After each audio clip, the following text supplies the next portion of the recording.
violência que faz geral perder a consciência. O grave desce, a mente dispara, a pista ferve, a noite é rara. Ela manda.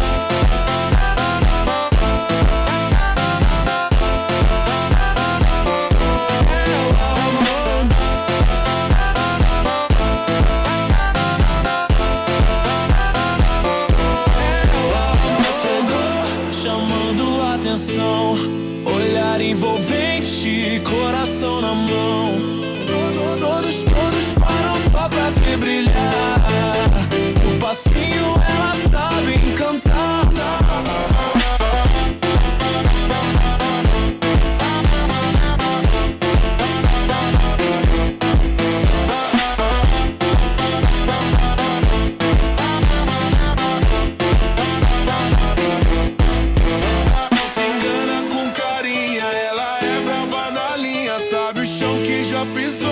Hoje pisa com valor, rebola com consciência, vai no beat sem carência. Ela sabe o que entrega e a favela ela manda.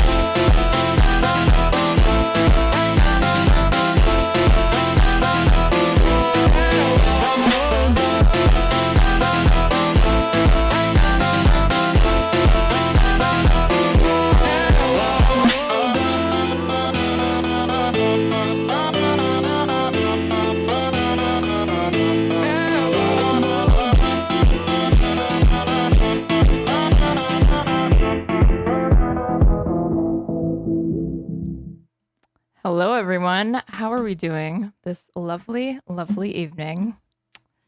Only fact in YouTube chat, thank you so much for missing me. And also a huge thank you to DB Sai Schlops for subscribing at tier 1 for 2 months. Thank you. I really fucking appreciate it. Welcome, guys. We have a lot to cover today. And where do I even start? Give me a second. Getting things fucking together. Okay. I like started off some insane Tim Pool cope. He's doing this annoying thing now where I don't know whoever's like running the channel. They are not titling the videos anything that to me is like SEO optimized. If you go to his channel, it's like you'll never believe what she did in all caps or just like garbage titles basically that unless you're looking at the thumbnail, you can't really know what the contents are just from the title alone. And you know, Tim Pool has some really great stuff, so I just think it's a huge shame that it's not reaching the maximal audience that it possibly could, you know? Does it ever hit all 4 corners, or is it a lie? Oh, you mean the DVD thing? If you go to my Twitch clips, I'm pretty sure for a while, the majority of the clips on my channel are just people saying that allegedly they have seen the DVD logo hit the corner, although I remain skeptical of this because I've never seen it myself, and I'm certainly not going to reward these clippers that are clipping my waiting screen instead of me and taking a look at it. Give me a second. Let's see. I really just want to start off with, just as a treat, our girl Jillian. She also does this clickbait shit, the title thing. I don't care what you call me, this is wrong. And I click on this because it has Jen, what's her name from I've Had It podcast. So let's see, Karen versus Karen on Karen violence here. This in this explosive episode, Jillian reacts to the most disturbing viral clips, political hypocrisy, and cultural insanity dominating the internet right now. And as if you couldn't already tell, this is a fucking AI summary. From anti-Semitic protests in Philadelphia, Brooklyn, and Canada to Democrats openly talking about needing to break MAGA supporters. Cool. Where are these Dems? And then it says, I don't like. Okay, but like, what are we doing? Confronting radical anti-Semitism and hate crime data. This is an issue that's very close to Jillian's heart. Jillian famously destroyed her take, I guess you could say. The rest of them really did. She walked off not because of anti-Semitism, though she later tried to frame it that way. She literally said that they were bashing Israel too much. And then it was like, oh, I was concerned about anti-Semitism, but like all she cares about is them criticizing Israel. Let's see. They call that one the Adam Mockler thumbnail style. I don't mind the thumbnail style. I just don't like the titles being nonsense. Okay, let's see. How does she intro this? For every U.S. soldier who returns home in the casket, Ominous. we cheer. Terrifying. Absolutely terrifying. Either MAGA extremists are going to break the country or we're going to break them. Freaking mind-boggling. Vile. And it's spreading. Happy Friday, team. That's her intro. You've no context for anything. You don't know what's going on. It's just her being like, this is reprehensible. It's disreputable. It is time for The Rundown, where we discuss the most viral clips and headlines dominating the news cycle. As always, if you're liking the show, please be sure to like, share, comment, and subscribe.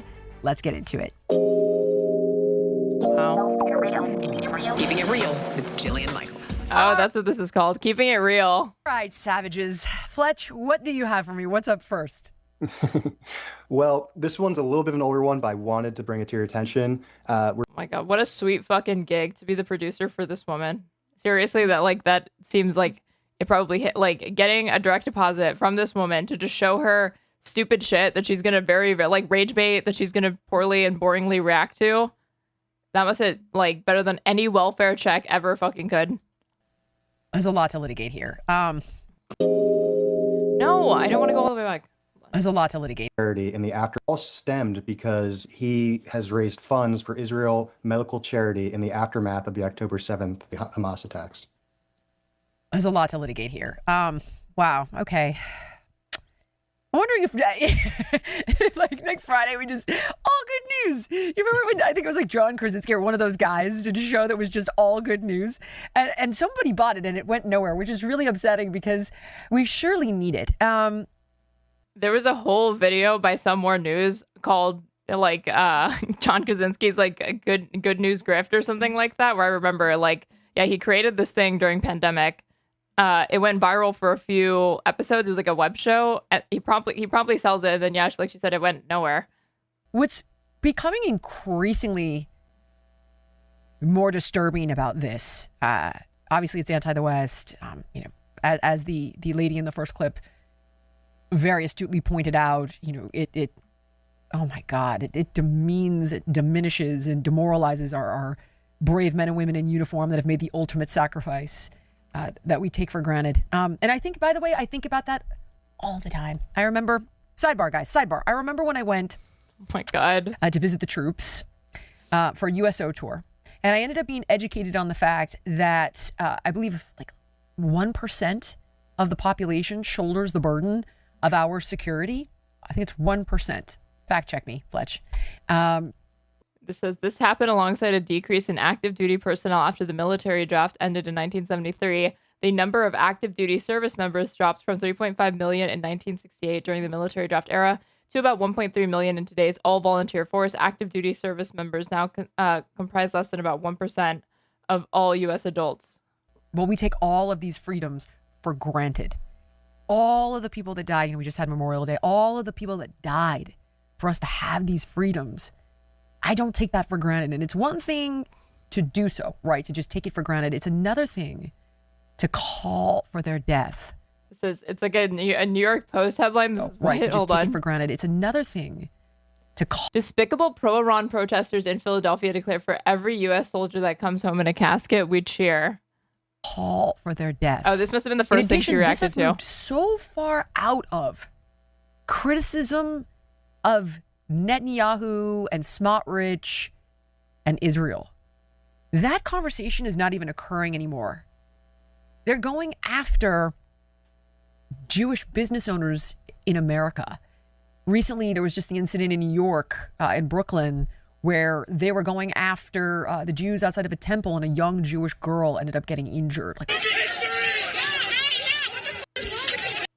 What does this have to do with your feelings on Netanyahu? This is the most bizarre show. It like splices in after the fact because it's not live that they have her react to these clips. They kind of just, I guess, let Jillian riff and then they insert them in post-production instead of pulling them up and as she's discussing them. Politics. And the thing is, all of this was being telegraphed for months, if not years now. Oh no, I'm just criticizing the government. But are you? Were you? Look what you have wrought. I mean, that's the complaint from the left flank that she's actually complaining about, is that there's like way too much emphasis on Likud, on Bibi Netanyahu, on him being like this one fall guy for all of the deep ills of Israeli society, and that it should transcend just the political figures in them. It's like they're like a convenient scapegoat, but that there's a lot more rot in Israel that precedes Bibi and will be there after he vacates the office.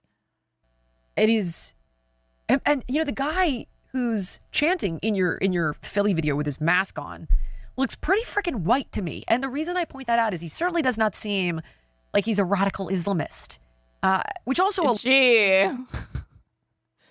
Like, what will she take away from that? The fact that, like, wow, it seems to be like a lot of just like your like average white educated people that are opposed to this. What's that about? You know, it's like I would have expected like scary Muslim hordes to be taking to the streets and bitching about this stuff, you know, because they just love jihadism and they love radical Islam. But oddly enough, there's like white people in this country that care about this. And like, I'm kind of skeptical that they're, you know, radical jihadi. So what could possibly explain this? Alarms me, because there's no question that I have been scared of political Islam coming to America. But like, at no point will it ever factor into her analysis? Like, oh, maybe I'm just wrong. Maybe they're not radical Islamic jihadis. Like, maybe there's multiple reasons you could oppose what's going on right now, and it has like literally nothing to do with radical with being like terrorist sympathizer. America, I think that's a valid point, but I think there are very few radical Islamists in comparison to all of the people who are Muslim. And this just breeds more hate against them. That guy does not look like a Muslim to me. Looks like a bright white guy. I can see it beaming through his whiteness, beaming through the eye hole. That guy doesn't, according to my, you know, facial phrenology analysis, I'd have to bust out my calipers. I unfortunately don't have them on me right now, but that guy doesn't even look like a Muslim. He's a fellow white. What's he doing upset about this? He's supposed to love Trump. Of his ski mask. There is so much wrong with this. It is absolutely vile. And it's spreading. It probably hurts her to have to criticize like a fellow white, you know? Now streaming podcasts on Fox One, because sometimes the headline is not enough. Fox One brings you on-demand video podcast. Sign up at fox.com. But also, I wanted to touch point on, you know, that your other point that it's spreading, and we actually have a more recent clip. What point? No point has been made. It's been bewilderment that there is outrage from multiple like parts of the population in this country, against this war. There's the confusion as to why there's criticism of Israel. Her entire show, like they're like, what argument did she make? It's literally just her being like, I don't understand anything that's going on. Every single time I watched her take, it was the same thing. It was just her being like, I'm confused over and over and over. Out of Canada that I wanted to show you. Guys, can we pull up SAT 4?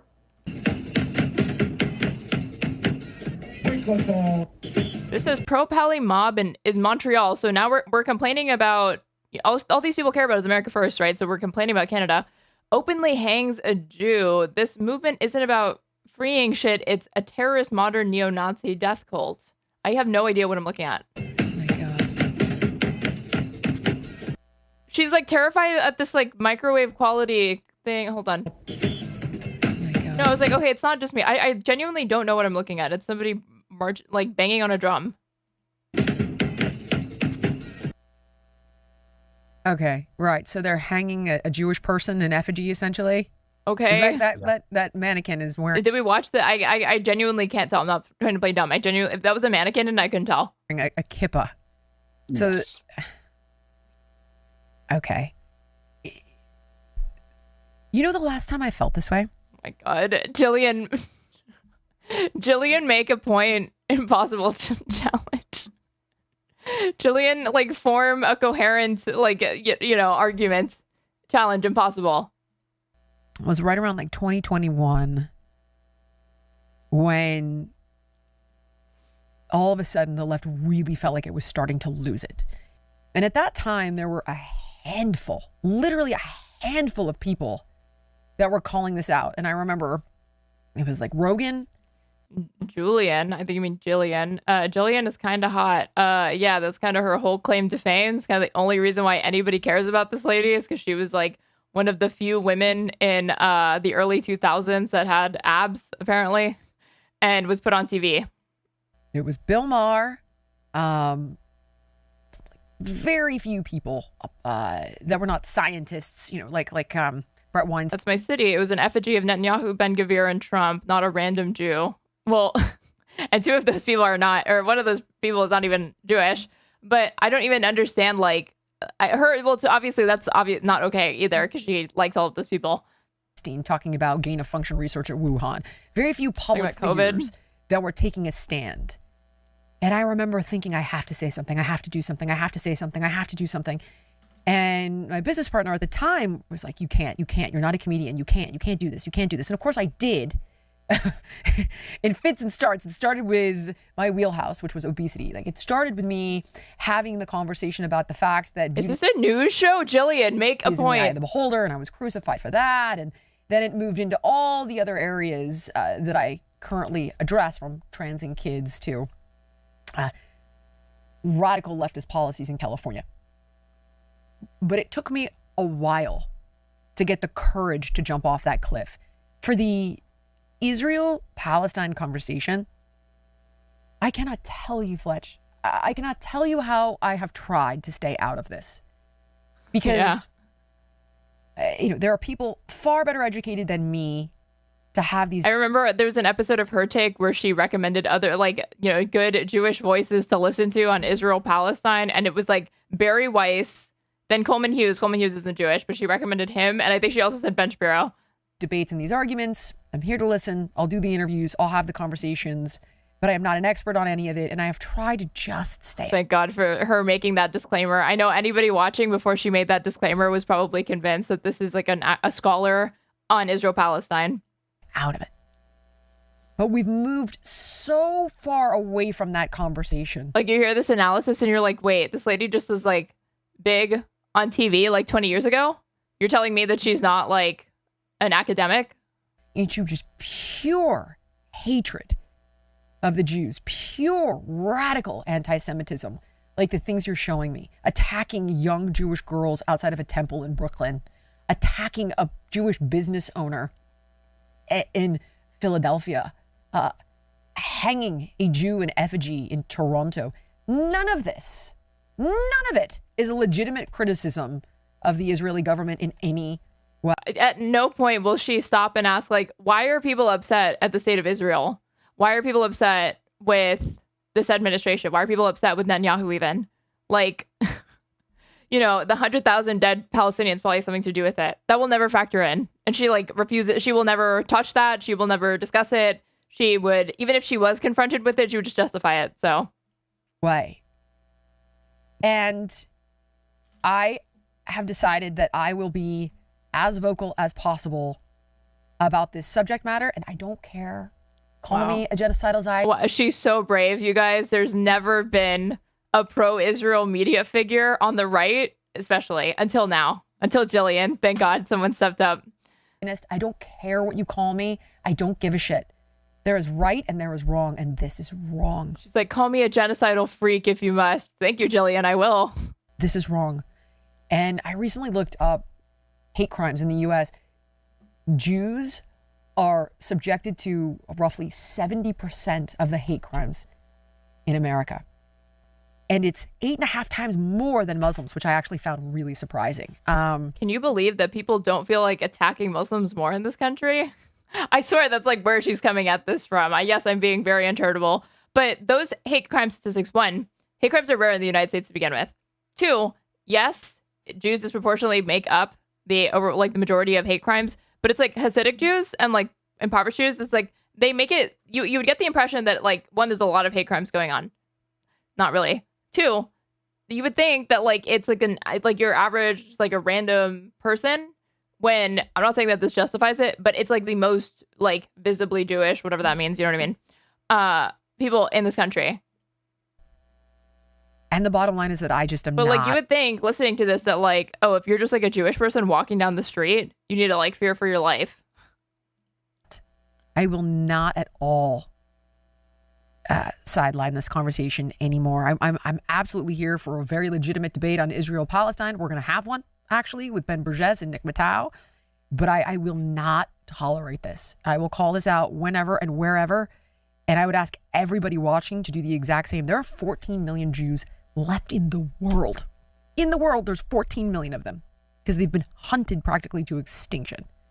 And this is the shit. This right here is why. It's vile. Vile. This has actually gotten so inverted that there's a guy who is so radical, the Egyptians put him in prison, while the British government, Keir Starmer, worked to get him out of prison and into the UK. And he has said some of the most frightening. All right, I don't know if I could take Jillian trying to like dip into like UK politics on top of this. Okay, I can only handle so much. I want to skip to the this Platner interview.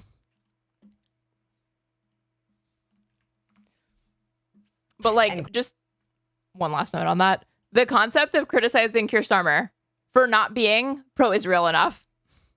Graham Platner. So this is Maine Democratic Senate candidate Graham Platner joins Morning Joe. This was a day ago, has 39,000 views, and this goes off the like the weirdest gotcha attempt I've seen in a while, period. But in particular towards Graham Platner, it just backfires spectacularly. Joins us now. It's good to have you back on the show. Congratulations on your big win. Graham, congratulations on your big win. And now the tough part starts. Obviously, you have seen sort of this crescendo. You've seen the New York Times story. You've seen the accusations about the sexting, about the tattoos, about yesterday was about some NDA that somebody said that you. Hell of an opener. So you've seen the results. You've also seen the hit piece in the New York Times about you where it's implied that you're like a domestic abuser. Those are in the same sentence. Your team, and we'll get to all of that. You know how I know we'll get to all that? We'll get to all that because Mika's here, so she will make sure we get to all that. I want to ask you first though a couple quick things. We've been talking about Iran obviously for the first 30 minutes of this show. The president should not have gone in our opinion, but he's in there. How do we get out in a way that working class voters won't be hammered every time they go to the gas station to fill up their trucks or cars? I mean, I think the real answer here is we simply have to stop engaging in military operations against Iran. And in long term, I'll be entirely honest, I think we need to start pulling troops back from the region entirely. I mean, my entire life has been essentially defined by America's wars in the Middle East. And here we are, almost 30 years, well, really, if you look back at the Gulf War, even longer. And what has it really brought us? I mean, we just get a mass amount of debt, spending a ton of taxpayer money, expending the lives and, frankly, the futures of a whole generation of young American men and women, and bringing an immense amount of violence to civilians in the region. I think long term, I mean, no one's ever been able to explain to me what like fighting in Iraq did for the state of Maine. And I think the reason no one's been able to explain that to me is that it didn't do anything, or at least nothing positive. Right. And so I do think long term we really need to be thinking about rearranging how we think about projecting power around the world and in the region. But right now, I mean, the longer we engage, the longer we give, you guys were talking about it earlier, we give the Iranians the ability to control the tempo. We have no control over the tempo of this thing. We have no control over the outcome. And yeah. I'm sorry, we have a delay. I was just going to say the difference for Mainers. A little bit incorrect on that. The thing that's frustrating is that we're holding this L because Trump refuses to convene diplomatic talks in good faith and not have non-starters be the starting point for these negotiations. But it is something that could be ended. But he's this admin is unwilling to do those things. On Iraq and Iran is what's happening in Iran. Like, the only thing that's changed is that the leverage points that we previously had have gotten away from us because of the Strait of Hormuz. Is actually impacting working Mainers even more than the tragedy of Iraq because of the Strait. I wanted to ask you something about the difference between you and Susan Collins on this issue, because a lot of people that went to vote yesterday had microphones stuck in their face and said, well, what do you think about all the controversy surrounding Graham Platner? And they said, well, we don't like it. They seemed, some reports especially disturbed by the sexting stories. But they said, we don't like it at the... That's hilarious. They were particularly disturbed by the sexting and not the... I mean, I guess that actually speaks to the fact that literally nobody seems to have cared about that fucking New York Times piece because it was a non-story. It literally said within it that they could not verify what was being alleged by that one woman, which she didn't even characterize as a physical assault. And it wasn't a sexual assault either. It was that he allegedly grabbed her by the shoulders, like pushed her into a room, like a bedroom, and closed the door and held it closed. And then she fell asleep and left the next morning. Same time. And then they listed all the things. Apparently people are more disturbed, correctly, I would say, by his Kick account. Susan Collins had done to hurt their families, to hurt the state of Maine, to hurt the economy. And so they were some people were gritting their teeth and voting for you. And again, we'll get into that in a second. I'm curious, though, for those people. Predictions on Platner-Tallarico elections. I have a feeling that Platner's going to win. I don't think Tallarico's going to win, but that's because, this country elected Donald Trump twice. That state, deep red state, does anybody actually think that they're not going to, wouldn't be willing to send Ken Paxton to the Senate? And for Republicans that may want to vote against Donald Trump and what he's done over the past 2 years, spell out the differences on this issue, on Iran, between yourself and Susan Collins. Because of my military service, and I did 4 tours in the infantry. I fought in both Iraq and Afghanistan. I saw up close the human cost of war. War to me is not something to be viewed as a game. It's not something to be viewed as a power play. It's something to be viewed as the single last resort for anything, because I know what it looks like. I know what it smells like. I know what it feels like. And I know it's so funny that he's like, war is not a game, when I'm sorry, if you go look at those Reddit comments and his Reddit history, it kind of said the opposite. Struggles that come afterwards. I want to be a very loud voice in the United States Senate. But you know what? People change, right? Pushing back against the kind of, frankly, military adventurism that has brought us the last 30 years. And Susan Collins is the exact opposite. Susan Collins voted for the war in Iraq. She continued to support it long after it seemed like it wasn't working. Even just the other day, when asked about those votes, she justified it by saying, well, it was because of 9/11. I was under the impression in 2026 we were all... That might be the first honest thing that she said. ...quite aware that 9/11 had nothing to do with Iraq. But here we have a United States senator who is... Well, in the sense that, is it empirically accurate? No, but that all of these people just voted for this. One, either they bought into lies and because they were ripped up into a jingoistic frenzy, both themselves and their constituents, after 9/11. It was literally just this, it was just revenge. Supposed to wield an immense amount of power and know a lot about the state of the world, who still, all this time later, can't even bring herself to admit that she supported an illegal war built on lies. That does not engender a lot of confidence that she'll continue to make decent judgment calls. And the Iran stuff is also perfect evidence of this. She's been supportive. Right. She will occasionally try to say I don't like it, but then of course when push comes to really shove, she voted for the war, I think 5 times at this point, or at least did not vote against. And so, for me, if there is any, there are a lot of very clear distinctions between myself and Susan Collins, but on foreign policy and on war, I don't think you can get one that's more clear.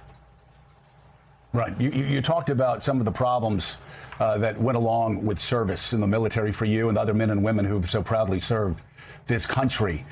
With all of the controversies, with the scandals, so-called scandals, it depends on voters' point of view on whether the controversies are scandals. A lot of it, you have said, had to do with PTSD when you came back from service. And my God, I know families for generations have seen loved ones experience this, even when they didn't call it PTSD. The lawyer in me, though, wants to try to figure out what's the timeline. I was going to say without getting too personal, but I guess you kind of need to get very personal if you want to represent the people of Maine in the United States Senate. Do you, though? Does anybody know? It's only news now, and to say news is doing a lot of work, that coming to people's attention, I should say, that it looks like Susan Collins is in a marriage that the genesis of it was her husband cheating on his wife who had cancer. Did anybody know about this, care about this? No, but the only reason why that's even being discussed is because of this other part of his private life that's being discussed.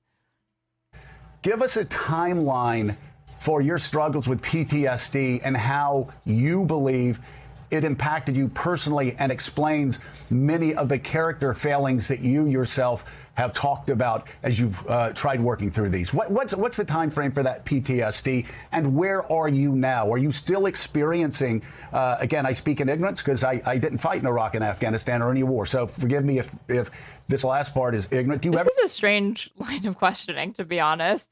So when the whole PTSD started, when did you have to start dealing with that? Get past PTSD, or does it stay with you? So I'll just say, look, much like any kind of treatment or therapy, much like getting over any kind of trauma, there isn't one day where you're not doing well. and then one day you're magically good again. It's a journey. It's a long journey. It requires, at least in my case, it required a lot of love and support from my community and my family. It required a lot of support from the VA, which I'm very lucky that I got. I got home from my 4th deployment in 2011, and I got out of the Army in 2012. 2012 to 2016 was pretty dark for me. I was in Washington, D.C. I was going to college, but I was not. I felt very isolated, very, very alone.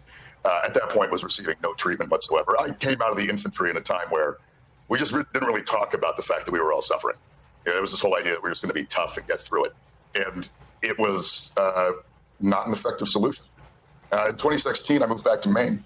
When I came back here, for one, I got involved in the VA system. It's so telling that we're talking about this man's personal biography instead of getting into the nitty gritty of his policies, his proposals, his platforms. And that's because Joe over here is not really interested in doing that because it might actually appeal to the people that are listening. And he's probably not too big of a fan of this sleepy guy here. And so instead, we have to make the conversation about, what's the time frame for your PTSD? And what was the handle on your Kick account? And what are your thoughts on that? Like, it's so that this is supposed to be informing the public somehow. Which then gave me access to a lot more treatment that I had access to in DC, and things And Spartan Spirit, thanks so much for the 100 bits. I really appreciate it.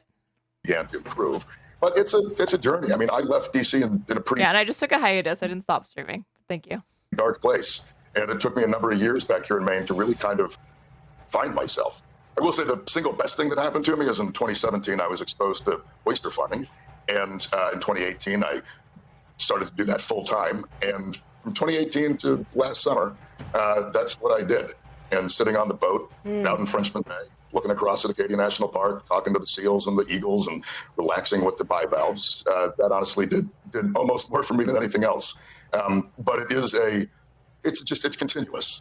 And I wake up every single morning just trying to be a little bit better and a little bit kinder than the way I was before. And, eventually you just get to a point where you begin to feel much more fulfilled and much happier. And for me, around 2021 was when I really started to feel like I was myself again. And, but I still go to therapy, still talk to my doc. My wife, Amy, and I, we still share and communicate like our kind of true selves to each other, which is, of course, as you guys probably know, always a bit of a struggle. I don't get why people defend this guy so much. Loki feels racially motivated, like he's not that progressive. I think it has a lot to do with people's desire to flip the Senate, people liking that, or like having the urge to defend him when he's facing so many attacks that a lot of them are basically like the most recent wave has been pretty much non-controversies. But the earlier stuff with respect to like the Nazi tattoo and the Reddit comments, I did think warranted the criticism that they got. But it's one that is incredibly fulfilling and well worth it. And but like, I mean, is it racially motivated to defend him? It's one of those things where it's like, if he were any other race, like if this candidate had been Hispanic or Muslim or Black, I think that any just like one of these allegations would have like sunk his candidacy. It's made me I think very, very happy and very fulfilled person. Well, first of all, the sights and sounds that you described from Frenchman's Bay to Acadia National Park, I know very well, and I could see how that would actually bring a lot of clarity. That it's a beautiful, incredible way of life in Maine, the way life should be. And I also think that a lot of families who have struggled with their tours of duty in the years after can really appreciate what you're sharing, and also showing that therapy is not a weakness. Therapy is building strength, and I can appreciate all of that. If I'm in your campaign, or if I'm high up in the Democratic Party, at this point, I have a few questions in terms of the health of your campaign moving forward into the general, which is a whole different ballgame. So here's my first. You were asked this question by Chris Hayes about the issue of, is there more out there? What else could be out there that might be revealed during the campaign? And you deflected, said, among other things, this is between you and your wife. It was understandable to a limit, because for Maine voters in a general election, the question is, what is out there? The voters of Maine really, really care about your Kick account and your Reddit account, like comment history. Okay, I have issues with things that were said on that Reddit account, and like, I'm going to be real. I'm not going to pretend like heading into a general election, if they continue to try to make this the centerpiece of the attacks, it just seems like such a non-starter. You're going to have to at some point contend with this policy platform, and voters are going to notice very, very quickly that you're trying to over-personalize all of the attacks and make it a referendum on his character, which obviously factors into somebody's decision when they're deciding who to put in office, but not nearly as much in a race like this specifically that's going to be this contentious, that actually will be focused more on policy because they're going to have debates between Susan Collins and Graham Platner. You're not going to be able to distract and deflect that long. Is not in your possession that you sent to others who may have in their possession. How many concerning pictures and or text messages are in the possession of other people that could be used against you? And I'd like to know if there are pictures, concerning pictures. Okay, like what's on her mind right now is like, she's basically asking the question, Graham, are there dick pics? Are dick pics about to hit the TL? Okay. I will just say that the nature of Amy and I's relationship has been blown, I would say, totally out of proportion. Early in our marriage, we had some struggles, and we worked through them because that's what you do when you're in love with somebody. And it made our marriage much stronger, made us, frankly, a much happier and communicative couple. I was single for the majority of my adult life. I was in my 20s and 30s and I dated. And, that's in the modern age. That's what happens. You date people and you use dating apps and you do all this stuff. And frankly, you were single, huh? Okay, so you're a fuck boy. Graham Platner fucks people, confirmed here on Morning Joe. He in his fucking 20s, all he did was just have casual sex. Do the voters of Maine actually think that that's appropriate? That all happened long before I got married and happened long before I decided to run for the United States Senate. I can just tell you, there is nothing out there that is going to will run counter to any of the stories that I've talked about openly this entire campaign. And I know everyone continues to be like, oh, what else is coming? Ironically, right. The whole what else is coming has essentially been the same thing the whole time, which is I've been very open about the fact that I struggled, very open about the fact that I had a long litany of failed relationships for years because I myself was not in a good place. And then every now and again, we will have a media outlet or a politically motivated attack come up and try to drag it all up. But it's all very much within the exact same story that I've told this entire time. Okay, so you say there's nothing out there that could be concerning. And this may seem a little bit rich. There's nothing out there. I just want to make this clear. There's nothing out there that's actually concerning. People will make everything seem very concerning because that's what people do in politics. But, I think the thing about all of this is what I find to be kind of most curious is this is what everyone wants to make the campaign about. So we do not talk about the struggles of working mayors. We do not talk about the fact that okay, we're 14 minutes in, and I do think it's unfortunate that he's barely making the pivot to this being like a policy discussion. I do think earlier on he had the opportunity to be like, but why are we talking about me? Like, this is something that he gave in his like victory speech, saying like, well, the movement and what I'm running for transcends me. It's not just about me personally, it's about us, that sort of mentality. And I think that that's a better way to refocus these discussions instead of just letting it just be like answering all of their questions. I do think that progressives with this platform should be more adversarial, and just every single thing just ends up being an opportunity to shoehorn it back into the policy and like into the platform. I know someone in my hometown here who works 3 jobs and pays over 60% of her monthly income in rent. I think that matters a lot more than the details of my relationship before I ran for United States Senate. That's just me. No, Graham, I think it's more relevant that you had a Kick account. I think people care about that more. Okay, so then let me ask you this way. Can you just talk about the nature of the... It's so funny that they're like going all in on like the Kick account stuff, like the affair stuff, when it's easily the least... It's more salacious, but it's the weakest thing to attack him from. You could still, like, the Nazi tattoo will be, even though, again, when most people hear Nazi tattoo, they're thinking swastika, not Totenkopf or whatever. Like, this was a gap in my World War II history. I had no idea that that particular skull and crossbones, even though apparently it's like the second most prolific Nazi symbol or something like that, or symbol associated with the SS, I would have guessed it was lightning bolts, was that symbol, not this skull. You would think that they would continue to hammer in on that, because he does just lie about not, like, he had that tattoo for so long and he says he didn't know, even though he's like a history buff or whatever. There's no way. But No, they're making it about the texts and the kick stuff and all of this stuff that's just like not going to land. Sexting in terms of, can you call for the release of the Epstein Files? And can you call out those who have abused women and not be conflicted in any way? Yes, of course. What the fuck? I engage. Like, this is so insane to ask a candidate. Do you know, as like looking into your past, Graham, we do see here that at one point, you guys are admitting to marital problems. Do you think that you, again, having consensual relationships with other adults compromises you on the Epstein Files? This is journalism in America. This is MS Now. This is like a progressive outlet, supposedly. And Epstein Files and capture of the sexting in terms of, can you call for the release of the Epstein Files? And can you call out those who have abused women and not be conflicted in any way? Yes, of course. I mean, I engaged in consensual romantic activities with adults at an earlier part in my life. It seems like a fairly normal thing most people do. Going to an island with billionaires. Like, why did she think that this was the way to go? To possibly assault children is a vastly, vastly different thing. Yeah. Okay. Do you wish that this had come out earlier and in your own way? No, I mean, this was a very private thing for my wife and I. In your own way? Why would any candidate offer dirt on themselves voluntarily while they're running for a political office? What? How is the kick stuff not concerning Straighterade? I mean, can you explain to me first how it is? I don't understand what the issue is. And the only reason it's out is because we confided in someone we trusted on the campaign. Like, yeah, it's good memes, but like being serious, like, okay, he's like a freak who likes to fucking use Craigslist and kick is what it seems like. I don't see what the issue is. And went and broke that trust. So it's, I mean, Amy and I have a very strong marriage, and it's mostly strong because of some of the challenges we faced early on and the work we did to get through it.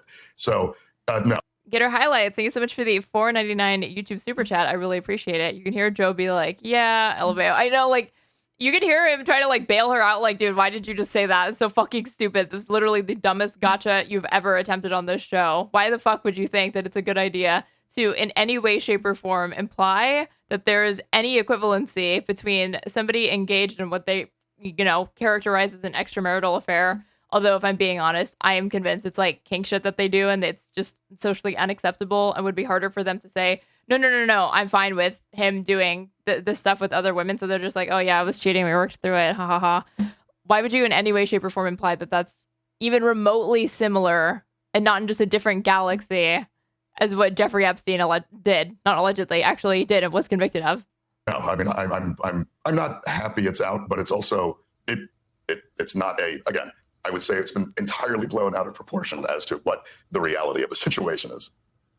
Mr. Plattner, good morning. Let me ask you about the race ahead now that you won by a wide margin last night. Susan Collins hasn't really had a close race in a long time. 6 years ago, it was under double digits. She won by 8 points. But there always seems to be this idea, because Maine in presidential elections goes blue by and large, that this is the time that Susan Collins is going to be defeated, and yet it never seems to be. So why do you believe this time Mainers will walk away from Susan Collins, as I assume you believe they will? Well, I believe they will because I am a normal Mainer, and I have lots of normal Mainer friends, and everybody, Republicans, Democrats, Independents. A lot of people in this state are sick and tired of someone who, for decades now, has not really stood up for the people of Maine. Someone who will not hold the Trump administration to account. Someone who has gotten quite wealthy while in office, trading stocks and bonds, which is a very unpopular thing for those of us down here that don't have stocks and bonds. Someone who promised to protect Roe v. Wade, and then went and voted for Brett Kavanaugh and brought about the destruction of a woman's right to choose in this country. Those are real things that people see. And they bring about material realities for us down here on the ground. And I don't know, Graham, just none of this sounds as important as like, you having a kick. Just gotta be real. Joining me tonight here in studio. All right, let's see. Khanna weighs in on Graham Platner's big Democratic primary win in Maine with Kaitlan Collins. I wanted to take a look at this. Let's see. Democratic Congressman Khanna of California, who is supporting Graham Platner, and also CNN political commentator and Republican strategist Michael Singleton, and CNN's chief national affairs correspondent Jeff Zeleny. And obviously, Jeff, as we've been watching all this play out, this race in Maine is incredibly important to Democrats here in Washington in terms of what happens in November. It's remarkably important, and here's why. I mean, the math just is so difficult. It's an uphill challenge anyway for Democrats. They must win 5 seats currently held by Republicans and hold their own. But without Maine, the math is just so much more difficult here. As Arlette was just saying there, one thing that Graham Platner is going to try and do tonight is to make this a referendum on Susan Collins. Up until now, it has been a referendum on him, and that Graham Platner is going with this very pesky strategy of attempting to, checks notes, make the election something about his opponent in the general, since he is the presumptive nominee, correct? Obviously is what Republicans are going to try and do as well. So this is not what anyone was expecting this Maine race would look like. Was there any use of Kick other than for PDF stuff? I've heard this meme that Kick is basically like Tinder, but for PDFs. That was not my understanding of how that app was used. I thought it was just for people that use Craigslist and fucking Field or whatever. Obviously, because his margin is important, but one thing also, I was talking to a couple Republicans earlier today who they said, look, Susan Collins always wins, and she does. She's a 5-term senator. But this environment is also different. She's running for the first time in the wake of Roe versus Wade being turned over. So we do not know what November is going to bring. One thing we do know, that Democrats really can't win the Senate without winning Maine. And boy, it's a lot more risky than they thought it would be. Yeah, I mean, and Congressman, you're backing Graham Platner in this race. Obviously, we've seen people come out and talk about, where this stands, whether or not they're still standing by Graham Platner. It's made a lot of your colleagues uncomfortable, what has come out about him. Why not you? Well, I was up in Maine. There were huge crowds. I think the key issue today is the anti-war platform. I mean, on a day we're retaliating against Iran, Graham Platner is running saying, I served 3 tours of duty and I'm opposed to these foreign wars. And he's also going to take on Susan Collins in terms of putting Kavanaugh on the court and rolling back women's rights and cutting health care. And that's why he's resonating. Now, if he's over 70%, and obviously it's early, I think that's going to be decisive. I mean, he's beaten a sitting governor. Granted, she suspended her campaign, but she kept playing cute, saying, my name is still on the ballot. You can vote for me. Yes, fucking drag her ass, Ro. She should get just as much shit for continuing to remain on the ballot and being like, ha ha ha, tee hee hee, if people feel like they need to vote for me, even though I've suspended the campaign, who am I to say that they shouldn't? Yes, go after Janet Mills for that despicable fucking behavior. If Bernie Sanders pulled shit like this, guarantee all the same people that would defend Janet Mills doing that shit would be losing their goddamn minds. It's exactly what what's his name did in the NYC mayoral race, fucking Cuomo, staying on the fucking ballot trying to split the vote between himself, Sliwa, and Mamdani. For someone who's not held elective office to beat a sitting governor and be around 70 or higher, I think would be pretty decisive. But Jeff mentioned the margin that we'll be watching tonight. That means, who does vote for Janet Mills in this race, given she suspended her campaign? If that number is significantly high, what will that tell you about how voters do feel about what they've learned about Graham Platner? Well, if there was a real protest vote and you had 40% or something still voting for other candidates, then he'd have work to do. But a sitting governor who's saying I'm still on the ballot is going to get some percent of the vote. And if he is anywhere near 70 or above, I think that's going to be pretty decisive given the enthusiasm. And I think Democrats will rally around him on an anti-war platform, on someone who's going to take out Susan Collins, who put Kavanaugh on the court, and who's voted to cut health care. Sure, Michael. I mean, you heard Arlette's reporting about what he's going to say about Susan Collins. I have, and I find that a bit ironic for a long time. You don't need to know any reporting on, you don't need to have any sort of, inside leak on, here's the Platner campaign strategy for going after Susan Collins. Just look at her fucking abysmal voting record, and it's all right there. You don't need an inside scoop to know what he was going to fucking say. What? Democrats have long argued that what fueled their passions against Trump was a sense of righteous indignation. They were standing up for justice. They were upholding morality that they said Trump was an affront to. And now what we all realize is that was all a facade. You have this guy who's saying he's going to make a speech to make draw a contrast against himself and Susan Collins. He stands up for women. She does not, because she voted for Brett Kavanaugh. Yet we just had, not more than a week ago, very serious allegations against this very same guy. Oh my God, we're actually going to compare voting in Brett Kavanaugh with the non-story in the New York Times, where a woman whose account couldn't even be independently verified by the Times, it's detailed in that same fucking story, which he very well knows if he bothered to read it, which maybe he didn't. But she didn't allege sexual abuse. She didn't allege physical abuse. She alleged that he grabbed her by the shoulders, put her in a bedroom, and kept the door shut, allegedly. And she left. And he's actually going to compare this to Kavanaugh, who's, again, actually credibly accused of rape and on the Supreme Court, for one, actually an abuser of women, and overturned Roe v. Wade. who's now the defender of women. So to me, it seems like maybe a defender of women for my Democratic friends when it's convenient for them. But now that there's a political electoral opportunity to maintain their majority in the Senate, and Graham Platner could outseat Susan Collins, you know what? It doesn't necessarily matter the 10 plus years of arguments we've made about morals and ethics against Trump, and Republicans even power Trump, because we can win a seat. It's very Machiavellian in many ways. And to me, any argument that Democrats have framed against Trump, against Republicans, is now null and void. They have revealed themselves to be nothing but hypocrites, nothing but liars. And I think as we get into the general election, you're going to see the case made by Susan Collins, made by the NRSC, that Democrats are not the people that they said that they are. Look at who they're supporting, the guy with the Nazi tattoo. I mean, Congressman? My argument against Donald Trump was that he didn't recognize a legitimate election. My argument was that he's given tax. Keeping someone locked in a room locked sounds like abuse. Yeah, it would be. There would be an argument to be had if it was actually something that was independently verified, but the New York Times could not verify that this had occurred. Breaks to billionaires, that he has betrayed his promise to the working class and gotten us in foreign wars. He had 4 criminal trials against him. So the idea that someone who served 3 tours of duty had post-traumatic stress disorder and is acknowledging he had a dark chapter in his life and his redemption is far closer to George W. Bush's story than Donald Trump's story. I mean, he has said he was addicted to alcohol. He had an ugly chapter, and he has redeemed himself. And Americans love redemption stories. By the way, Donald Trump has never said, I haven't heard him express shame or guilt for anything. But Congressman, if I could just rebut quickly. Is Graham Platner running against Donald Trump or Susan Collins? I understand PTSD. I know a lot. What's the difference between those two? There are no moderates in this party. There are just different levels of fealty to Donald Trump. It's one and the same. So, I'm a gun guy. I know you do. That's a big issue to me, and I care a lot about it. And the alcoholism, I don't take that for granted. The woman making the worst allegations in the report get identified as a Heritage Foundation operative who helped Susan Collins create a narrative to push back against the Kavanaugh claims. Yeah, she was like a co-founder of this thing called Women for Kavanaugh, and was pushing it was like some sort of campaign to help launder and boost Kavanaugh's credibility to get him on the court. Granted, a lot of Americans deal with that as well, and we should support. Is it obviously there's no contradiction between being a Republican op and also being having credible accusations against somebody, but in this case, she's not made a credible accusation because the publication, the paper of record, the New York Times, that actually published this accounting said that they could not verify that what she was alleging against him had actually happened. Those who are recovering from that issue. That said, this is a guy who's trying to draw a contrast against a woman who's been there a long time. She is, by all accounts, even by many of her colleagues on the Democratic side, a moderate, someone that they can work with. They have accounted on her for many times for many very serious votes against her own party.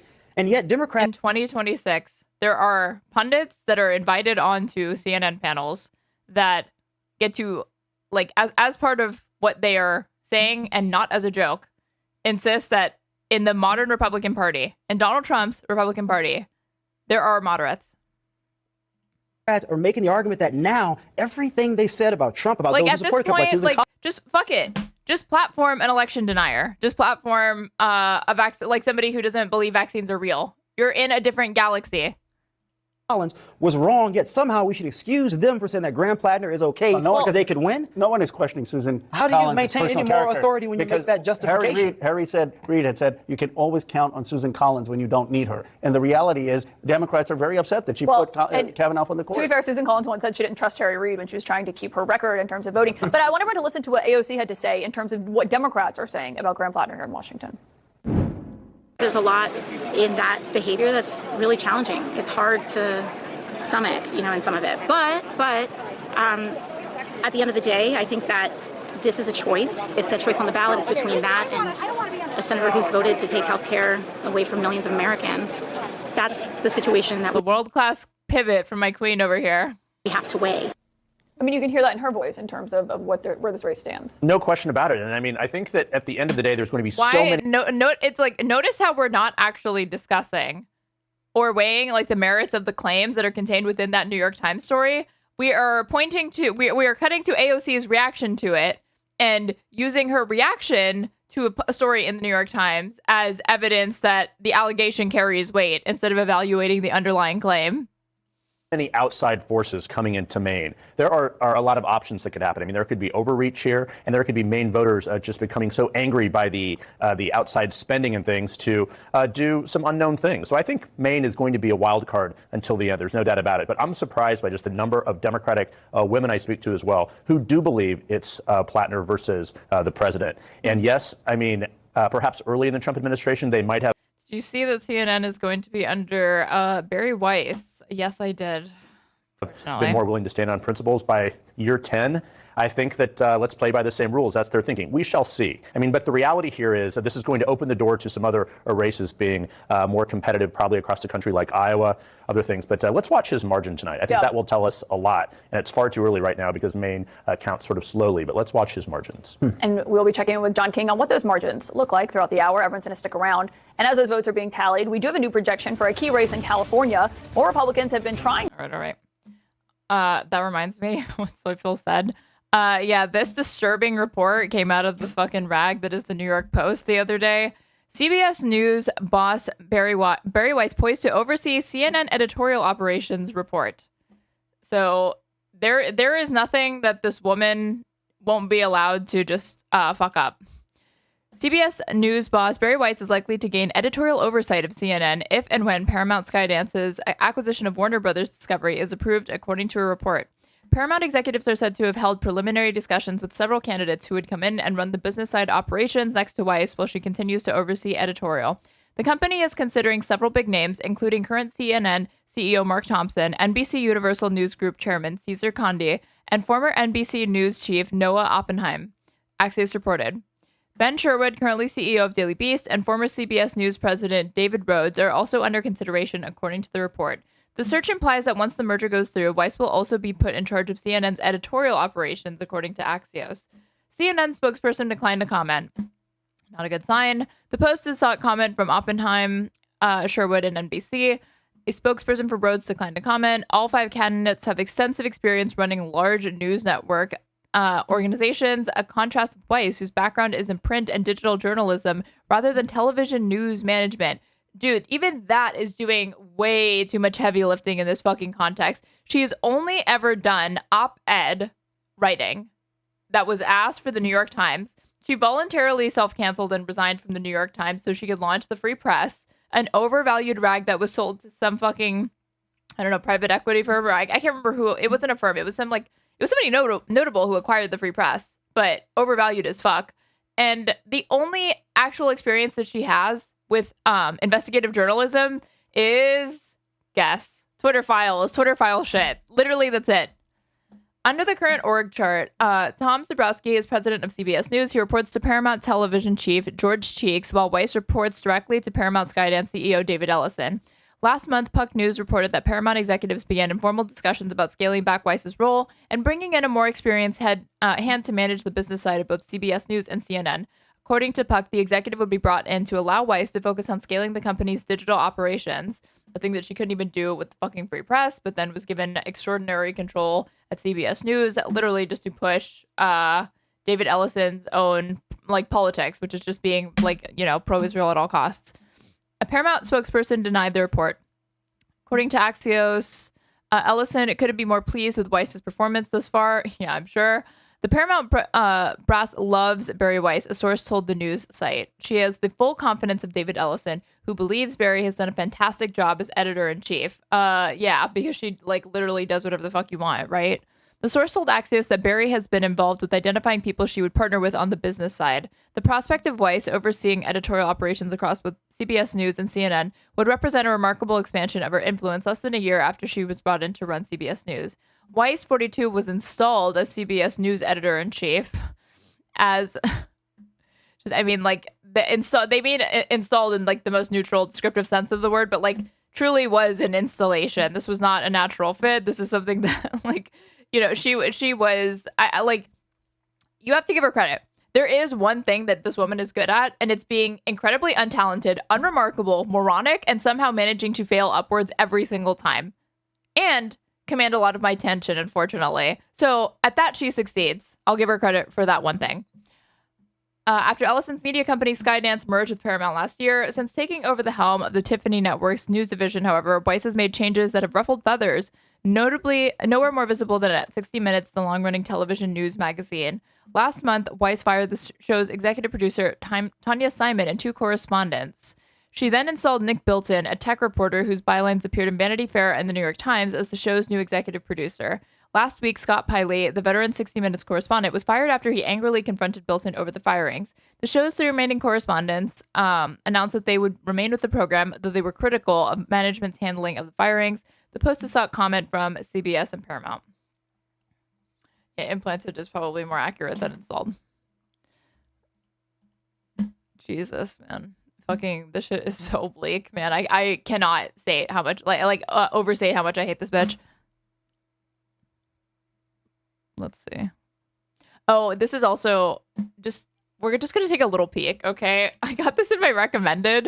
In fact, from Mr. from the progenitor of the keys himself, Mr. Alan Lichtman, does these live streams with his kid, apparently. Has Platner become too controversial to turn Maine blue? So whatever he says is going to happen, the opposite will. So if he says that Graham Platner can still win, this is a bad sign for Platner. 4, 3, 2, 1. We are live. Coming to you live as Lichtman Live. Say what's up to the people, Dad. Hey, our genius IT guy here, Sam, plowed through some daunting technical issues to get us on the air. And we are in the thick of it. This is, hot and heavy campaign season already. Come hell or high water. Alan's coming to you live. Primaries tonight, and so much more going on. We're going to see if Graham has the keys to the White House. A ceasefire that's not, and perhaps never was, a ceasefire in the Middle East. Right. So there are some primary elections tonight. None of them are super competitive, but there are some interesting ones. We've got Graham Platner running, who is basically running unopposed, but we're now trying to see how many votes leak off of him because Janet Mills, who was running against them, dropped out, but she's still getting a good percentage. They know that he's going to be the presumptive nominee. I won his forecast for the general. For the vote. There's also some interesting races. She's still on the ballot. She's still on the ballot. There's also some interesting races in South Carolina as well. Do you want to start with Maine and check in there? Okay. I want to talk about Maine before we check in. Oh. Look, Platner looked like he was sailing along. He was ahead in the polls. I think the people of Maine are tired of Susan Collins, phony progressive act, deciding that she's too close to Donald Trump, who's way underwater nationally and in the state of Maine. And then, as we know, Sam, what happened with Platner? A lot of sort of tabloid issues. There were issues about old Reddit posts he had, sexting with women while he was married. Making women uncomfortable. Right. You know what? This would make him a star in the Republican Party. They love candidates like this. Real? And the truth is, whatever transgressions he may have committed, and, it's all allegations. I don't think any of it has been litigated in a court of law. He is still a piker. It doesn't even need to be for it to be legitimate, but even the Times could not get those accusations off the ground. Compared to Donald Trump. Right. And to even say accusations is too much, really, because what was alleged, even if it were true, is not that serious. Is it good? No, but it just wouldn't even rise to, I don't even know if it would rise to physical abuse, honestly. It's not even close. Trump was civilly found to have sexually assaulted E. Jean Carroll. He's a 34-count felon. He was found civilly to have committed massive financial fraud. He was an open adulterer. He was openly chasing married women while he was married. He said he could do anything he wanted, including grab the private parts of women. More than 20 women have accused him of sexual assault. Platner looks like a rank amateur compared to Trump. Oh, look at, I can't even begin with Ken Paxton. There was an excellent Texas expert on, I think it was CNN Today, talking about Ken Paxton. He said, flatly, the guy is a criminal. He was very lucky to worm out of some very serious indictments. He's also an adulterer, apparently. He was impeached by his own party in the House. Whistleblowers with his own attorney general. But Alan, you literally just said how all of that shit makes you a fucking star in the Republican Party. So if you think that Texas voters aren't willing to overlook that shit, you're completely wrong. For some, it's a benefit. Office accused him of corruption. I can go on and on. And these are, two of the big stars within the Republican Party. There's another big difference between Platner and any of these Republicans, Trump, Paxton, or God knows me. I'm reminded of Edgar Allan Poe's a famous line, where the traveler meets aghast, sheeted memories from the past, not even to mention from the past. Roy Moore, the guy, remember him, the creep, stalking women apparently in the mall, or Herschel Walker, the great anti-abortionist, paying women that he impregnated to have. Fucking Mark Robinson, who's literally a black Nazi. I can go on. And there's another big difference between Platner and all the rest of this crew. He's admitted his mistakes. Right. And he said, I was in a bad way. I had PTSD. I served my country. And I regret what I did, but I'm past it now. But like you said, in the Republican Party, admitting mistakes is like, oh, no, you should never do that anymore. In fact, you should double down and say that not only, did you do those things? I mean, it works for Trump. That was like how he got so much media in 2016. He got like $1 billion. Like how much? Let me see. How much free media did Trump get in 2016? It's probably instrumental in him winning. $2 billion worth of free media for Donald Trump in 2016. His ad spending was like really low. Trump is hardly absent from the airwaves. Like all candidates, he benefits from what is known as earned media, news and commentary about his campaign on television, newspapers, magazines, and social media. Earned media typically dwarfs paid media in in a campaign. The big difference between Trump and other candidates is that he is far better than any candidate, maybe than any candidate ever, at earning media. And like... Glad you served my country, and I regret what I did, but I'm past it now. But like you said, in the Republican Party, admitting mistakes is like, oh, no, you should never do that anymore. In fact, you should double down. Right. Like on that point. The reason why he was able to earn so much media in 2016 is that the media was constantly shoving a fucking microphone in front of his face and being like, do you apologize for this? Do you apologize for that? And he would never do it. And then he would, some other controversy or some other inflammatory thing that he would say would replace the previous story. And they sort of just had to move on because it was no longer newsworthy. They couldn't harp on it. And say that not only, did you do those things? You're glad you did those things. And that'll make you a star in the GOP in this day and age. Yes, and he'd only be a minor star compared to Trump and Paxton and others within the Republican Party. So I've already seen these Republican, supposed high moral commercials going after Platner. Please spare me the hypocrisy. That's not. No one's buying him. No one is buying that. And while obviously this doesn't help him within the Democratic Party or in the general election, Susan Collins is kind of like Banquo's ghost at the banquet. You can't seem to get rid of her. Time and time again, everyone thinks she's vulnerable and she wins. I mean, so I'm not counting her out. Yeah, she's a force in Maine politics. She has been for decades. Decades. And, apparently she has some very good constituent service. But the bottom line is she is going to help Trump. I don't care anything else. This is what matters. She is going to help Trump get his horrific appointees through the Senate. I'm going to talk about one of the latest one, this Pulte guy. She's going to help Trump get his horrific judges through the Senate. She's going to help Judge get horrible things like this enormous $70 billion slush fund for ICE. That's what she is going to be doing. Forget about her phony progressivism. It won't matter a whit compared to the way she's going to sustain the Republican caucus. Don't be fooled. I won't be fooled, Dad. But you're not voting in Maine. I'm also not voting in the great state of Maine. That's correct. So we barely have any results in from Maine right now. It is. Okay, that'll make Ever Alive interesting. So Alan here doesn't seem to think it's going to be a fucking issue. I mean, you can criticize California for how long they take. That's fair. Susan Collins is a wolf in sheep's clothing. I'm not fooled by her. I mean, you're just watching people be so fucking demoralized that they're not, even scrutinizing candidates in the primary is becoming exhausting for Democratic voters. And apparently more Platner allegations have hit the TL. Thank you, Amy Goodman's peace sign. Let's see. So this is a post that was made 2 days ago. I very briefly was talking to and then consequently seeing Graham Platner from about February 2021 until mid-July 2021, when it was revealed to me that he was cheating on his fiance at the time. He knew about the fucking tattoo. This is Mum. Friday, September 26th, I guess, of this year. Is Graham Platner the dude from Maine? Yeah, LMAO. Yep, seeing his stuff on social media. You were right. He's kind of hot, too. Bad he was a douche. Okay. Mom thirsting over here? Yeah, dude. Small dick. Makes weird noises. Nazi tattoo. Was fucking around on his fiance. Good riddance. All fixable except cheater. Okay, maybe this... Are we sure? Is this her mom? I don't think she would talk about this with her mom. Maybe. I guess mom is like a friend. Was fucking around on his fiance. Good riddance. All fixable except cheater. IDK, man. I think there's a lot of that isn't fixable. Oh, yeah. I forgot about the tattoo. Okay. Graham Platner. Mainers first, Maine always. They hearted this. Put LMAO. Right. No fucking way. Yes, fucking way. He's got a decent platform. Better not take a peek at the Nazi tattoo on his chest. Hard knowing what we know, though. Girl, I forgot about the tattoo. Okay, but the thing is that if all of this is coming out after his campaign was launched, didn't the Nazi tattoo controversy emerge or after, by September 26th, that was already being reported?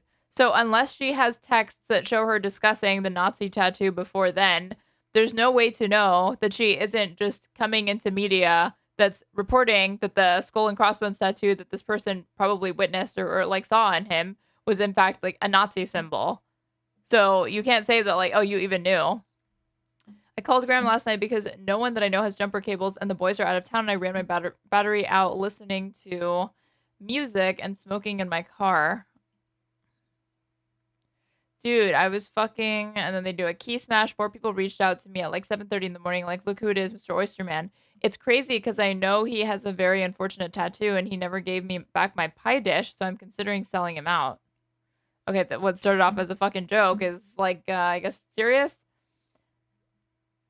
They put, I think you'll find that contrary to the current spin of his campaign, I am not in fact a Republican operative hell-bent on destroying his campaign, but instead am and have very much been on the left side of the political spectrum. I will write a full statement about my story and what I think his candidacy means for quote-unquote progressive politics because despite my joke about being a spurned lover with the stolen pie dish, I never tried to make him out, but instead watched him lie to the people of Maine and our country. Am I reading this right? That you dated a guy with a Nazi tattoo on his chest? Fucking Nazis is like the singular way to be stripped of being allowed to call yourself a leftist. Grow is fine, unless I'm misreading. Okay, already getting woke scolded in the reply is amazing. This is how you know this person probably is left. I didn't know about the tattoo until we had already been dating for a hot minute. Additionally, he gave me a sob story about it that seemed genuine. I'm writing a statement that I'll post. And then that same person, but I'm not saying you're a bad person or anything. Everyone gets tricked at some point, but that kind of doesn't make it any less bad. The second someone mentions having a Nazi tattoo that isn't already covered up, the only correct response is to block and find someone else. Period, queen. Okay. This is so... I didn't know about that. Like, you were... This guy who literally just said on Morning Joe, yeah, I was single for most of my 20s. I struggled with alcohol and PTSD or whatever. He's the fucking Kick account. He seems like a total fucking player. A total fucking man whore. And the idea that this person was dating him and, like, seeing him multiple times... and they hadn't been intimate with one another and she hadn't seen the tattoo.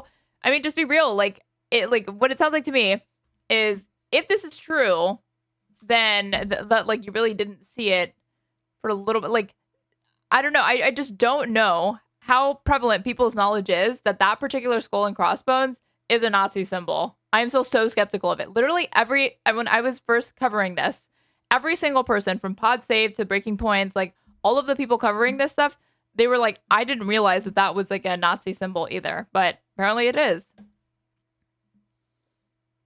But okay.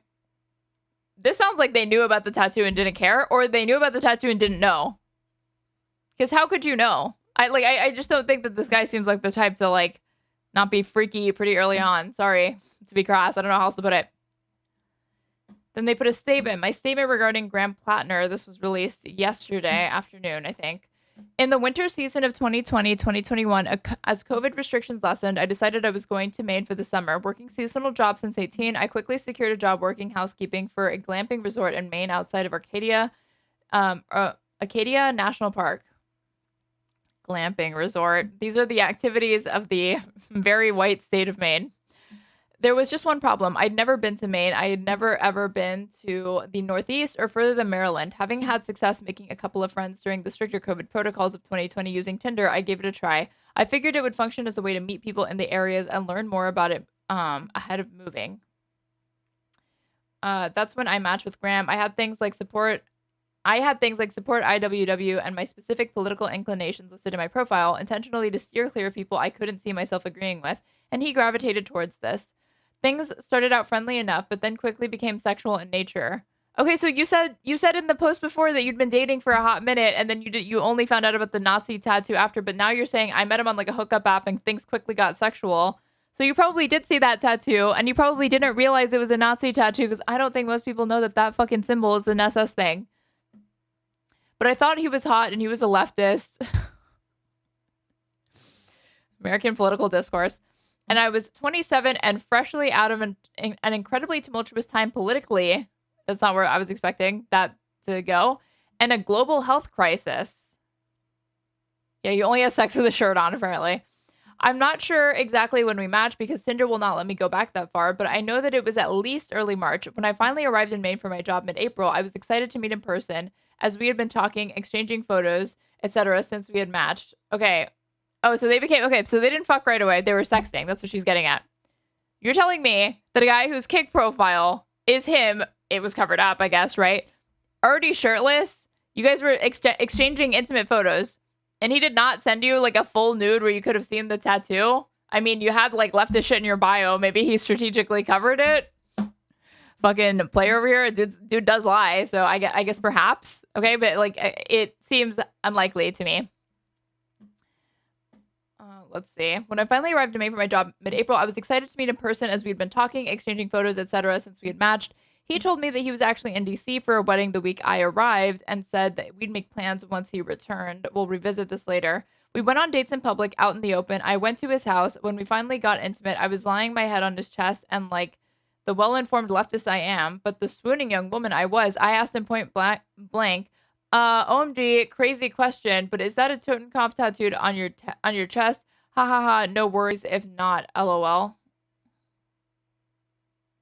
Wait. This is something that she said to him in person? It reads like a text. Yeah, when we went on dates in public out in the open, I went to his house. When we finally got intimate, I was lying my head on his chest and like, okay, yeah, she's saying that this is how she spoke to him. Like the well-informed leftist I am, but the swooning young woman I was, I asked him point blank, OMG, crazy question, but is that a Totenkopf tattooed on your chest? Ha ha ha, no worries if not, LOL. Okay. Yeah, she was a 27-year-old girl talking like a 14-year-old girl out loud to Graham Platner in bed after post-COVID. That's where we're at in the story right now. I remember this plain as day. He sighed and put a hand to his forehead and pushed his hair back and said, why does this read like a Wattpad entry? What are we doing here? This is literally fan fiction. He pushed his hair back and said, yeah, he explained he didn't know what it was when he was younger, but as leader of whatever military variety was big into World War II history and suggested he and his team all get it. My obvious response was, wow, oh my God, that's like OMG, so crazy, LOL. Why didn't you get it fucking removed? Why are they making like advanced? This is like, I don't know how to describe the ick that I'm getting from reading this, especially knowing that they're like 27 and apparently saying this out loud to a person, but it's like a verbal, like a visual baby talk, having to read this and like see it written down as like a dialogue that occurred between these two people. He provided what at the time was a pretty convincing explanation that when he finally returned from war and then private contracting and had settled into leftist ideology, you know, following the stint as a mercenary and all of that, he kept it as a reminder that the United States, and by extension himself, were the bad guys, a blood brand of sorts that would serve as a constant a blood brand of sorts that would serve as a constant reminder of his growth and change, but a mark he would always carry. Why didn't he float this explanation? It would have been far more honest, and I would have far less heat for him if he had just fucking done this, but I guess it's a fucking... I shouldn't say why, because it's like a non-starter that you're going to be like, yeah, we were the fucking baddies, like the Nazis, and I'm like, you know, transforming the meaning of this thing I accidentally got into that. Hello, fellow well-informed... Yeah, any other well-informed leftists in chat right now? Now, that's one hell of a way to clean up. Stuck the landing. He shoots, he scores. A sob... I hate how this person writes. A sob story of monumental proportions that only further solidified my perception of his ideology, but surprisingly enough, not the one he gave to the people of Maine or the citizens watching at home. And I do mean genuinely surprising, because from the moment he announced his campaign, that is exactly what I expected to hear when the truth inevitably came out. And this is why I've decided to speak about this. I've made jokes with friends, played it off like it wasn't a big deal, and tried to just duck my head down and pretend it didn't happen. But it did. If Graham Platner had told the American public on Al Gore's internet the same story he told me, even if it was a lie crafted and tailored to my perception of him, he would have proven his platform further still, and there would be nothing for me to say. But the problem is he didn't. He got on microphones and stages and in gathering halls and told people that at the big age of 41, he was just finding out about this now. We stopped talking shortly after that because a friend relayed to me that while she was at his house having some of our mutual friends look at her car, he was talking about a woman he had blown it with, saying she was the love of his life. I was naive and probably a little too starry-eyed for my own good. Even a man branded with a Nazi tattoo, though? But as a person who had only been on a handful of dates with him and fucked around a bit, I was smart enough, I cannot believe this is real, to know he wasn't talking about me. I took the hint. It wasn't until a month in August that, upon having a conversation with a mutual friend and it being revealed that I had been seeing Graham, I found out that he'd been engaged the entire time we were talking and exchanging photos and videos. I can't say for certain if he was still engaged when we were seeing each other in person. Just that the only thing that this is seeing is like, okay, maybe they weren't into kink shit. Maybe he actually did have some sort of like extramarital affair. And that wasn't just the Just So story that they spun in order to respond to the Kik account coming to light. I can't say for certain if he was still engaged when we were seeing each other in person, just that his mutual friend told me he was engaged to a woman named Jen and that she had walked in on him having sex with another person at a wedding they were at in DC. Holy fuck. That mutual friend also advised that he was trying to repair things with this woman and asked me if I was going to seek her out and tell her. This is literally just like a script for The Young and the Restless, man.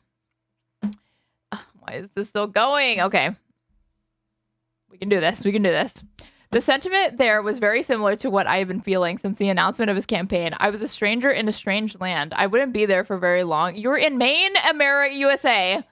This is not a strange land. You're in your own fucking country. I don't understand this. This is not like, even if you went to Canada, I could understand. I was at a strange land. I was in fucking Canada, okay? I was lost in the woods in Canada. I didn't know what to do. I just know that they like hockey and maple syrup. I would buy it.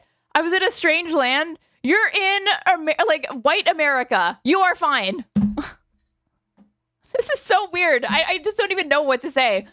I wouldn't be there for very long. We were no longer involved, and I wasn't exactly keen on inviting any additional bad blood. Small towns, you know, I didn't feel the need to say anything publicly because it had nothing to do with me. It was another in a long line of admittedly embarrassing experiences with men, and a funny self-deprecating joke in a few group chats. That was until he lied, and I thought about coming forward then too, but to do so would be to invite the kind of vitriol that I am seeing now. I no longer live in Maine, you know, the scary land of Maine. I have my own life, and I have stressors closer to home. At the time, I didn't feel the need to add to the pile. Okay, so this is the explanation that I was just wondering, like, why is this barely coming to light now? However, after these last revelations, it seemed that my story was one of the most recent. The way that these women have been brushed off, scrutinized over their political leanings, accused of being paid agitators. Gee, wonder why. Is that a false thing that these people are intimately involved with Republican organizations like the Heritage Foundation and Women for, like, voluntarily creating groups like Women for Kavanaugh? I saw one, I haven't independently verified this, that she got some sort of award from fucking AIPAC. Like, that is relevant context to bring in. The same with Tara Reade. Like, you're never, if you're listening to somebody talk about Tara Reade and they leave out the fact that she's like a Russia defector, you are listening to somebody who's probably being dishonest to you. Because it's relevant context to factor in. It doesn't invalidate it, but if the strength of the claims and allegations hold up to scrutiny, that these sorts of like facts and information about this person should not undermine that entirely. Let's see. Accused of being paid agitators, dragged through the mud, was not only uncalled for, but also stands in direct opposition to everything that Graham Platner seems to espouse. He did real harm. He cheated on his fiance? Like that's bad. Don't cheat on your fiance. But all of that, she doesn't even have evidence from her own. Like, all she has is hearsay in this. She literally just has gossip. She didn't actually, like, she put like 2 and 2 together based on what she said, but she does not actually know if he did cheat on his fiance or was with her at the time. She said, a friend of mine said he was already engaged at the time that we were dating. She never talked about independently verifying that with him. They were no longer in any contact. So, harm to whom exactly? We don't even know if that was just her assumption. We don't even know if that's true. Oh my God. He's doing real harm. Sorry. He did real harm. Although my time in his orbit was short, he still robbed me of my agency in a place I had never been before and left me open to the Wait, what? He robbed me of my agency in a place I'd never been before. You're a 27-year-old woman doing a glamping gig in Maine. What the fuck do you mean? You were already going to Maine before you met this man. You were going to meet up with him opportunistically because you were going to be in the area. What do you mean he abandoned you? He was not your boyfriend. You guys casually dated. He was not your fiance. He was not your husband. He didn't do spousal abandonment. You can't even claim that. Even if you could, you're still an adult. This woman's my age, apparently, in this story. How? Like, again, this is literally, like, I could understand even like a 17 or sorry, like an 18-year-old or a 19-year-old being like, yeah, Maine is a scary fucking place or whatever. I was there alone. Okay. You're almost 30. You're closer to 30 than you are to your early 20s. I had come to Maine knowing nothing, or like, what is it? Yeah. My time in his orbit was short. He still robbed me of my agency in a place I'd never known before. It left me open to the possibility of social ridicule. I don't even know what that means. Because it's embarrassing that you like slept with this guy. If that you're opening yourself up to the possibility of social ridicule by doing this. Not the possibility of. Guaranteed. Because yes, this is me on a public platform socially ridiculing you for putting this up on the internet. Why would you do this? It is so the way it's written is embarrassing. There's parts of it that strain credulity, but given how immature this person seems, I now believe that they speak in like text in person.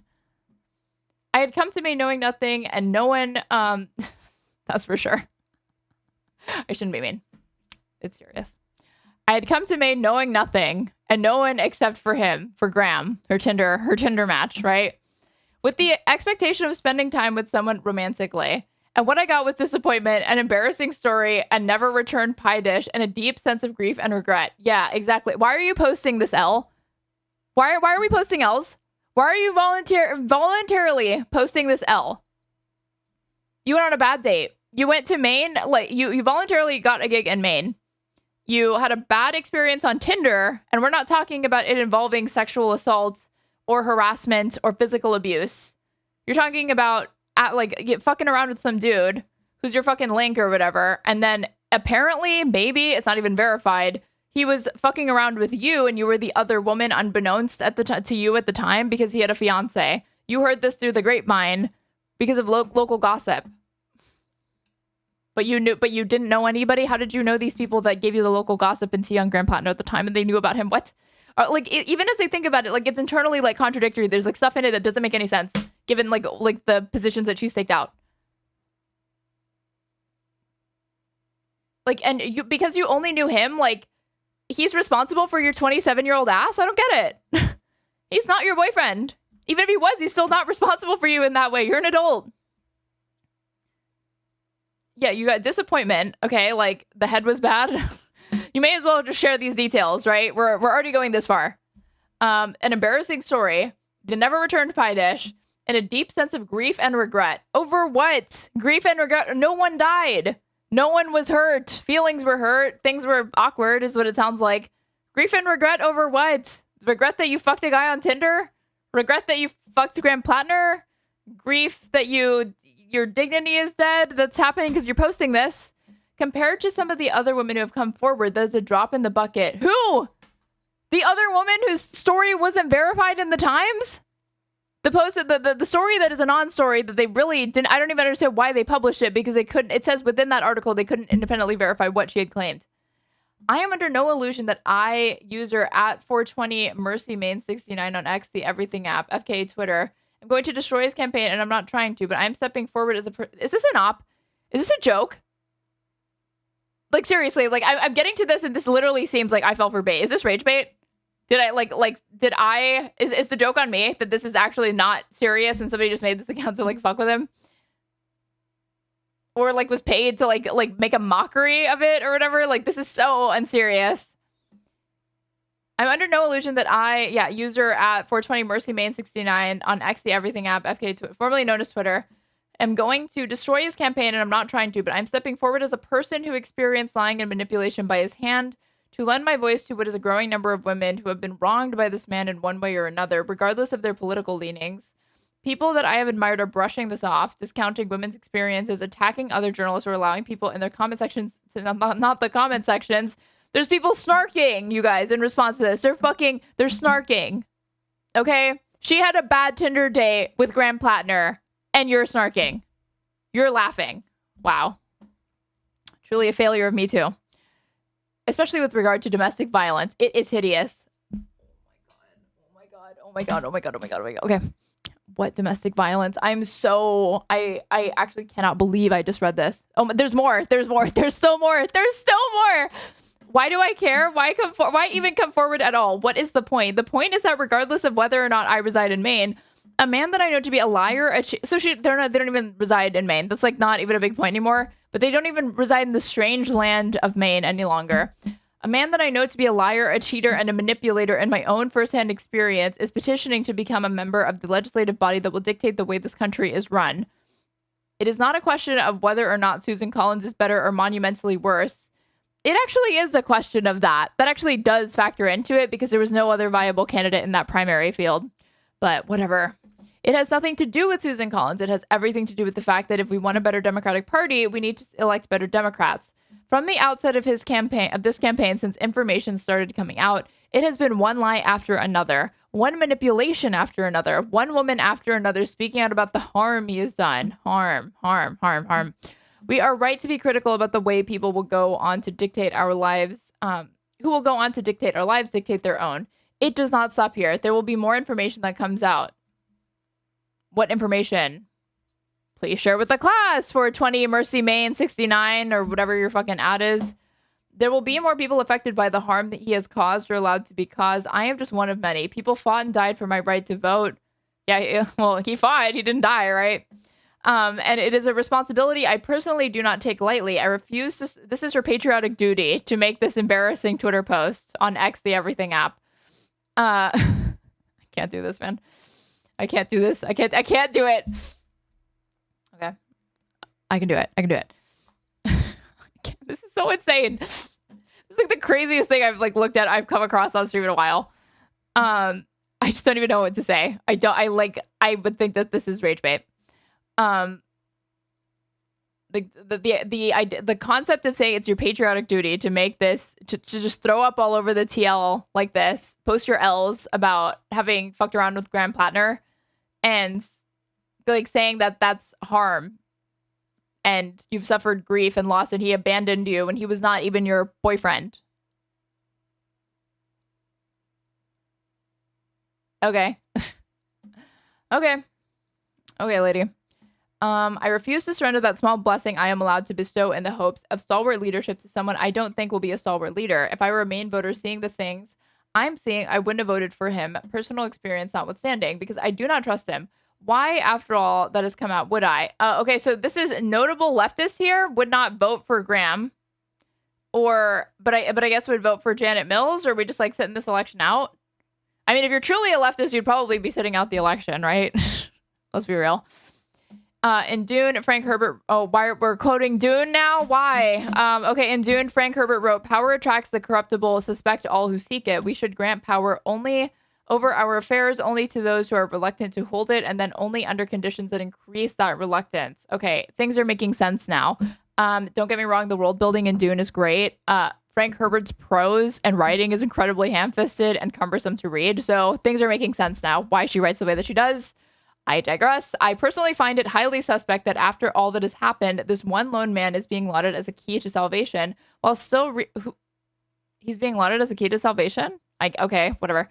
While still reaching ever forward towards a position of power very few of us will ever understand. If we are going to build progress, if we are going to build a platform that cares for the most vulnerable of us, like her, I guess, the people that go to Maine to do gig works, help people glamping, we are going to need a much better hammer. Okay, no way a woman wrote this. Apparently they did. I don't even know what to say. Wow. Hi. First and foremost, these are some replies.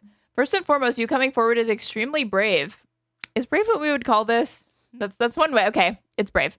Considering your proximity to leftist politics, which is what exactly? Having a Twitter account? Thank you for your courage. Second and far less important, did Graham play Overwatch at all? Was he a Bastion main? I mean, you may as well. That is the proper follow-up question. Did Graham Platner play Overwatch? It's just as relevant as anything that she said within that fucking post. Literally, more relevant even. Please tell me I didn't just waste my time reading these 4 long-ass pages to come away with literally no new information. Why was it written like it's an assignment for a creative writing class? Sorry, dog. No worries, have your main character moment, girl, LMFAO. Oh my god, I can't with this Yas Queen shit. I'm gonna lose it. I'm gonna get banned off Twitch. I'm gonna get banned off Twitch for misogyny, you guys. I can't. IDK, how you're getting that out of the... Oh, and they're mad. They're annoyed with this response, even though they're hyping them up still. Yes, queen. Period. Okay. Epic slay, girl. IDK, how you're getting that out of this. An article came out about how he had not only been a jackass to his exes, but also physically violent. And then that's actually like not what it says. It's allegedly, and they couldn't confirm it. And then he went on CNN and lied about it again. So I said something. I'm sorry that you don't find that valuable enough. Like, OMG, this is so fun. I love people digging through my life and calling me a whore and a Mossad agent. Yippee. Are you fucking serious? Okay. So this person is just like crashing out. This person's just like crashing out. Like out of all of the people, like, why not go crash out on these people that are calling you that instead of the person who dunked on you a little bit and then like this clearly was like, oh, okay, like do whatever you want. This does not seem like snarky to me. It's that person who did this. The like Lindsay Fifield. Fun common thread with all of us is that none of us were planning to come forward until his lies enraged us so much that we had to do. Yeah, hell hath no rage like a scorned woman, or whatever the fucking quote is. If nothing else, regardless of political affiliation, we must protect women. If my talking about this adds to the collective voice and empowers women to speak out, that's a good thing. I feel like the age gap. We've hit age gap discourse in the fucking replies. This is amazing, you guys. I feel like the age gap might be a bigger deal for a lot of Platner supporters than the tattoo, domestic assault, or disability fraud. I mean, he's like 10 years older than me. My parents were 10 years apart. I don't think that's a major issue. Okay. So she comes out in favor, on the controversial side, defending the age gap between herself and Mr. Platner. Okay. Let the record show. You can never complain about anything far right from now on because the proper reason will always, the proper response will always ask if you've dated him before. LOL. Was waiting for you to show up, bestie. I guess this is some friend. New person drop. Someone who considers themselves a leftist but sells their story to the ultra-conservative Zionist New York Post in order to get Susan Collins another term. Not getting a text back is not a form of manipulation. A man being a slut and non-committal is not doing harm to you. Claiming to be a leftist but then being confused as to why he didn't run on the U.S.-enabled Nazis, so you don't actually have any real issues with the man. Okay, we got a watermelon emoji. Drop in straight facts, okay? So he cheated. That's it. That's the pitch. No DV or SA. With Trump as president, Epstein Files, yeah, I don't think this is going to roll. Unironically, this type of behavior uniquely positions Platner to be the president. FDR, JFK, LBJ, Clinton, Trump, H.W. Bush, even fucking Grover Cleveland had worse sex scandals than this. Everyone needs to grow up and have some perspective on life. Yeah, he's a scumbag, but this is the diet version of everyone else. Read a book. Damn, cold.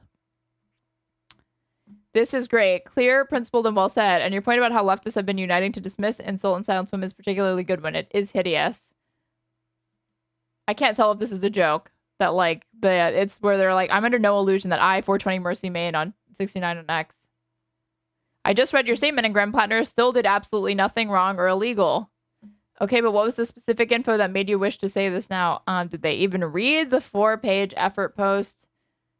Yes, you care so deeply for this country that you rushed off to the New York Post. So I guess this, like, again, notable leftist, you guys. Noted leftist. Dipshit Usagi over here. Okay, this is amazing. Whatever. I can't, dude. I can't. Okay, if you're watching on Twitch and you're not following me, please go ahead and do so. That way you can know when I go live and film myself basically having a lobotomy for you guys, for your viewing entertainment. If you're watching on YouTube, please like the stream. It pushes it out to other people. That way, I can get more subscribers. And if you're not subscribed on YouTube, you should. That way you can know when I go live there. You can hit the bell notification. We'll also alert you when I go live on YouTube. If you want to support me, the best way to do that is to follow the donation links pinned to my Twitch chat and my YouTube description box. The Streamlabs tip link specifically, because they only take 3%. But if you want to send me a YouTube super chat, I will also read that out, even though they take 30%. And you can also support me on Twitch by gifting subs throughout the chat, or buying a sub yourself, or subscribing with your Amazon Twitch Prime sub, which gets you access to an ad-free experience as well as cute emotes. I'm at straighted _ and everything, and I'm losing my mind over this Graham Platner discourse currently. But is there anything else on this? Like, this is nothing's topping this, man. This Twitter statement. Like right now, like I am at a loss for words. That's saying something. For me, I really don't know what else to say. I need to get PBD injected into my vein. We need to get to PBD. The only way we can get to PBD is if we read about SpaceX's IPO. So let's do that before we do anything else here. Okay. No. What is this? Okay. There we go. All right. SpaceX, that's milestone with world's largest IPO, furthering Musk's power. So in other news, the egotistical man-child billionaire who runs X is going to be making more money or something. SpaceX, Elon Musk's rocket and satellite maker, officially finalized its initial public offering price to become the world's largest stock market debut, and a testament to the tech mogul's influence and people's belief in his business vision. And it really is just that, a belief, a thing based on faith and nothing else. On Thursday, SpaceX confirmed its IPO price was set at $135 a share and that it would sell more than 555 million shares, according to a company statement. That means SpaceX would raise around $75 billion from its offering, putting its valuation at $1.77 trillion. With those numbers, SpaceX would shatter an IPO record previously set by Saudi Aramco. Saudi Arabia's state-owned oil company was valued at $1.7 trillion and raised more than $29 billion when it went public in 2019. SpaceX will begin trading publicly on Friday under the ticker symbol SPCX. A SpaceX spokesman did not immediately respond to a request for comment.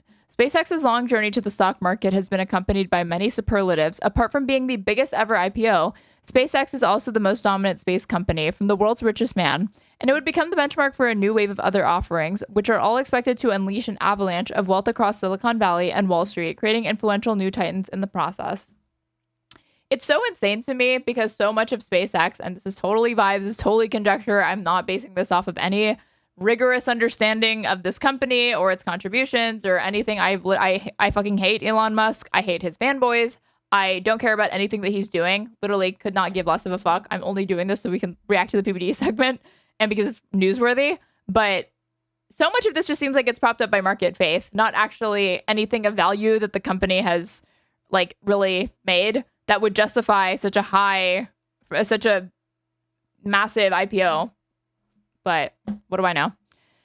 Anthropic, the AI startup that makes the Claude chatbot and its ChatGPT making a rival, OpenAI, have both confidently filed to go public in recent days. Each company has a valuation approaching $1 trillion. If Anthropic and OpenAI successfully pull off public offerings, it would mean another milestone. $3 trillion companies reaching the stock market for the first time. A defining trait of the offerings is that they are likely to make those who are already wealthy even wealthier. No way. At $135 a share, the SpaceX stake controlled by Mr. Musk would be worth more than $860 billion. He cannot sell some of the SpaceX shares he controls until the company hits various operational milestones, according to the firm's filings. And a slight increase in the company's share price in its first days of trading, perhaps as soon as Friday, could turn Mr. Musk, 54, into the world's first trillionaire. That is this sentence I wish was a sentence in a Kurt Vonnegut novel, not something that I'm reading in the paper of record, but that is unfortunately this person's trajectory. The world's first trillionaire. Does it get any more despotic than that? Mr. Musk's friends, such as the investor Antonio Gracias, as well as Silicon Valley venture capital firms and other private investment companies, are also set to reap large rewards. An analysis from Hill.com, a San Francisco-based investment platform, estimated that more than 4,400 current and former SpaceX employees were also likely to become millionaires from the IPO, with around 400 of those expected to earn $100 million or more. Mr. Musk, who founded SpaceX in 2002, has redefined the space industry with partly reusable rockets and a satellite internet service, Starlink. In February, SpaceX bought its AI company, XAI, which, oh my God, I didn't realize this was like his thing to that degree, which owned his social media platform X. He separately runs the electric car maker Tesla, as well as other companies.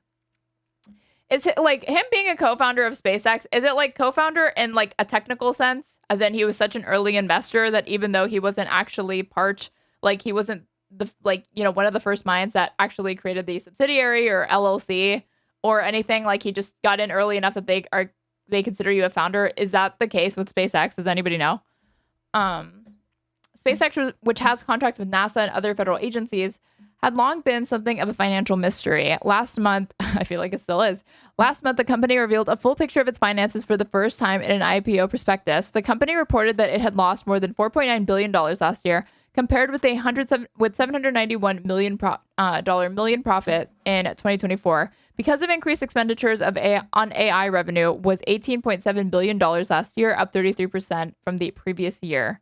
Those figures have spooked some potential investors, causing skeptics to say that SpaceX is overvalued at more than $1.7 trillion. Count me a part of that group. They noted that Mr. Musk has a history of overpromising, and what's this link to? Elon Musk laid out 602 goals. We counted how many he hit. Okay. This is have to do with like, I thought it was like goals and his capacity as Doge, or just like stuff that he's promised to do. And questioned whether SpaceX's goal of launching AI data centers into orbit or establishing factories on the moon are feasible. It really does feel very much a don't look at the man behind the curtain situation, said Jim Chanos, the founder of the investment firm Chanos & Company, who predicted the 2001 collapse of Enron, the energy company that was found to have engaged in accounting fraud. This week, Senator Elizabeth Warren, Democrat of Massachusetts, sent a letter to the Securities and Exchange Commission asking the agency if it had reviewed SpaceX's claims about its business before its IPO, while also raising questions about the provenance of some of its financial projections. This is shaping up to be the most rigged IPO in American history, she said in an interview. Does she like elaborate on this? I feel like this is quite the claim. Like, what does she mean by the most rigged IPO? But others said that they were like, just because like it's overvalued or what? But others said that they were excited by SpaceX's offering, seeing it as a new chance to bet on Mr. Musk, who has a record of disrupting industries. On X, some of the tech moguls fans recently reposted a quote that was first attributed to his fellow billionaire Peter Thiel: "Never bet against Elon Musk." Of course, Peter Thiel comes up in this. SpaceX's underwriters, which include Goldman Sachs and Morgan Stanley, have the option of purchasing an additional $83 million of IPO shares from the company to sell to its investors. If the underwriters exercise that option, the company would raise more than $86 billion in that offering. That looks like something worth $1 trillion. Oh, for sure, for sure. Anthropic is legit. I'd buy that only because it's a PBC and not a corp. I don't know what the difference between those things are. Okay, but maybe PBD will explain to me. Okay, let's fucking go. Is it really even a Straighterade stream? If I don't get my PBD fix in, you guys. This is Bitcoin versus AI plus SpaceX's historic IPO. This is streamed a day ago and has 176,000 views. Let's fucking go. Did you ever think you would make it? I feel I'm supposed to take sweet victory. I know this life meant for me. Adam, what's your point? The future looks bright. My handshake is better than anything I ever signed. It's right here. You are a one-of-one? My son's right about it. I don't think I've ever said this before. Just still, thank you so much for the raid. Welcome, guys. We are going over PBD covering the SpaceX IPO. And unfortunately, just still, I don't know if you're watching, you have missed a killer fucking segment on the most recent Platner allegations to hit the fucking TL. They are a gold mine. I would recommend that people that have come to watch me on Twitch, I would love for you to stick around, but I'm sorry. I just know that Justelk's audience, in particular, if they haven't seen it already, will enjoy this. Please go to my YouTube. Please go back in my VOD. Please review the fucking... If I had to read it, you guys have to read it. Or you have to listen to me read it. Go back and look at that segment. It's fucking insane. Okay, back to this. I'm gonna get worked up all over again. Oh, you covered that? Okay, you already got to them. Okay, good job. Folks, if you want to learn how to make money, sometimes you got to pay virtual lobotomy, for real. Attention to what's going on to these IPOs, because there's a lot of money being made right now. It's so fabricated. No, I don't even doubt that this is a scorned woman without a pie dish anymore. These people exist. Have you ever, heard of this thing called the general American public? It's filled with fucking annoying women, okay? I totally believe the story. I just don't think it rises to fucking abuse. We're going to talk about that today. We got a bunch of smart guys here with us. PBD. Dude, he looks so different when he lets the fucking 5 p.m. shadow come in. Got Pomp back here with us. I'm sure. Whoa, a scorned woman? Listen, didn't she call herself that? Don't shoot the messenger. I'm just repeating what she said. Sylvia's going to be with us today as well sometime. Tom is here, and then we have, of course, national security guy Aceto here. So stories, IPO. We got SpaceX, okay? That's IPO in. And, you know, I got a call. We talked to our Goldman folks about SpaceX. I think they're leading the round, if I'm not mistaken. Then you have Sarah's Bras. Not Sarah's Bras, Sarah Bras. People have a hard time pronouncing that. Tom's been coaching me this morning with my English saying, Pat, it's not Cerebras. It's Sarah Bras. That's the proper way to announce it. You want to know the craziest thing? They are oversubscribed 20x. So imagine you're going saying we want to raise whatever, $500 million. Okay, I don't know what's going on. I just want to. I want to get into. I want him to This is going to be pornographic. How much he's probably about to glaze Elon Musk for this IPO. Is this IPO stories, and there's a ton of them, right? There's a ton of them to go through. So which one do we start off with? Rob, what page is Sarah Bras on to start? We don't have that page. So let's start off with, I'll start off with SpaceX. So, okay, let's start off with Sarah Bras. Sarah Bras stock jumps 18% as roller coaster. First month of trading continues. Tom, we were talking about this earlier that you said they are oversubscribed by 20x. 20x oversubscribed. There's so much interest in. Thoughts on Hassan's PBD impression? I've not seen it. In this percent as roller coaster. First month of trading continues. Tom, we were talking about this earlier that you said they are oversubscribed by 20x. 20x oversubscribed. There's so much interest in this that even after day one, 68%, I think the stock is up. I know it sounds like he's saying Sarah Bras, but it's like Cerebras, and he keeps pronouncing it that way. And then we have OpenAI, we have Anthropic, we have SpaceX to go to. So one question for you, Tom, before we get into these stories individually, and Pomp, you as well. Why is the IPO market happening now? Why didn't it happen last year? Why wasn't it the year before? Why is it in 2026? Well, I think there's two things happening. The counterintuitive data point. Okay, yeah, give it to me, Tom. Give me the two things happening. I really need insight from PBD's boring accountant, founder of a fucking MLM or whatever. Is go look at the number of IPOs. And I believe that the IPO total in 2021 was 121 of them. And it's dropped down 30, 40. And I think last year was, I'm going to find the chart that I have on here. Tom might be top 3 morons. Hey, man, shut up. That's not, I can tell you're not a Tom. I guess you're not a Tomcat, okay? You're a fucking hater. But Tom doesn't need your negativity.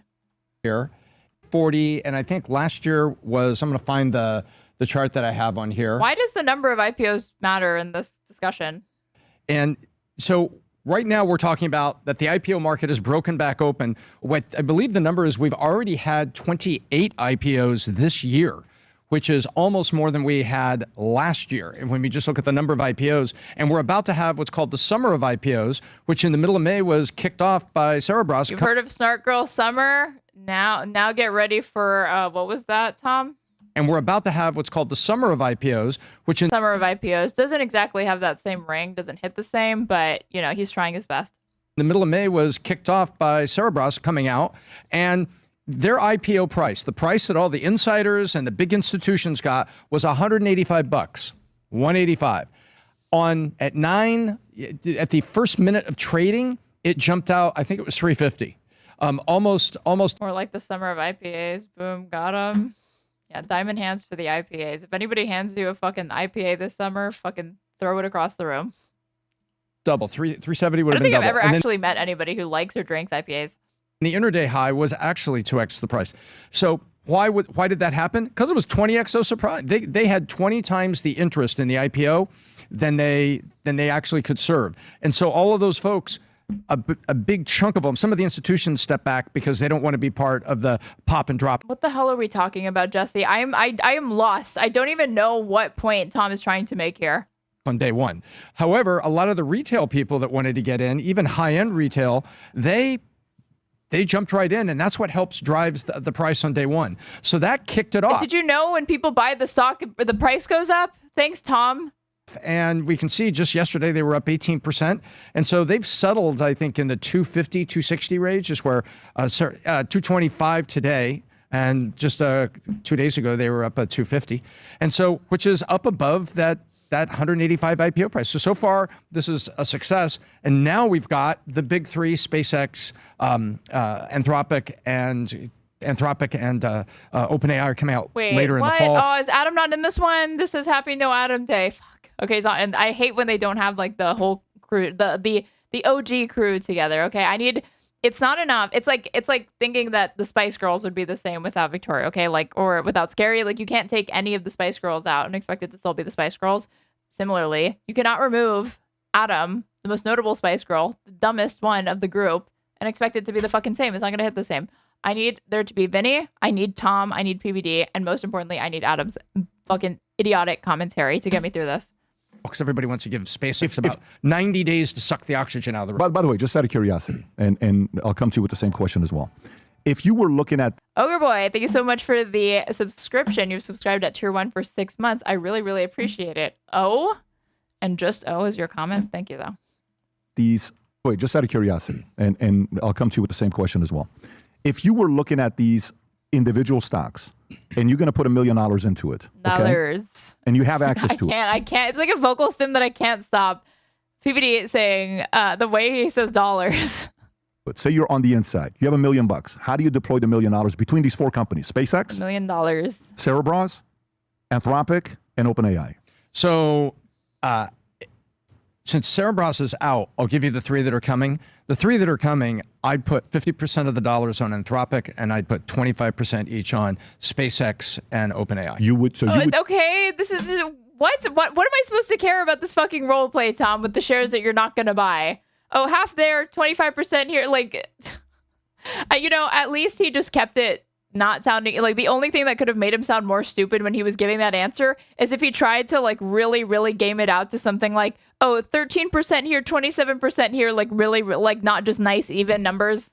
Would do 50 Anthropic. You wouldn't even touch Cerebras anymore right now. Well, Cerebras is hard to get in now, and it's out trading. And so, who is this bitch Cerebras that they keep talking about?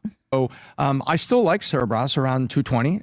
I'll tell you straight up, I'm not giving anybody investment advice, but I like this in the 220 range. Okay, so here's $1 million. The other question to follow up on to the average person that's not on the inside.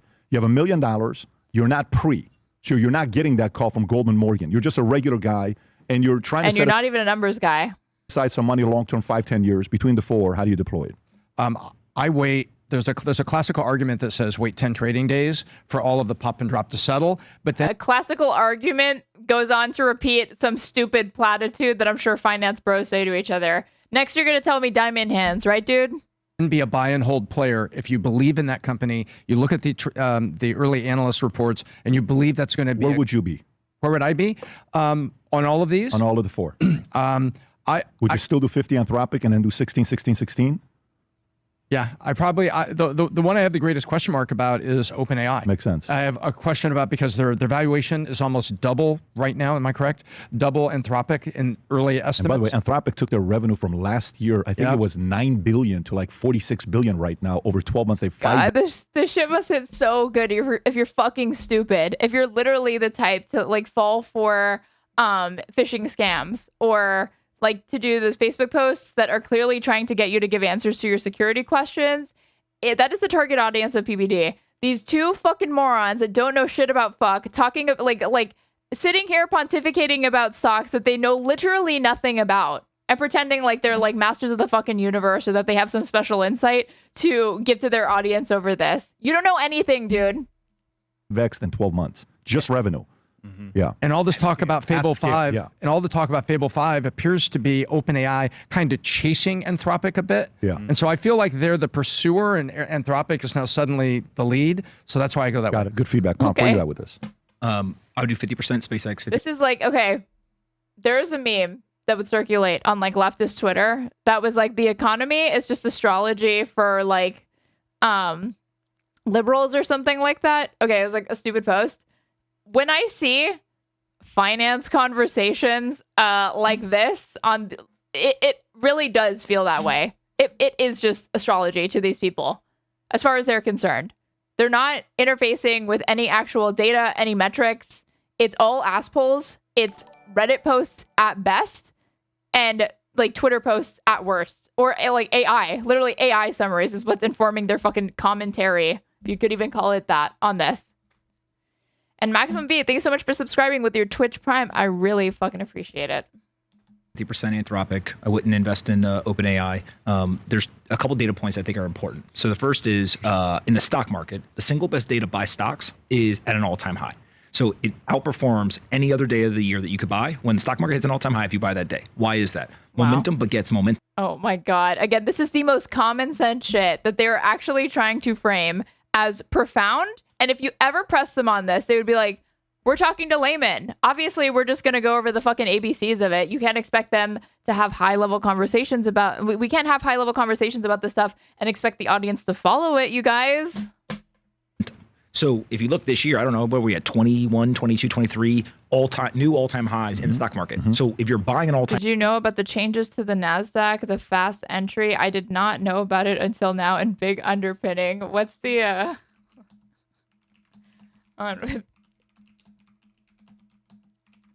Like, what you just said to me is, like, literally the fucking, this meme. I may as well have been reading out this meme or whatever when you said that. When you said, was it, like, the changes to the NASDAQ, the fast entry you didn't know about. Yeah, what's going on with Russia, Ukraine? Don't worry, kitten. Okay, yay. Love you, hell puppy. Time high day, that means the market has momentum and it's likely to continue. Things in motion. And Taco Canada, thank you so much for subscribing with your Twitch Prime. I really appreciate it. Stay in motion, right? True in financial markets, true in science as well.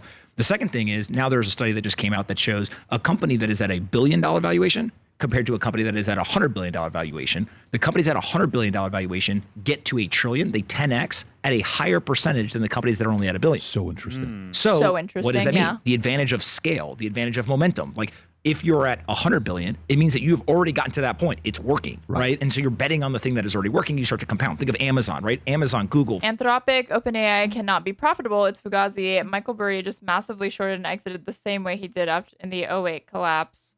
I'm always skeptical. Like, I don't know about taking signals from this Michael Burry guy, to be honest. I don't know.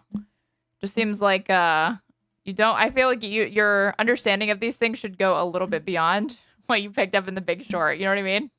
Because I feel like his lasting cultural impact or whatever, especially following that movie, it kind of just reminds me of these like ex-CIA talking heads, which is that like, yeah, they have like one claim to fame or whatever, but like, is it actually indicative of them being able to have genuine predictive ability with these things? I don't know.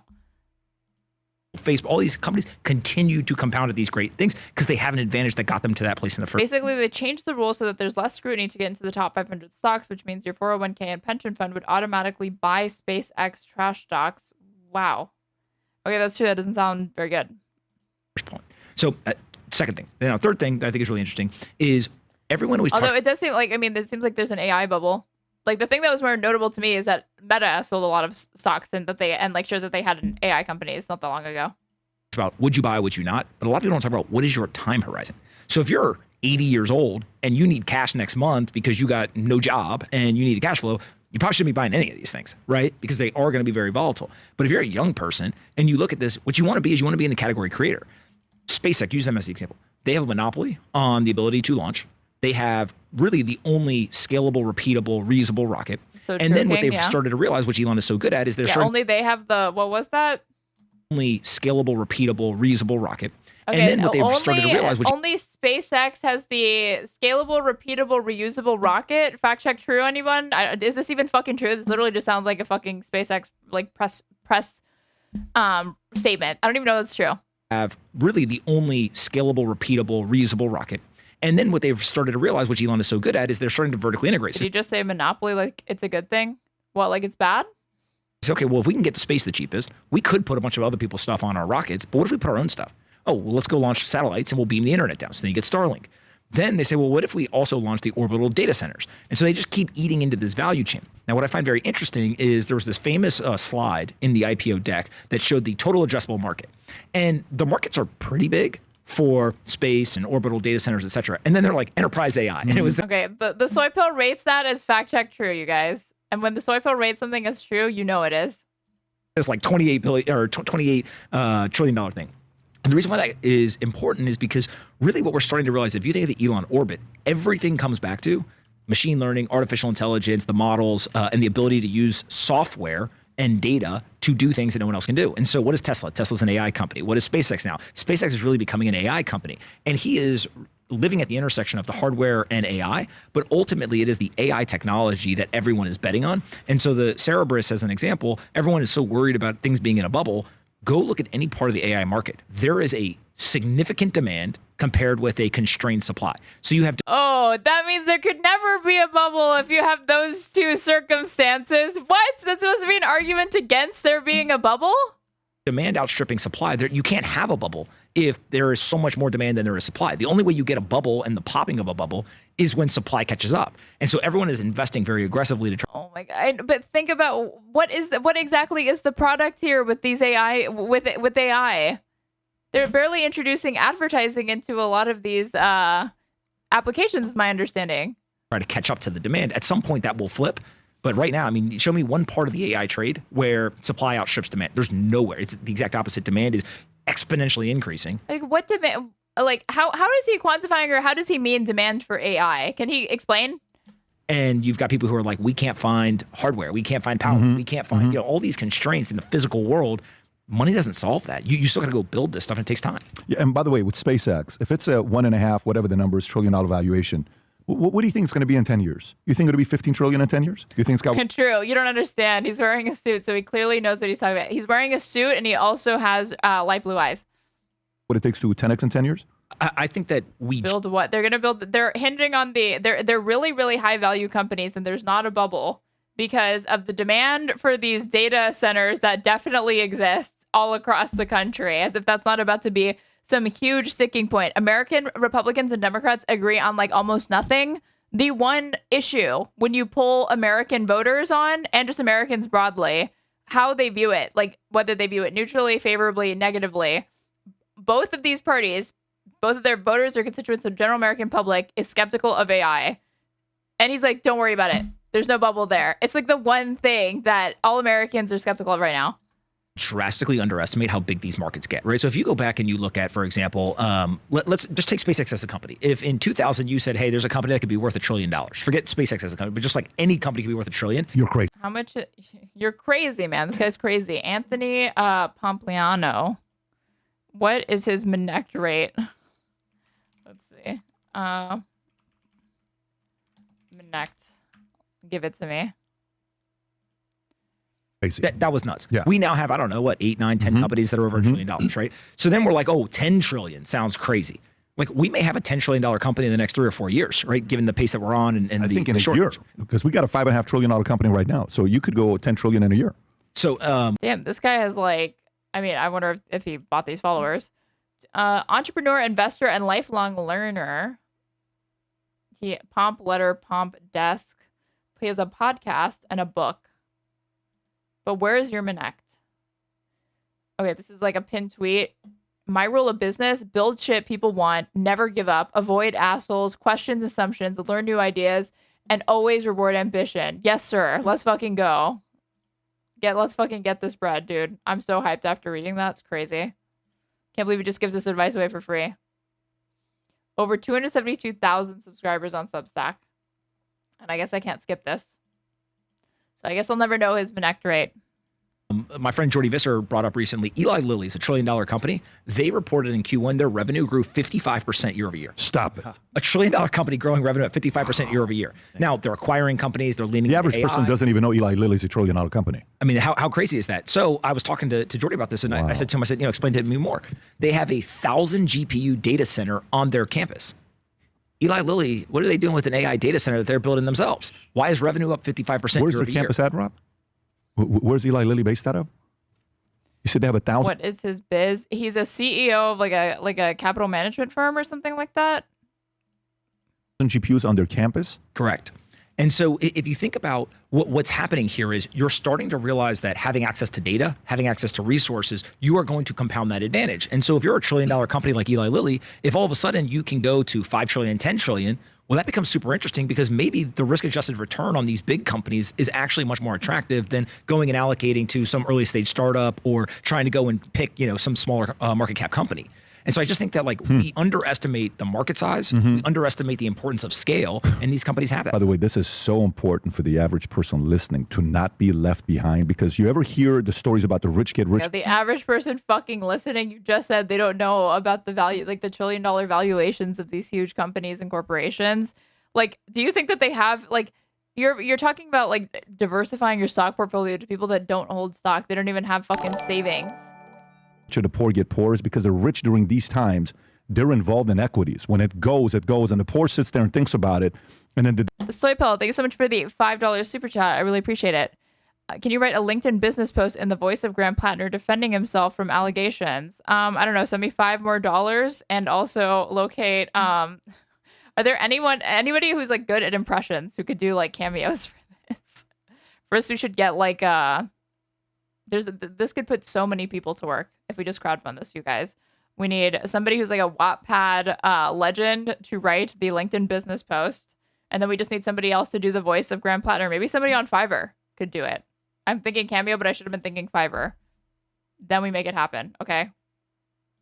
The disparity between the two gets wider and wider and wider, and people say, why is this happening? Brandon, your thoughts on this? Yeah, I'd go 33% SpaceX, 33% Anthropic, 33% with Cerberus. Not even touch OpenAI. No, I think they're. What about the other 1%? I think they're going to be extinct in a couple of years. They completely lost strategic clarity. Yeah, that's me. I'm a numbers guy. They're coming out with these new ideas saying, oh, yeah, we're not worried about ChatGPT anymore. We're going to create all these chat bots and have things operate on your behalf like they're talking about in that article we're going to get to. So wouldn't touch OpenAI, but yeah, I think Anthropic's a powerhouse. I think SpaceX, the whole world's going to run off of it. With what Wi-Fi, what that's going to do, military applications, like a lot of the drone warfare is completely dependent on what is it? Their satellites do with us. Oh my God, it's painful watching this guy stumble his way through incoherent sentences that are just a grab bag of whatever he saw on his Twitter timeline that he was scrolling on right before he went live with these people to try to not come off like a complete fraud. It doesn't fucking work, dude. You're clearly a moron. Starlink. And yeah, with the Cerberus company, it's probably the only competitor to NVIDIA. I mean, their whole thing is they're coming out with like the bigger chips because they're saying it's a shorter distance that the electrons have to travel across instead of like a bunch of small chips. They have the one big chip. So NVIDIA's got 80% of the chip making GPU market. So somebody's got to take some of that. They're probably the most realistic competitor. They have I think a deal with Amazon and OpenAI for. It's great. Yeah. You want that. You want. It's just like PBD just like great to what? It was just a stream of consciousness of just whatever random like things that he could recall from ChatGPT posts and Grok, things that he's asked Grok. I want to know who's number 2 to NVIDIA competition because like can anybody? No, don't go back to my VOD. Can anybody just give me a summary of what he just said? Still going to get some market share. So Pepsi maybe 2 to. Yeah, make the chips bigger. Coke, but there's only so much market you're going to get. I want to go to Fable 5, Tom, and I want to ask you guys about Fable 5. How real this is. So Anthropic releases Mythos like AI model to the public 2 months after private rollout rocked Wall Street. Is this it, Rob? It's just a promo video they released. Go for it. Let's watch the promo video. Go ahead. This is Fable 5? Yep. That's their promo video? Come on, man. I want to see more than that. Don't tease me with something like this. 2 months after Anthropic rolled out We're edging PBD here with this ad. To a limited number of users, citing concerns about the artificial intelligence model potential to do damage in the wrong hands, the company said it is ready to release an equally powerful model to the public.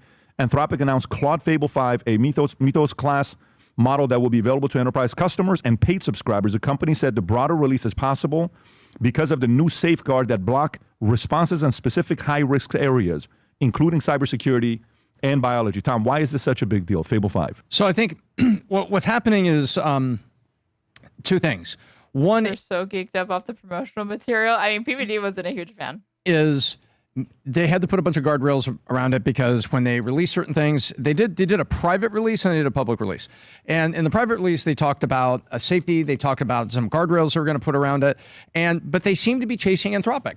People were like, well, you seem to be chasing. And most people that have looked at it, I kept seeing this phrase called step change.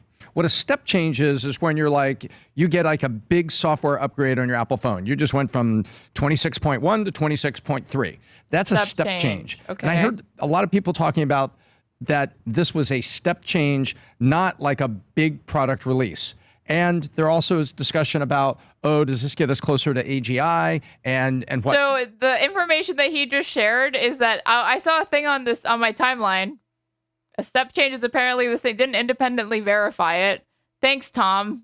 I think it's important for OpenAI to get it right, but it doesn't appear to me that there's been leapfrogging going on. Opus 4.6, GPT 5.5, Opus 4.7, Opus 4.8. Everybody's been jumping each other with that. I'm not hearing people saying, oh my gosh, this is the new king. Okay, GPT, where's 5.6? Where are you going? Do you have another one?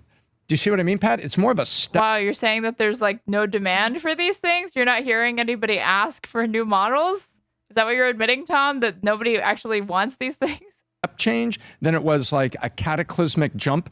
And what's a big deal is the people that like OpenAI and are supporting OpenAI and talking about GPT, they need it, all those proponents, they need it to be big because that's the jersey they're wearing. Pomp. So I'm going to use two direct examples. I saw a guy, Todd Saunders, and he tweeted the following. He said, this is unbelievable. I was on a customer call today, and We're citing tweets from a guy. had Claude transcribing in the background. As the customer was telling me about the features they wish their current software had, Claude was building the features in real time.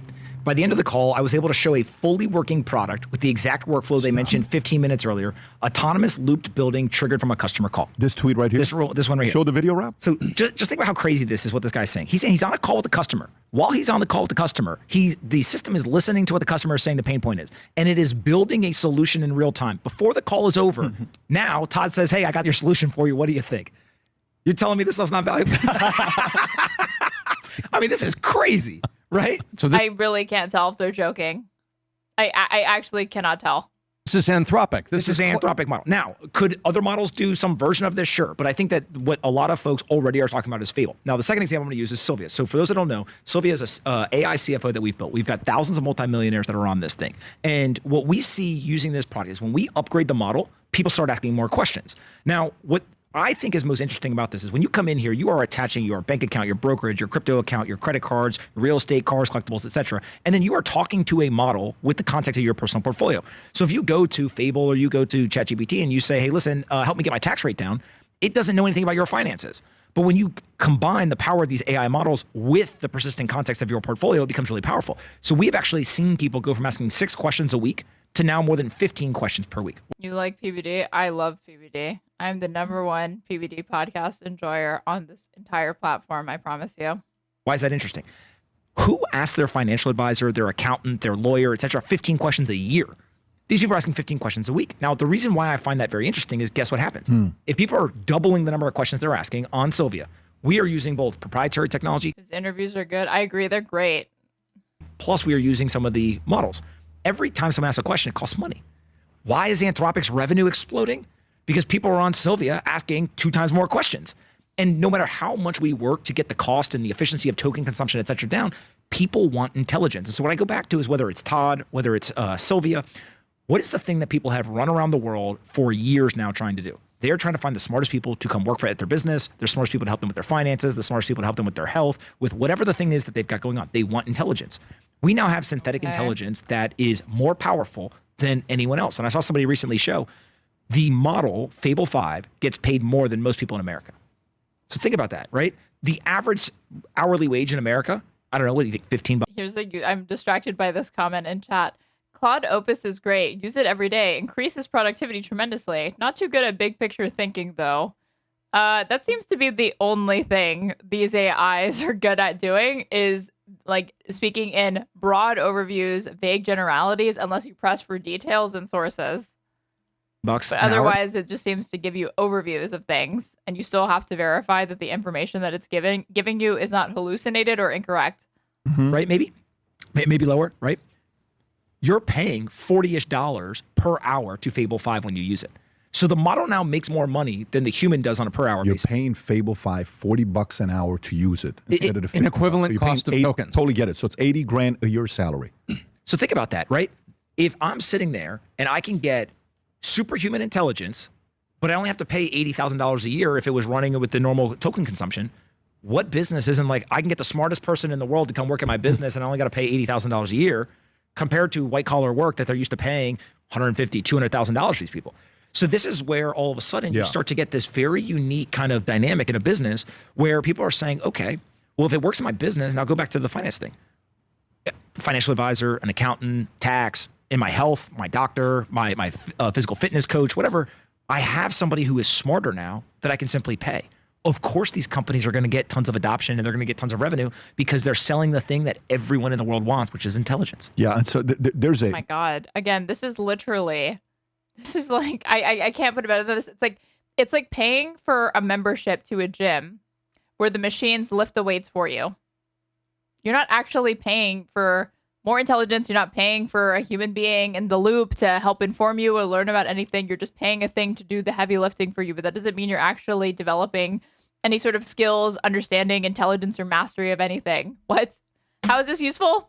There's a lot of disruption coming to a lot of different industries. Of course, financial services is going to be very interesting because how many times can an advisor get back to 200 clients at the speed that the client wants them to get back? Can they? Except instead of lifting it, like rolls weights around on the ground.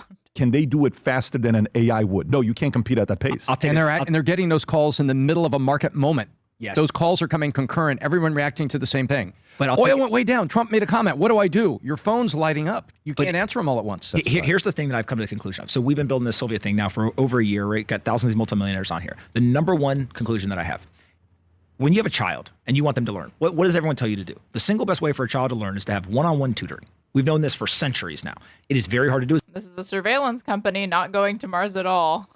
There's, you guys, I think I'm starting to think that even the morons in the PBD audience are starting to catch on here.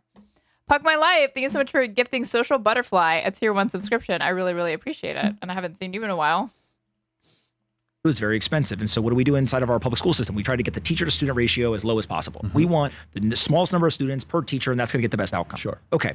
Private tutoring works. That's why people do it for certain things. In healthcare, what would be the number one way to stay healthy? You would have one-on-one with a doctor, and you get these kind of private healthcare. And concierge healthcare is blowing up over the last 10 years with the wealthy. So what happens in finance? Well, if you go to a financial advisor. Yeah, for the first time ever, Tom just let us know that healthcare and I guess healthcare investments is huge with the wealthy right now. Most of them are doing the best job that they can, but they have 110 clients. And so when you're calling and you're saying, what do I do? They got a model portfolio that came down from the home office, right? That maybe they go and they look in your portfolio, but they don't have time to go and custom. And Puck My Life, thank you so much for subscribing at tier 1 for 3 months. You're going back to bed. Yeah, well, I appreciate that you subscribed right before. Thank you so much. Optimize every single thing for every single client. When you use AI, now you get personalized insights to every single question that you have based on your personal portfolio, the current events, et cetera. Yeah. And so what we see is that people who regularly use Sylvia, they have grown on average their net worth between 16 and 40% over the last 6 months. So they're outperforming the market. And people are like, oh, that's amazing. Well, it makes sense because these people are naturally, they're inclined, they're measuring their wealth, they're paying attention, they're asking questions, they're involved, but also they have personalized one-on-one answers. With somebody, which is powerful. Brandon. Yeah, I mean, this is So what he's describing literally sounds like one of those fucking like, oh, you can pay a psychic to like read your tea leaves over the phone for like $5 a minute. Cause a lot of people to be displaced, but also cause an economic boom. I mean, the hockey stick growth that it could cause. I mean, the paper Anthrop put out the other day with when AI writes itself, it says that 80% of Claude's code has been written by AI this past year, up from 20% last year. So like, It could cause displacement, but also jobs on the other hand. You know, the exponential compound effect of that. I mean, it's starting to be like things that we can't even imagine are being created. Like, you know, in 2022, we couldn't imagine what ChatGPT could do. And then that comes out, blows our mind. Then, you know, we just show with the diagnostic. Who's this asshole? He's Adam Sosnick's even dumber stand-in. For the customer on the call being diagnosed right away. So we couldn't have imagined that, you know, a couple months ago. So what's it going to look like in a year or two from now? Like what could be replaced? Like what's susceptible to being replaced and being done at a higher level than humans? So it's going to be a weird thing where it's radical economic growth, but also radical job displacement. So that's probably why people at the highest levels are talking about this, you know, universal basic income or giving AI equity to the, you know, citizens, because it could be like a giant. Who the fuck is talking about pairing UBI with AI expansion? What are we talking about? Wealth gap separation type of event. Yeah. You could probably get more people on board with AI and just letting them go buck wild. And like, if that was actually part of the discussion. Who was talking about giving people a fucking UBI because of all the automation that's going to supposedly happen any day now? The gap's going to get wider and wider in waves we've never seen before. This asshole just said a hockey stick growth. Yeah, I didn't even question what that's supposed to mean. So Elon Musk comes out and says coding was a top job for decades. It will be dead by the end of the year. This is what Elon, and by the end of the year, we're talking about 6 months from now. Rob, do you have this clip? Yep. Go for it.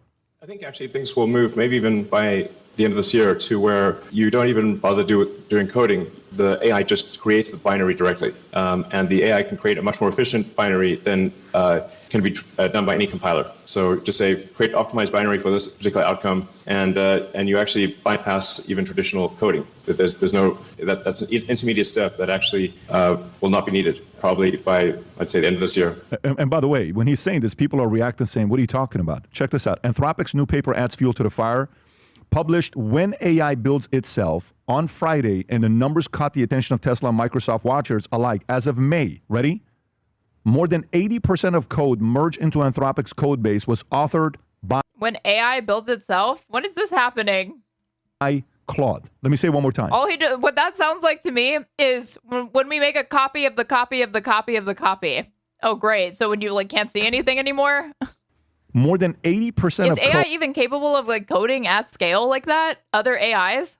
Code merged into Anthropic's code base was authored by Claude, up from low single digits before Claude Code launched in February of 2025. We're talking about less than a year and a half. Tom, Pure simulacra, for real. your reaction to what Elon just said I don't here. know anything about AI, so maybe I don't know anything, but it struggles to even, when you ask it to generate images, generate hands looking proper. Maybe these are two separate things, two separate skill sets, but it's supposed to be able to code.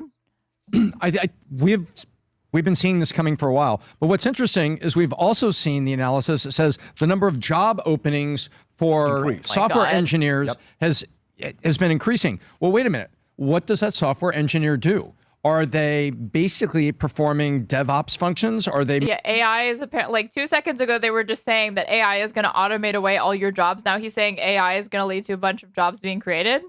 More like product leaders? Is that what they're doing? But the individual. Well, to be fair, Tom didn't say that claim. The dumber Adam guy said that there's going to be people's jobs are going to go away. And now he's saying there's going to be more jobs in this field.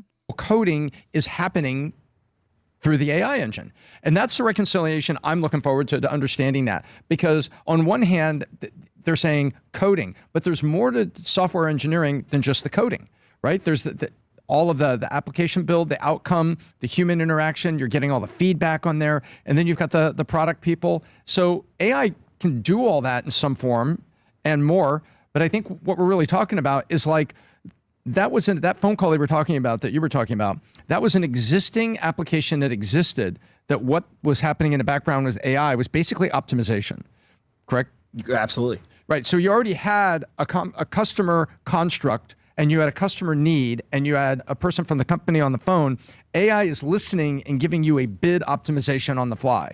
So that's where I see the speed. So I don't think this is the death of software engineering, but I do think that if you're a coder and you're working 12 hours a day and you were just, hands on keyboards, as they say, I think that class of people, that's where it's going. And I want to see where all those jobs right now, because the number of job openings for software engineers is up big percent over last year. I want to know, okay, when the dust clears, what are all these people doing? Are they really the product leads in ideation and working on the customer side? Great show to hear so much and learn absolutely nothing. I'm about to move off of this. I can only do so much of the meeting of the minds with respect to their AI speculations. You have to be of a particular IQ to be able to participate and enjoy this conversation. I'm just a woman, so obviously I can't really do this to, their abilities, but I do try to keep up. What I do want to pivot to, though, is Tim Pool coping over Spencer Pratt's election loss. What do we want to bet that surely Tim Pool is not going to be jumping on the New Republic. Johnson's is not going to be so stupid as to say that the only thing that could explain reality MAGA TV former reality star dipshit running for mayor the only reason why he's being rejected by the voters of LA is because of voter fraud. He called them out 12 hours ago as 30K views on the Timcast IRL channel. We got this in the New Republic. Johnson says California election fraud is so bad it can't be proven. Apparently, it's more of a vibes-based thing for Mike Johnson. They're going to say, asked whether he thought the LA mayoral election was rigged, House Speaker Mike Johnson did what he does best, steer away from the facts and embrace nebulous speculation. Quote, I'm not saying it's rigged, I'm saying it stinks to high heaven, and everybody knows that. Let's remove the appearance of impropriety. What a concept. Let's have votes on election day, on the day of the election. CNN correspondent Manu Raju asked Johnson what evidence there was to support his vague complaints. Unsurprisingly, the Louisiana politician couldn't provide a whiff of it. Look, some of these efforts are so diabolical and so far upstream, it's impossible to prove. But I think everybody knows instinctively something is wrong here. I'm going to tell you right away. Wow, so true, King. I mean, Mike Johnson literally said this leading up to the 2024 election when he was making the same exact claims. Probably the New Republic reporting on it. Hold on. The New Republic. Mike Johnson. He said, like, millions of illegal immigrants voting. No evidence. Yeah. Mike Johnson cites bogus data to support his voting conspiracy law. Let's see. No, it wasn't even this. This is too recent.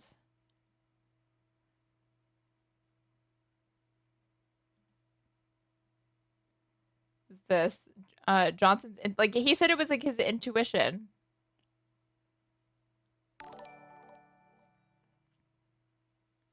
Where did he say this?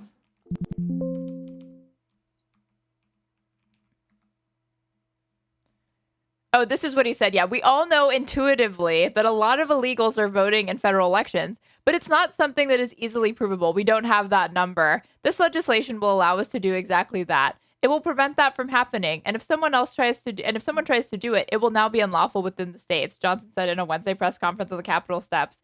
This was May 16th of 2024, and he's still the same thing. It's just still vibes. What the problem is. The problem is that if you are a smart person, you don't run for Congress. You will be successful in other ways and probably make a lot more money. So the midwits run for Congress, and you end up with, all due respect, I guess, not to be completely disrespectful to Johnson, but with all due respect to him, he doesn't know what he's talking about. He is ill-prepared for these circumstances, and perhaps he wasn't smart enough to look into them before making comments on them. It's actually quite easy to answer these questions, so I'll do it for this, Mr. Speaker. So if Manu Raju said, what evidence was there to support the claim that it is... For 2 seconds, I was like, wait, is Simple actually about to call out Mike Johnson for being fucking stupid on this? No, of course, because he didn't do it right. Right? Like, he's about to, like, let the master work about how he's going to explain the non-existent voter fraud in California. And that they are cheating.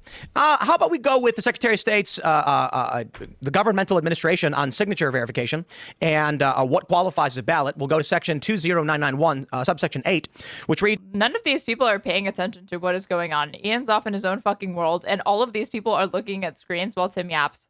Its vote by mail ballot identification envelope has no dated postmark. The postmark is illegible, and there is no date stamp for the receipt from a bona fide private mail delivery service, but...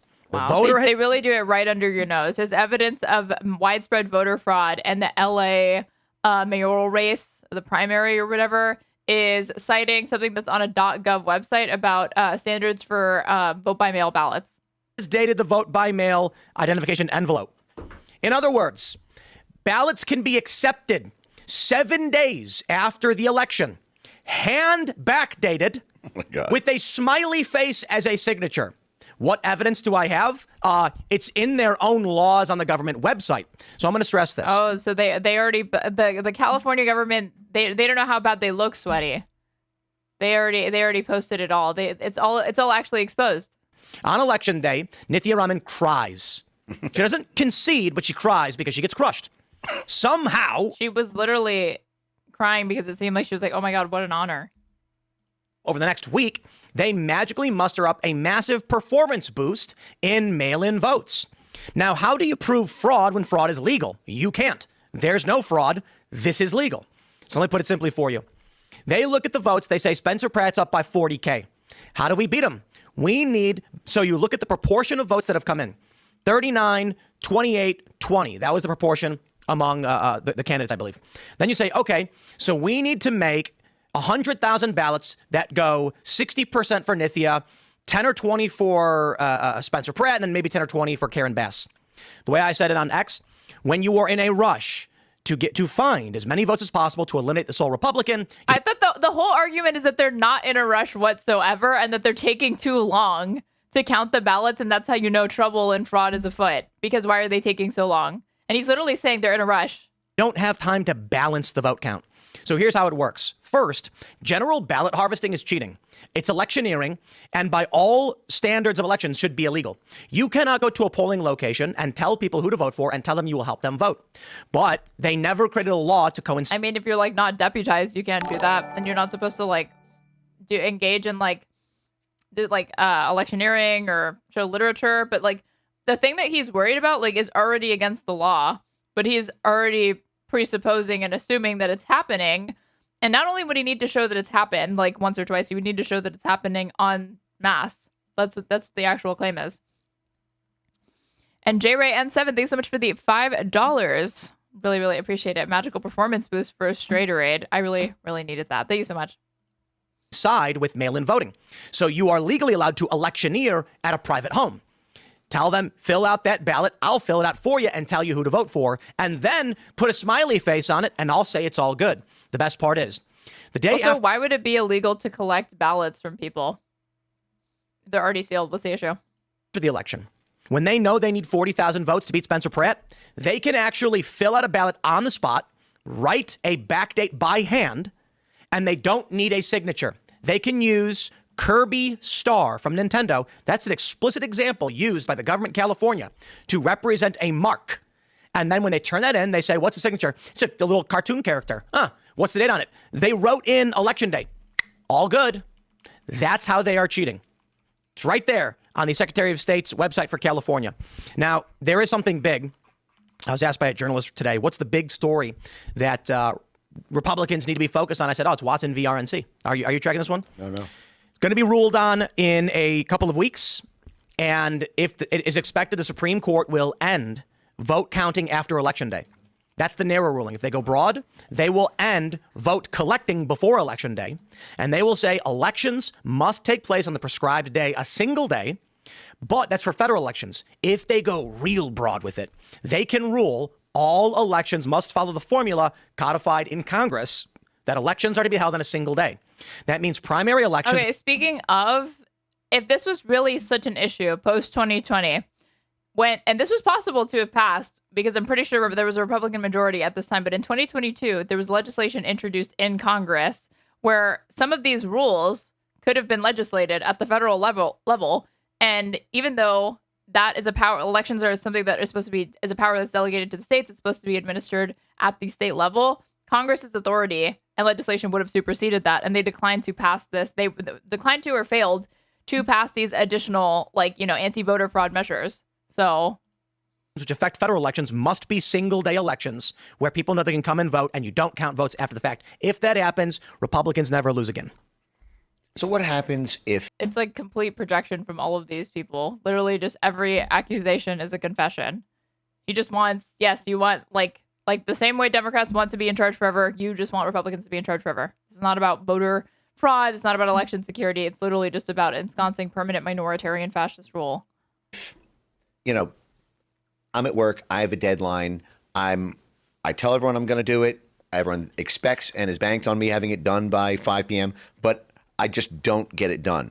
Like in this case, okay, so would there be legal liability for the officials? Because I could see a situation where they say, we know that's the law, but darn, there were so many and we were so understaffed, we just couldn't get it done. Like I can't imagine that they just call the winner election night just based on the ballots they counted. Because if they did that, then they would only count the Democrat. Because they don't do that. California is such a huge state and is so meticulous with the way that they validate the votes that it's precisely why it's more secure. The fact and why they take so long. They're not calling it in a single night. You don't know sometimes for the California, election results, it could take weeks to actually have the final number. Democrat votes first in California. Yep. But if there's legal liability, like if there's a criminal penalty, if there's 35 years for whatever the head of the local election, commission, or if there's personal liability, like it'll be Puck my life. Thanks so much for gifting Dan's game IRL. That's your one sub. I really appreciate it. Interesting to see if they go broad on that, how that gets remedied. Yeah, like how they. You make a good point. There's always going to be some kind of cheating. And I imagine if they do go broad and say elections on a single day, California's going to be like, well, these are the districts that we count first for no reason. Right, for no all reason. Democrat districts. Yeah. Or what the Supreme. Oh my God. Is he really this stupid? remedied. Yeah, like how they. You make a good point. There's always going to be some kind of cheating. And I imagine if they do go broad and say elections on a single day, California's going to be like, well, you know, these are the districts that we count first for no reason. Right, for no all Democrat districts. Yeah. Or what the Supreme Court may say is that. What would it matter which ones they count first? Why would it matter? Like he's trying to, like, even in his hypothetical that he's constructed to get angry at somebody, the nefarious, devious, scheming California Dems, if we were to have these, the Supreme Court were to pass down these election restrictions, where it all had to be done on election day and election day only, no early voting, no mail-in ballots that aren't postmarked like within 7 days of the election or whatever, or before that, something like that. They would start with the Dems first. But if Republicans won in the election, it literally would not matter whether you start with the Democratic districts first or last if they lost. That you can only count votes that were received on the day of the election. So it's going to be interesting how they rule on this one. I think what they have to do is end mail-in voting. The Supreme Court would have to say... They would also have to end early voting because the big gotcha from Alito hinges on the fact that, it's the Constitution says election day, and it's turned into election month. That's actually not what the Constitution says. It says I don't even think it says like election day. He makes it sound like it just refers to a single day, and it doesn't. It says that to be counted on the day of or something like that. Hold on, if I put Watson versus, I think these are the oral arguments. Watson versus RNC. Hold on. We will hear arguments. There's a point in this where he's like, Alito tells on himself, where he's like, you know, shouldn't we regulate this? Shouldn't this be, maybe it's like, it doesn't matter if there's evidence of fraud or not. Just the appearance of fraud is enough to, you know, be concerning. Let me see.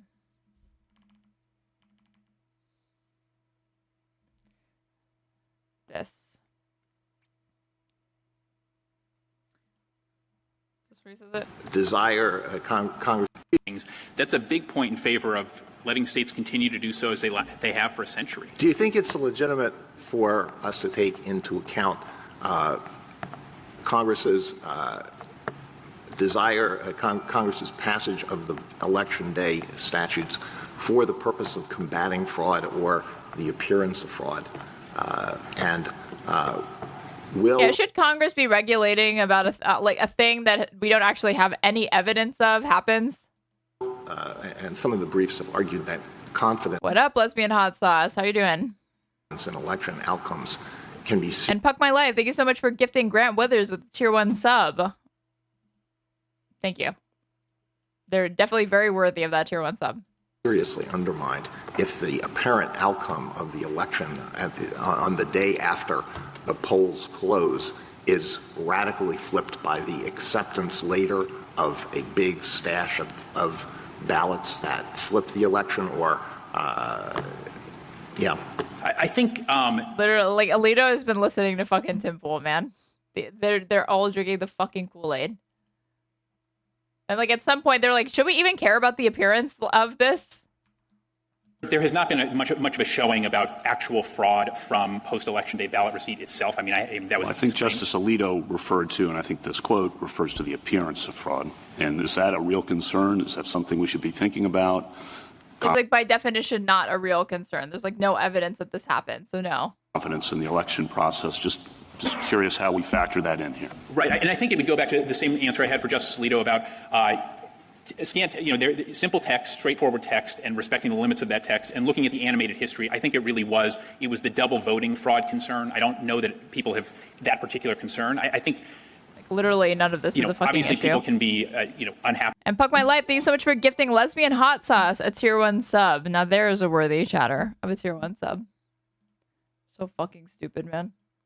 Ballots must be received at a polling location right there and delivered. And because that's the only way to get around this.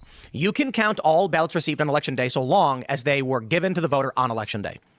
That's the only thing I hope that's what they do. Yeah. So then midnight comes and it's like, well, these ballots are from today. You can count them. Just, And didn't the SAFE Act just fail? Like, wasn't there, didn't it just get shot down? Wasn't that supposed to happen? There's absolutely no appetite for that to get passed in the Senate. I wonder though, that's because they know. That's one way to put that. It's interesting. Watson v. RNC, the SCOTUS is about to strike it down, and they don't need to start a political fight over it. Or they're going to hold it in their back pocket to see what the Supreme Court does. SCOTUS has literally never had an issue with restricting voting rights. Funnily enough, every single time there's been a proposal that would have potentially expanded voting rights, they always cite concerns of like, well, we can't really do that right before an election. It's too soon. But they always manage to introduce more ways to make it more difficult, or I guess say it's legal for Congress and the states to make it harder for people to vote.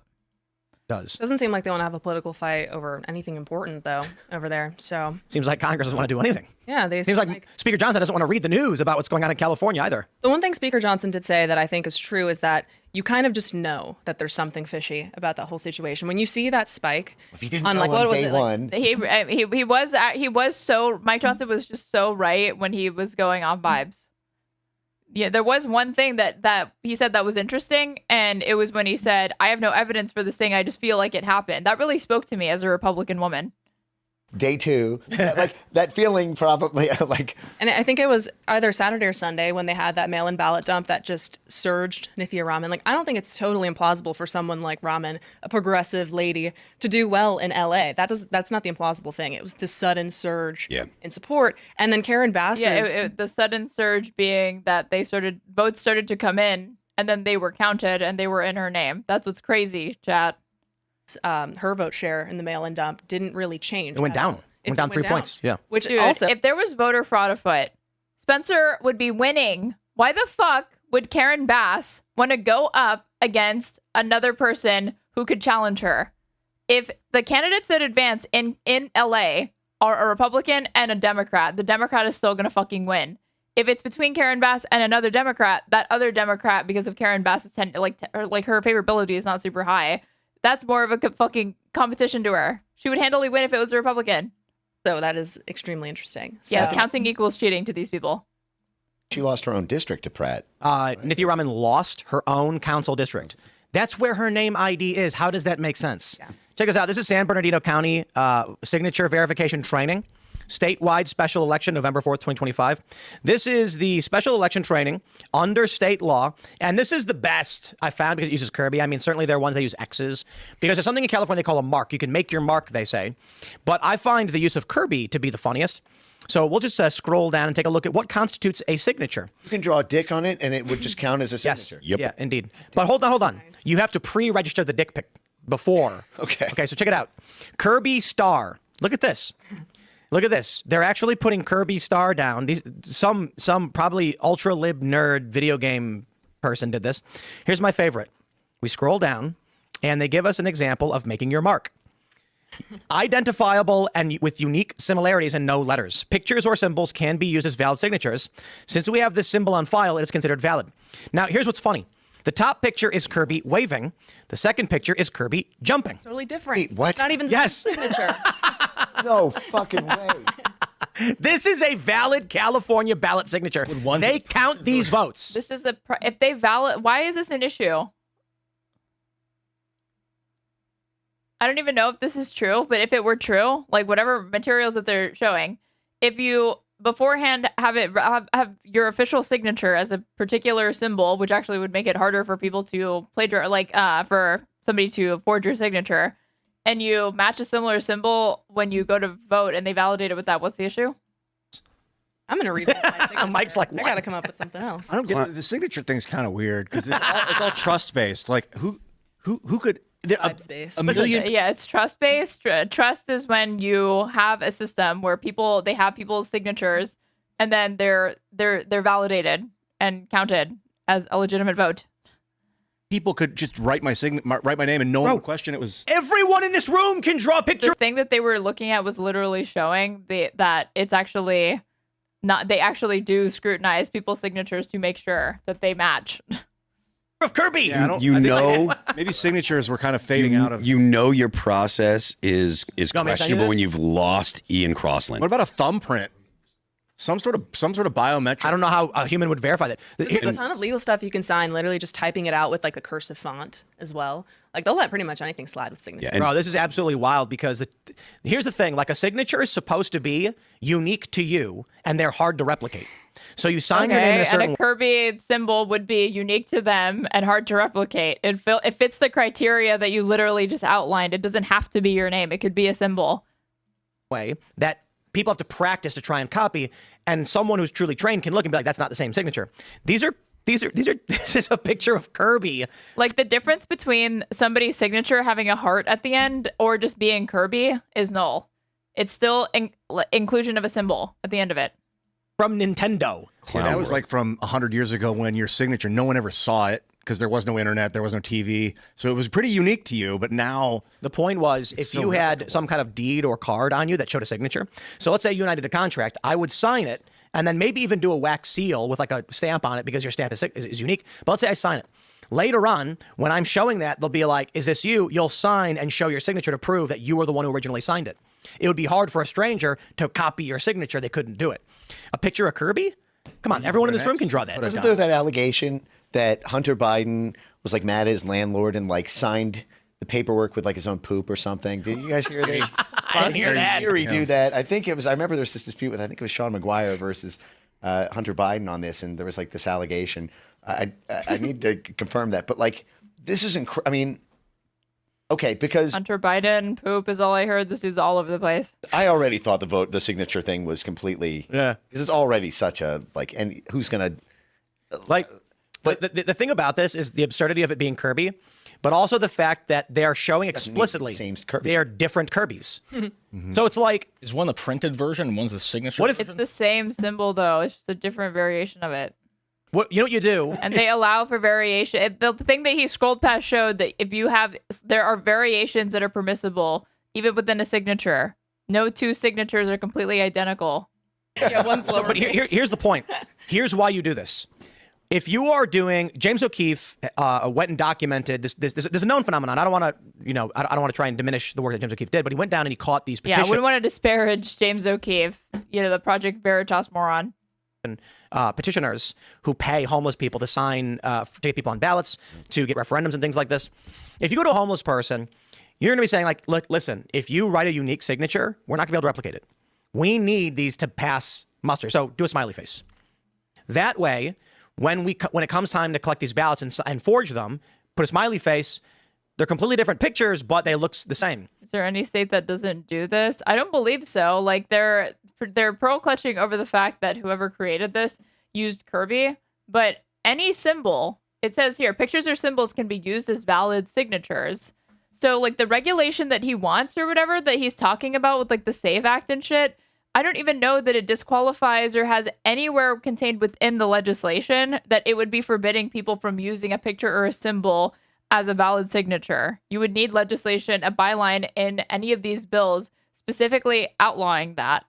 This is already a state issue, not something that has to be addressed by Congress. But two, I don't even know that, like, again, the things that he's talking about would not even change the fact that this could be legal in California still. They're being coached to do that? Yeah. James O'Keefe has on video. Here's where it gets crazy. So the New York Post found 185 homeless people registered to a homeless shelter where they don't live because it's a homeless shelter, right? Here's the crazy part. 185 mail-in ballots are going to drop in the lap of that homeless shelter. This shelter actually received $600,000 from Nithya Raman, though I don't think she gave him the grant for voting. 185 votes doesn't move the needle. But oh my God. When those ballots come in, who's tracking them? What if someone forges those ballots? Maybe. If you try to investigate the fraud. Maybe. Okay, so we literally have, you can't disprove this. What he is literally just about to lay out is a thing that, to the extent that it's happening, he doesn't have evidence that it's happening at scale. You would need evidence that it occurred in this particular election. We've moved the claim from being concerned about how fast the votes for Raman came in. Not that she got more votes. Apparently, they just counted them too fast, and that's why it's sus to these people. They're scared to see the number go up quickly. And now we're talking about, like, it's called, like, granny harvesting or whatever. Like, yeah, people will go, like, there have been instances of voter fraud where people go around to nursing homes, speak to elderly people, get them to sign over to, like, give them permission to vote for them as a proxy in person or something like that. And they collect a few extra votes. But he just said that, like, oh, that wouldn't be enough to swing the difference. And he's about to come up with a hypothetical of a thing that has not happened, but that we need to be concerned about, even though there's no evidence that it's occurring, period, let alone at scale, and regulate around that for some reason. What's the reason? He already said. So Republicans can be in charge forever. And you show up to the address on file, and they say it's a homeless shelter. And you say, how do I find Rick Smith, who voted here? They go, good luck, he's homeless. You can't. Are you saying that because you don't own a house, you shouldn't be allowed to vote? That the only people that should be allowed to vote are people that hold property. Okay. That's it. Cold I find Rick Smith, who voted here. They go, good luck, he's homeless. And that's it. Cold case. You will never be able to figure out who he voted for. And so no voting for you if you don't own a house. So only wealthy people. Cool. And 185 votes doesn't sound like much in one shelter, but what if they're doing this with 100 shelters? There's a lot of homeless people in LA. All of a sudden now, there's a lot of money that goes in. What if the world was made of Jell-O? Democratic Jell-O. An election. Yep, And that money comes from the people who are the politicians who are like the grantors on the. Nithya Raman signed a $600,000 grant to the homeless shelter. Yep. I'm gonna say it again. We gotta have blockchain voting. We can't pull it up. We I'm need. trying to send this link Mike gave me to us, but it's for some reason not. Yeah, and you can also just look on X if you just type like speak, read Chinese with three question marks. Yeah. I was. What is that? So speak, read Chinese. Speak/read. That's one word. Chinese with three exclamation on X or three question marks. Here, I'll just on X. Sounds cryptic. Speak/read. Yeah. Chinese question mark. Is it who posted it? You want to just retweet it and I'll go to your page? Angel of Dept, I think. Yeah. So this person. Do you want to just retweet it and I'll go to your page? Yeah. Here you go. Boom. Check out Mike Benz on Twitter. You probably are already following. At Mike Benz Cyber. Yeah, so I just RT'd it. And I got it. So I was streaming earlier this week talking about this. So he just retweeted a post. I don't know why that was so difficult for them to coordinate, but whatever.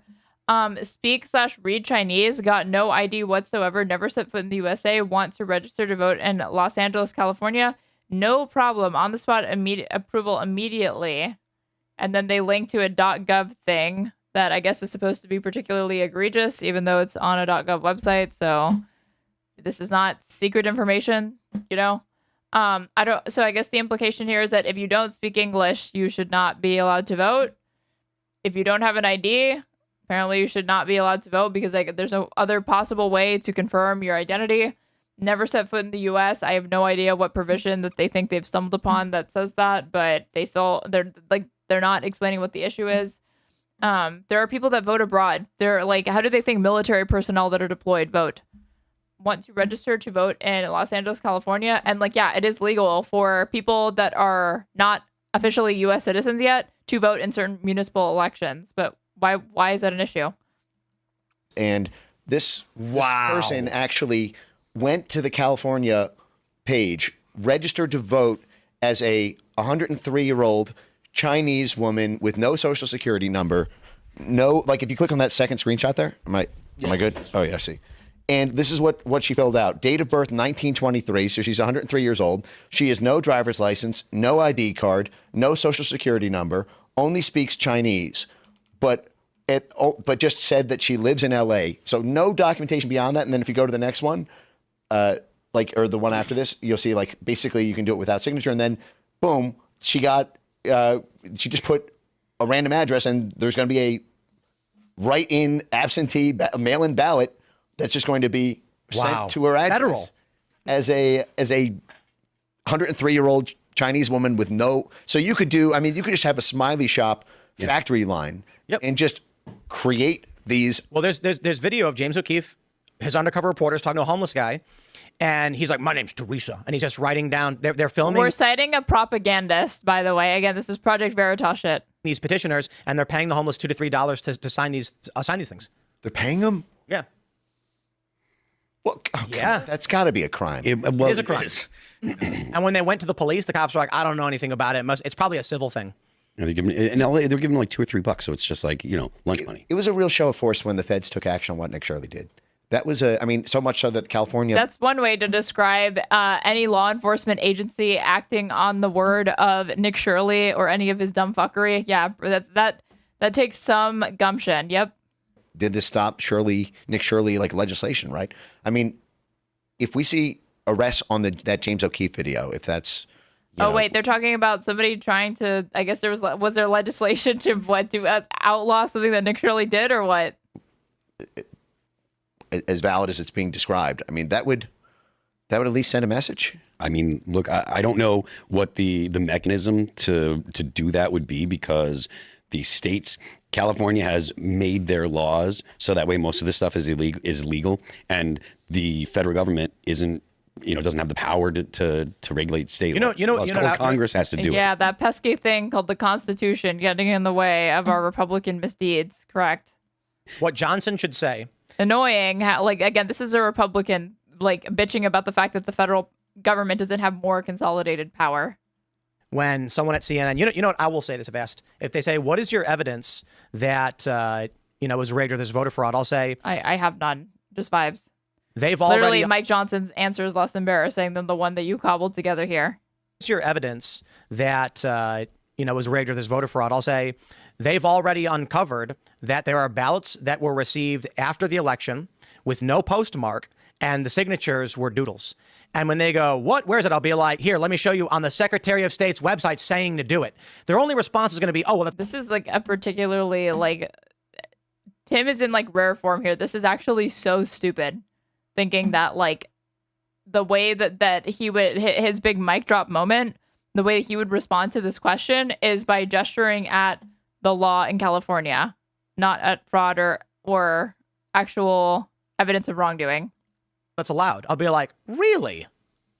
Okay, I call that cheating. Right. There was a California woman who was charged with something just like that. This is from the DOJ website, saying that she worked as a longtime signature collector for ballot initiatives. And she has been charged with paying individuals, including homeless people living in the Skid Row area of downtown. No one is arguing that you can't find individual instances of voter fraud. The argument is that it's incredibly rare, and that to legislate around these scant examples that you can find is completely stupid and pointless, and not how you should construct any legislation ever.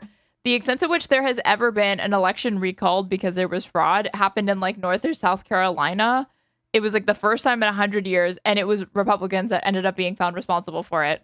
Los Angeles to register to vote. When was was in May. When was that case? In May? In May. This is the DOJ website. There's a woman who registered her dog to vote and then voted for her dog intentionally to prove a point about California, and they charged her with felonies. Oh, they only found out because there was a woman who went out and killed somebody to prove that in this country, if you kill someone, you get locked up and go to jail. She admitted it. She came out and said, I did it. She memed it. Yeah, she memed it. She was like, my dog's voting. And they were like, uh-oh. And the vote counted? Yeah. Well, who do you vote for? Reminds me of The Simpsons when Bart gets a credit card for his dog, Santos L. Helper. And then it was a joke, but I guess you can say Simpsons predicted it. Dogs are voting. From what I understand, though, U.S. Attorney Bill Asaley, I think that's how you say his name, he announced last week that they're doing some investigations into the election fraud. I haven't seen updates from that. Granted, it was a week ago. But it seems like some of the Trump admin allies are taking a look at it, which is, we'll see what happens. This is also why you can't have a popular vote. Because they would just have a factory in L.A. that would just print enough to win the federal election. God forbid we lived in a democracy and not a constitutional republic that favors Republicans, right? This is why we need to limit the franchise as much as we possibly can. We need to change laws. Thanks for checking out this clip from... Well, at least they just come out and say it. What more do you even need to say? Why not just start with that? That if you don't speak English, if you don't have a house, if you don't have property, if you don't have money... if you've not been here for an arbitrary amount of time, if you're not, if you don't say that you love Donald Trump, you shouldn't be allowed to vote, right? Just so fucking stupid, man. What is this? And this is not even getting into the fact that what Trump's DOJ is getting into. Justice Department pushes limits of its power over state elections. So this was published yesterday in the Times. Speaking to a conservative radio host on Monday, the top federal prosecutor in LA made an unusually pointed prediction that cast doubt on the results of California's primary races, even as votes were still being counted. We will be charging some people, the prosecutor, Billy Asaley, told the host, Glenn Beck, delivering a promise that would most likely have been considered a violation of Justice Department policy under decades of past practice. It will be election fraud charges in the next, I hate to put timelines on things, 1 or 2 months, I believe. We need some of these results to be certified so we can prove some of the allegations. The declaration, issued by an outspoken loyalist to President Trump, was a vivid example of the Justice Department's approach to voting under the Trump admin. The agency is seeking to assert more control over elections and challenge how states conduct them, a shift that could have significant consequences in the midterm elections this year when control of Congress hangs in the balance. It is part of a broader effort by Mr. Trump to undermine confidence in the elections by repeatedly making baseless claims of voter fraud. The playbook dates to his first run for office in 2016, when he raised the specter of a rigged vote during his campaign, and revisited the unfounded assertion even after he was declared the victor because Hillary Clinton had won the popular vote. In 2020, he revived the strategy, going so far as to try to overturn the results in swing states that had been won by Joseph R. Biden Jr.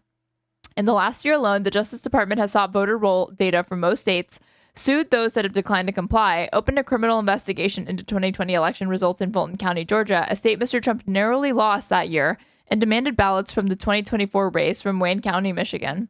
The admin is throwing everything against the wall that they can find, and nothing is sticking, said Becker, a former voting rights lawyer at the Justice Department, who is now the executive director of the Center for Election Innovation and Research.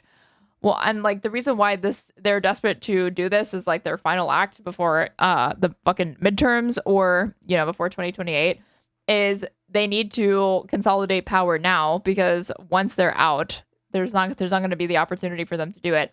But even if they tried to do this, honestly, I mean, not to downplay the threat or whatever, like if they don't manage to get these sort of bureaucratic changes off the ground, it will be really difficult for them to consolidate power, because we do still have some checks and balances, which is cold comfort, giving the shit that they're just willing to do flagrantly, openly, proudly, but something to keep in mind. Almost all of their work is going back over conspiracy theorist allegations that were debunked 5 years ago. He added, they're running out of tools in their toolbox. California appears to be an early testing ground as Mr. Trump and his allies stoked out about election outcomes they do not like, despite a lack of evidence of widespread fraud, or even a single instance as far as I can tell. According to Justice Department regulations, officials, quote, should not engage in overt criminal investigative measures in matters involving alleged ballot fraud until the election in question has been concluded, its results certified, and all recounts and election contests concluded. So we're not even close to exhausting all of the prerequisites that would be necessary for this to be appropriate for the Justice Department to be pursuing. Of course, that's not going to stop them from doing it.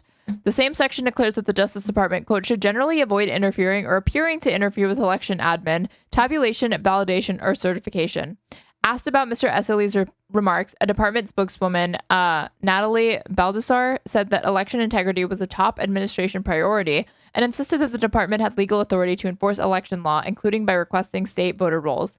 The investigations in California, she added, were in line with his authority and will continue despite the state's unwillingness to comply and reassure voters that their elections are in fact free and transparent. A spokesperson for Mr. Esseley declined to comment. I'm shocked.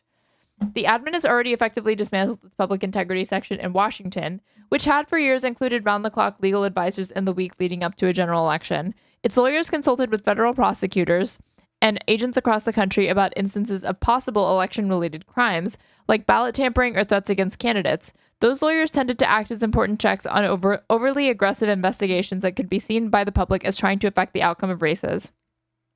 Most often, the public integrity lawyers would advise investigators to proceed cautiously and quietly rather than give more attention or importance to rumors or false accusations. But under Mr. Trump, that institutional check has disappeared, with local U.S. attorneys encouraged to more aggressively investigate, prosecute, and discuss their work on election fraud. And this is the thing that's so fucking frustrating, is that it's one of those things where just if they say it enough, does it actually become true? No, but functionally, because enough people will start to believe it, because they really just ambiently consume this shit, these headlines, the media that they're looking at, their Reddit post, Joe Rogan, Theo Vaughn, that if it's said enough, it becomes orthodoxy, part of their worldview, and an ideological tenet that is to not be questioned ever. Then that's still the case. Even on, Dave Rubin's a perfect fucking example of this. Going on that fucking Jubilee, trying to claim that the left is dogmatically ideological, and gets absolutely BTFO'd the second somebody sits down and is like, you cannot criticize Trump. MAGA refuses to say that they lost the 2020 election fair and square, and you will have an unjustified vaccine skepticism and promote anti-vax lies. And Dave Rubin, when he was pressed directly about the election claims, he was like, okay, say right now that like Joe Biden won. He wouldn't do it. He was like, no, there's lots of questions surrounding the 2020 election. Mr. S.A. Lee has not only loudly announced his investigations, but he's also dispatched a prosecutor to the offices where ballots were being counted. And he has appealed for anyone with evidence of voter fraud to come forward, saying that what we need right now are witnesses. So literally, let's launch an investigation and then we'll find the evidence later. Since taking over as the top prosecutor in LA, Mr. S.A. Lee, a former state assemblyman, has proven willing to carry out Mr. Trump's agenda. He has dropped cases against the president's allies, aggressively pursued charges against protesters rallying against the admin's immigration crackdown, only to face a string of losses, and investigated California over its policies towards transgender athletes. Mr. S.A. Lee has criticized voting laws in the state as particularly vulnerable to fraud and manipulation, joining a chorus of Republicans who have assailed the process. California is particularly slow when counting ballots because of how many residents vote by mail.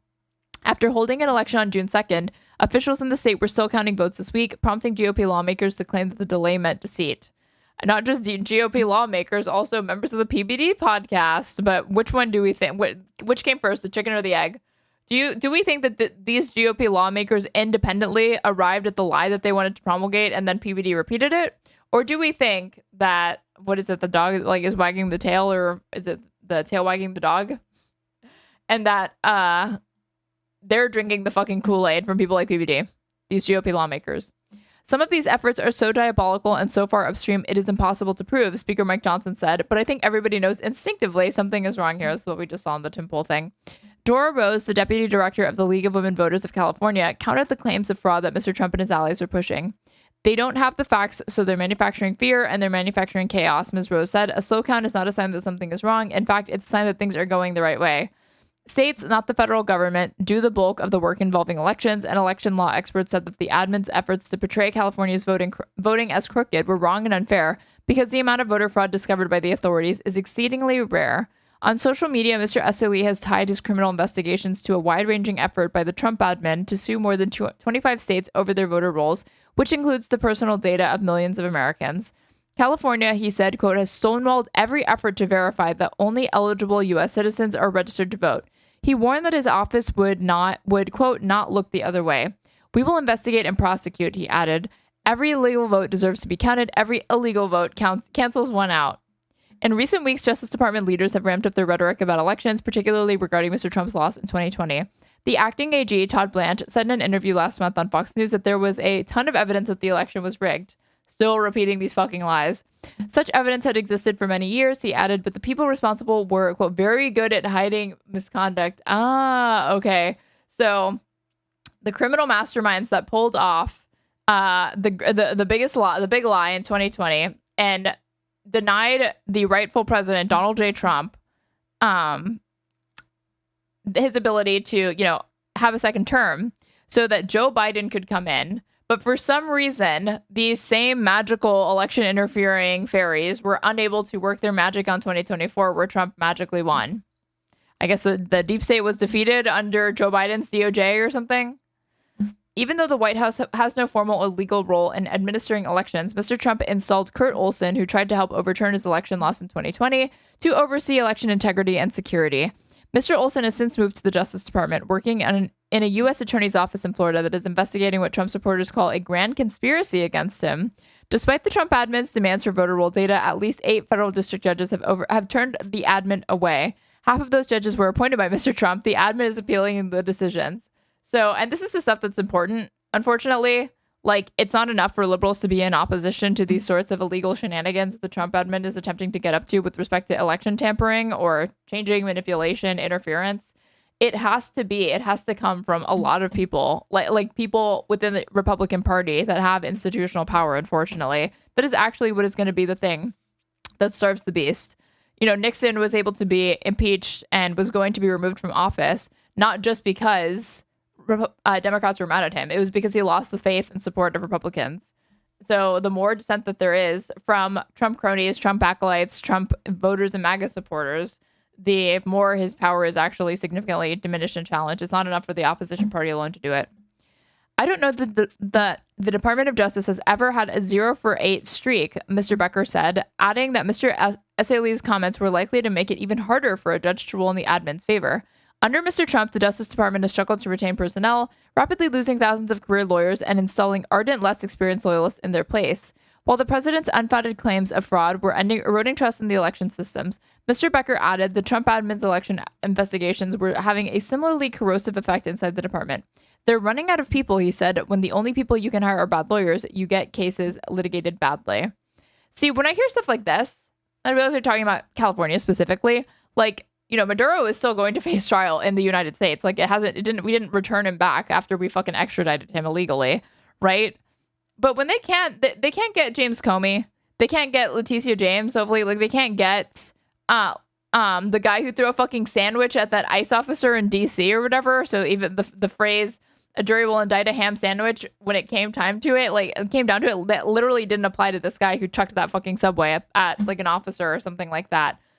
When they're failing to get these slam dunk, cases for the admin, what faith do we have that they're going to actually like prosecute Maduro? So I was thinking about recently. It's fucking insane. Let's see. This is another thing going on with Trump. So this weekend is Fuha's birthday. His 80th birthday is happening.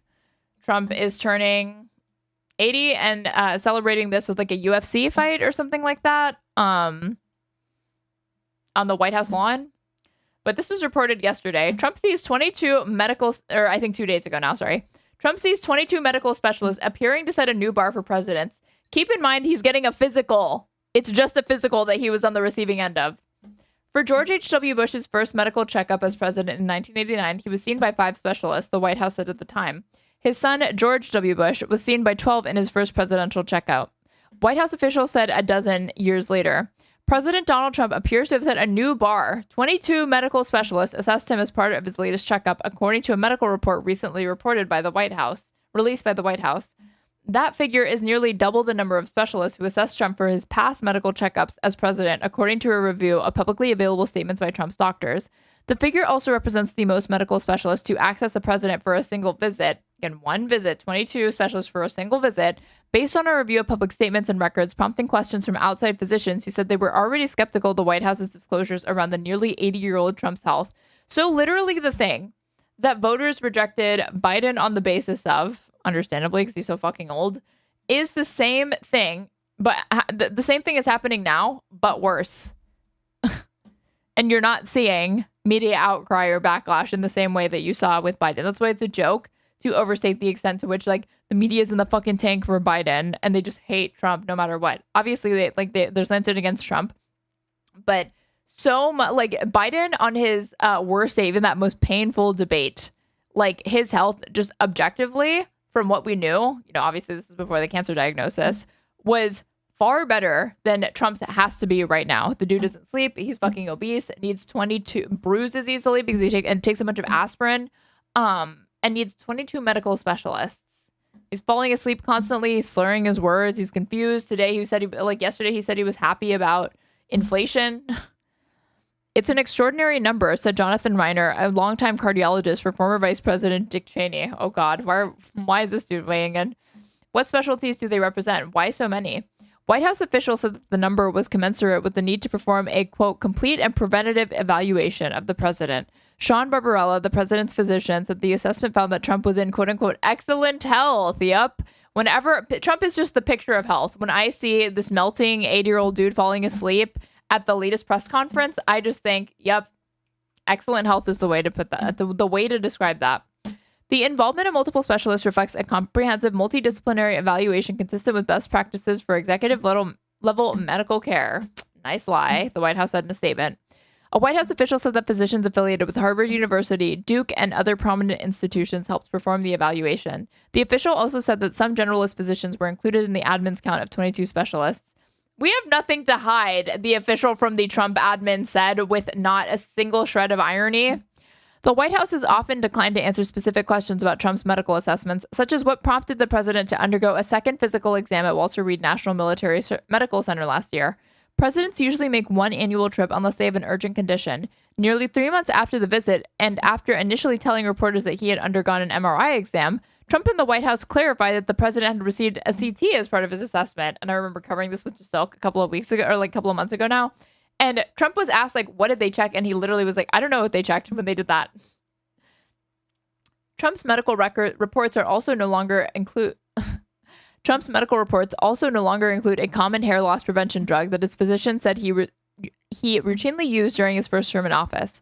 White House officials have declined to comment on Trump's past use of the drug, finasteride, and whether he'd stopped taking it. Interesting. Okay, no comment. The scrutiny of Trump's health comes amid broader questions about the fitness of the current president and his predecessor, Joe Biden, to serve as commander-in-chief. Biden, who was 82 when he left office, and Trump, who turns 80 on June 14th, are the two oldest men to serve as the president. Karine Jean-Pierre, who served as Biden's press secretary, said at a February 2024 press briefing that a team of quote-unquote 20 doctors participated in Biden's medical evaluation at Walter Reed last year, and yep, shit was embarrassing then too. Past admins have often elected not to disclose the specific number of specialists who consult on the president's medical evaluations, which are traditionally performed at Walter Reed. Presidents are not required to disclose their health records, although lawmakers in both parties have called for more checks on chief executives, such as creating an independent commission that could assess the president's health. They will literally do anything, but make it illegal for you to be the president after a certain age. I swear to God. But publicly available records and statements indicate that the number of specialists reviewing presidential health appears to have ballooned. The 5 specialists involved in President H.W. Bush's checkup in May 1989 included an ophthalmologist, a urologist, a dermatologist, and 2 allergists. White House officials said at the time. The 65-year-old Bush then saw 8 specialists the following year, including a radiologist, cardiologist, and rheumatologist, the White House said. His son, President George W. Bush, saw 12 specialists in 2001. As questions swirled about Trump's fitness during his first year in office, Ronnie Jackson, who served as Trump's physician during the first term and is now a Republican member of Congress from Texas, arranged 13 specialists to see the president, he wrote in his memoir. I didn't do this physical myself. I was assisted by an entire committee of the top-of-the-line specialty doctors at Walter Reed, including ones who specialize in dermatology, orthopedics, gastroenterology, ophthalmology, urology, pulmonology medicine, otolaryngology, is that how you say it? Laryngology, mouthful, and cardiology, Jackson wrote in his book, Holding the Line. The cardiologist did his heart exam, the pulmonologist did his lung exam and pulmonary function testing, the dermatologist did his skin exam, and so on. Trump saw 11 specialists for the 2019 checkup and 14 for his checkup last year, according to past medical records released by the White House. It is so funny that Trump was taking finasteride at one point, and they just are like, yeah, no comment on that one. No comment on that one, Chief. Maybe that's what he could they should just come clean with that. And then they can say any goof that is particularly embarrassing for Trump. He can always just say, hey, so I'm on the fucking finny, man. Fuck off. I'm dealing with finasteride brain here. It's not easy. Okay. Before we get to the Piers Morgan panel, Trump says he's canceled strikes against Iran and talks up possible agreements. So, TLDR. Deal to end Iran war close as assessed Trump after calling off new strikes. So yesterday began with U.S. President Donald Trump threatening to hit Iran very hard, quote unquote, with new strikes and possible takeover of Kark Island. Lol. We read Ken Klippenstein's reporting that apparently we're, working with fucking Mossad and the IDF to potentially do this. But just because we're trying to do that covertly with paratroopers does not mean it's actually going to come to fruition. We'll see. A major oil terminal off the coast of Iran. Here's what else happened over the course of the day. Trump later called off another round of military strikes against Iran, saying on social media that progress had been made towards a deal. He told reporters in the Oval Office that a memorandum of understanding, or MOU, is in final shape and could be signed as early as this weekend, potentially in Europe. So it's not signed yet. To be clear, that's what he's saying. Trump says the agreement aims to ensure that Iran will never acquire nuclear weapons and that a U.S. naval blockade of the Strait of Hormuz would be lifted immediately upon signing. Despite Trump's statements, Iran's foreign ministry spokesman told Iranian state TV a deal is not yet finalized, accusing the U.S. of making quote-unquote excessive demands, probably true, and adding new requests to the negotiations. Trump spoke with the regional allies across the Middle East about the negotiations, and both he and the Iranians acknowledged the role of the Qatari government as mediators. Following the announcement that the U.S. strikes were called off, Brent crude oil prices dropped below $90 a barrel, while U.S. stock prices closed the day with gains. So let's see. All right. I'm mostly curious to see what Anna Kasparian's rhetoric on this is like, because she is in this panel, from what I can see. Let's fucking go. Based upon the evidence that I have, and that evidence... Oh my God, more election fraud claims. Holy fuck. This is get your head out of your ass. Trump booted NBA Finals, Iran war, and Carmelo Anthony charge. This was 13 hours ago and has 197,000 views. that the election, it has, yes, been rigged. This is like legitimately the dumbest conversation we could be possibly having. I don't know why Sean hasn't signed up to serve. You should go over there, Sean. Go ahead and be on and go serve. Get your head out of your ass, Harry. Sean, cry more. Harry, shut up. Should these Republican commentators who advocate for this war, should they go serve? Harry, I'm not entirely convinced that sending Mark Levin, for example, to fight the Iranians is going to help anybody. Hypothetically, put in a Bibi Netanyahu fighter with an Israeli flag. And Why is Curtis on these? An Iranian leader. I don't know if the audience would be supporting Bibi. The fight I'd really like to see in the octagon, Harry and Sean. I don't think that would even be a fair fight, to be honest with you. Why are we talking about Sean Spicer as if he can fight? I'm not saying you look like a weed, Harry, but you're not the biggest of units, are you? Riots in Belfast as a Sudanese refugee is accused of a knife attack which left his victim with life-changing injuries. But should Elon Musk be whipping up racial tensions from 3,000 miles away? Carmelo Anthony gets 35 years for the shocking murder of a fellow Texas teenager. Why did the public raise hundreds of thousands of dollars for him? Reality star and viral sensation Spencer Pratt crashes out of the race to be LA mayor. Was it rigged?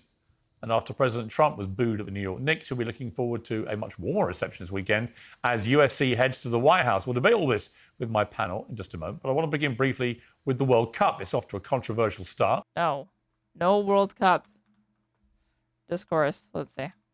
And some hearty debates, all of which brings me to today's panel. Charlie Arnolch is the political commentator and broadcaster with UFC. Anna Kasparian is executive producer and host of The Young Turks.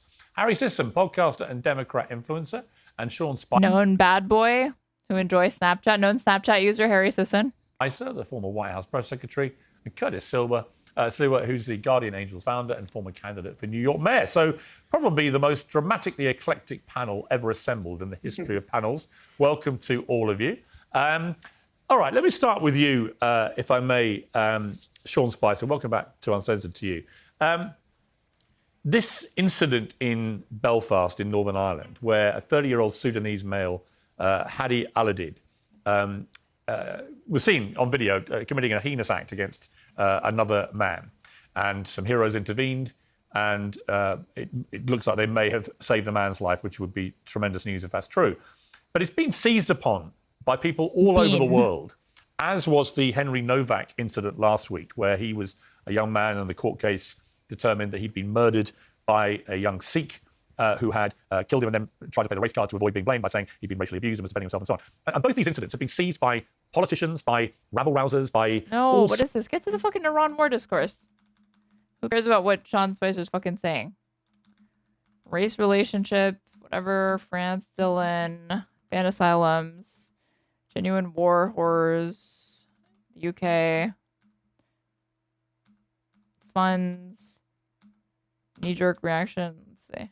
To Uncensored. Elon Musk gets very active about stuff in America, but also about a lot of stuff that happens in the UK where there's a racial or alleged racial element to it. And he's been doing the same here. He got heavily involved in the Henry Novak case last week. He's been getting heavily involved after this incident in Belfast. Tommy Robinson, who I think is one of the worst of the rabble-rousers and just absolutely not what people in America seem to think he is, posted details of protests planned across the country after the Belfast incident. Elon Musk reposted that to over 200 million people and said only by protesting repeatedly and loudly will there be any change. And what we see when these calls to arms happen is people turn up and a lot of them want to commit acts of violence. And you see, some bad violence against police last week after the Novak case, some bad violence again in Belfast with homes being torched and young people being terrorized. And that just cannot be right. But, the bigger question is, why is it... Yap City, man. Okay, let's see. Donald Trump pardoning. Let's see where they get to this. Of a surgical approach, meaning I think if you commit an act of violence against a law enforcement individual or you commit an act of known violence, meaning you smashed a window at the Capitol or something, I don't have any sympathy for you at all. In fact, I think you should go to jail. I think where the line got crossed on January 6th, unfortunately, where there were a lot of people that still litigating January 6th. Were swept up and weaponized, who were innocent bystanders who walked into something. Again, I'm not excusing some of this behavior, but when you look at how they were handled, how they were prosecuted, how the system was weaponized against them for what normally would have been a misdemeanor or something that they got left off on, even the most innocent. So there was this entire swept up kind of mentality. That being said, I would have much preferred a surgical approach that said, make your case that you were not doing anything bad, that there's nothing wrong with what you did, and we'll kind of exclude you. Because I don't want ever my party to be associated with acts of violence or acts of assault against This is a Republican saying this. anyone Yeah, in law okay. enforcement ever. Full stop. Take your party back, I just Sean. want to switch to California politics now. Nithya Raman will face incumbent Karen Bass in a November runoff for LA mayor. The former reality TV star Spencer Pratt had an early lead over Raman, but over days of counting, she leapfrogged him. With the new results, she had 28% of the vote. Pratt had 25%. Anna Kasparian, inevitably, Donald Trump has come out swinging at the weekend saying it's all rigged in California. And the fact it takes so long, by the way, with all their elections there is absurd. But putting that to one side, this whole thing that everything has to be rigged, do you think there's any merit to this? I mean, forgetting it's California and it's a Democrat state and so on, is there merit to these constant suggestions of rigging? Because there is a theory. No, Piers, there's not. And I saw David. Let's see if Curtis Sliwa disappoints me. I was under the I had the impression that he's kind of like an anti-Trump guy, but if he plays with this fucking election fraud shit, I'm gonna go crazy. Axelrod put this out on his X feed. That this is And all I'll be confused why he didn't do that in his own election if he's like willing to flirt with it in this other mayoral race for whatever reason. I guess for money. Precursor to the midterm elections and maybe even the next general election. That there will just be this enormous cry led by Donald Trump of it's all rigged, you can't believe it, you can't take it seriously, and so on. I'm not sure. I'm not even going to speculate as to whether the allegations of rigging in LA are just like a precursor to allegations of rigging for the midterms. Trump is always going to. Why can't we speculate on that, Anna? Do we honestly think that DOJ, that under Donald Trump, that is willing to engage in election interference at a state level in conjunction with their attorney general that has failed to secure prosecutions, is what it seems, based off of the article that we just read, is intending to just do this like one and done, or like, withdraw that and like, ramp that down after they get a taste of it maybe succeeding, or at least having the chilling effect of, or the result of making people think that elections are not secure. Yeah, we think that we can't speculate on what's going to happen next.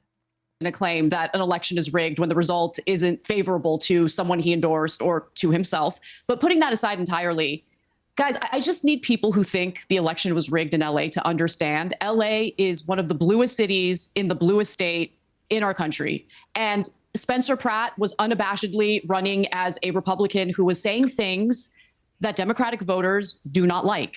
Now, he was drawing attention to very real issues we have in Los Angeles. Certainly the way that our elected lawmakers and our leaders here have completely abandoned actually getting people off the streets and into safety, getting them the mental health treatment they need, getting them off of drugs they're addicted to. But his ideas just really didn't make any sense. He didn't really think through what he wanted to do when it came to these issues. He just drew attention to it. Nithya Raman is... I mean, I would love to say that that's why voters rejected him, when in reality, this really has like very little to do with it, with policy. The fact that Trump was endorsing this candidate, the fact that Trump, when he is historically unpopular, obviously in a blue state, but like LA, Trump's not going to be faring well there. Like, that was a kiss of death. It might help raise your national profile, but it's not actually going to help you secure more votes in this municipal election in this city. So it was probably the kiss of death in some ways, but that guy had to have understood that. And he's not actually really trying to genuinely win. He doesn't. The last thing that these types of grifters fucking want is actual power and responsibility. Like everybody else, they just want a fucking media career. My least favorite candidate. I did not vote for Spencer Pratt. I did not vote for Nithya Raman. I can't stand Karen Bass, but out of the three, she's, in my opinion, the least worst of the three. So we'll see. Anna believes in the lesser of two evils voting here. What happens with the election? But there was no rigging. There was no rigging. I need people to understand, yes, California is as incompetent as it really is. Okay, like they just have a difficult time getting the ballots counted quickly enough. And I think we need to fix that, because it does give the appearance of funny business. Yeah. I don't think there was funny business. That's the point. Why legitimize this? I don't understand. Why legitimize this? Well, we have to get rid of the thing that makes the election more secure, because there are bozos making up lies that for whatever reason half the media fucking entertains and takes seriously. And now let's craft legislation and policy surrounding these falsehoods. Why? At that point, just say that there's fraud, even though they haven't substantiated this claim whatsoever. They haven't even begun. Did it take so long? Yeah, exactly. I agree. So we need to fix As somebody who I actually have a home in California, in LA, I mean, I find it incredible, Charlie, that Karen Bass is heading back to be mayor after what happened with the fires. Just that alone I mean, when the fires began to rage, she's on some jolly in Africa somewhere. I thought her handling of the fires was deplorable. I thought that alone should be disqualifying. And here she is roaring back me. Polymarket in the LA mayor race. That Polymarket is predicting that she's way ahead, 60%. I cannot with these fucking political analyses that are based on fucking Polymarket, based on fucking Kalshi. These are not polls. They're gambling websites. This doesn't tell you fucking anything. Nithya Raman on 38%. Big moves in these markets. I find it incomprehensible. And don't they only aggregate user data? You literally have to be a Polymarket user for it to aggregate the data on you, no? It's self-reported in that way, or even if regardless of whatever the methodology is, why are we going off of this? You should be marching back to power. Well, this just identifies the not even existent standards that Los Angelinos, that's how you say it, right? Have for themselves. I mean, it's just insane. She was not even in the state when the fires occurred. She was off traveling. And, I know that, listen, I'm speaking, again, based upon the evidence that I have. And that evidence is that the election demonstrates that it has, yes, been rigged, because we have now seen all over social media in the past few days, reporters going to residents on Skid Row and asking them, were you approached by a ballot harvester and given money in return to cast a vote for a Democratic candidate? To which all of these people said yes. In fact, being approached by a ballot harvester is completely legal. Being approached by somebody who's trying to pay you off for your vote obviously is illegal. But she's alleging something that definitely would have been contained within that article that we read in the New York Times. So I have no clue what she's referring to. Rate initially was $2 up to $5. I would be upset if I accepted. You have to bet for it to aggregate. Oh my God. Accepted the lower end of that deal. But that's one thing. These people have all said, yes, I was told to vote for Karen Bass. I was told to vote for the other Democratic candidate. And they did that. And then they asked, do you even know who these people are? They said, no, I don't know who they are. So the fact that anybody, anywhere in the world can send ballot harvesters to LA, have them go to homeless encampments, get these votes, send them in with nobody watching. They're also sort of just starting to describe free speech. You can pay, I don't know if you can be deputized as a ballot harvester if you need to be. I don't know how they run their local elections, but actually explain to me, in a world where we have Citizens United, what would be illegal about paying somebody to be a staffer and go around and specifically make pitches to the homeless populations and encouraging them to vote, getting them registered to vote? Is this not just free speech as defined by our Constitution and legal precedent? Yes. Why wouldn't you be allowed to do this? Did you know that they were trying to get poor people to vote for them? Yeah, probably. Why would that be illegal? With a 3-week time frame is just evidence to how. Also, if this were a reliable way to flip elections, you best believe Republicans would have figured it out a long time ago. Corrupt the political fraud is within the state of California. And I have to imagine you have Maduro sitting in a jail cell in Brooklyn, probably thinking to himself, you idiots. What are you doing? You should at least. I swear to God, I did not pre-watch when I was saying that, it's been on my mind lately that, do we even think that they're going to be able to secure a conviction against Maduro?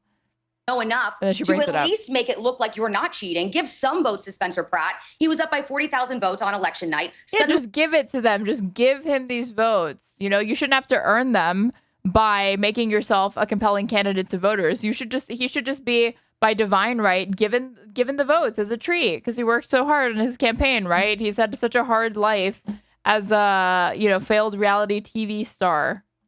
Suddenly that lead dwindled away. None of the votes that magically started rolling in were for Spencer Pratt. It's obvious fraud and cheating. I just don't know what we're talking about here.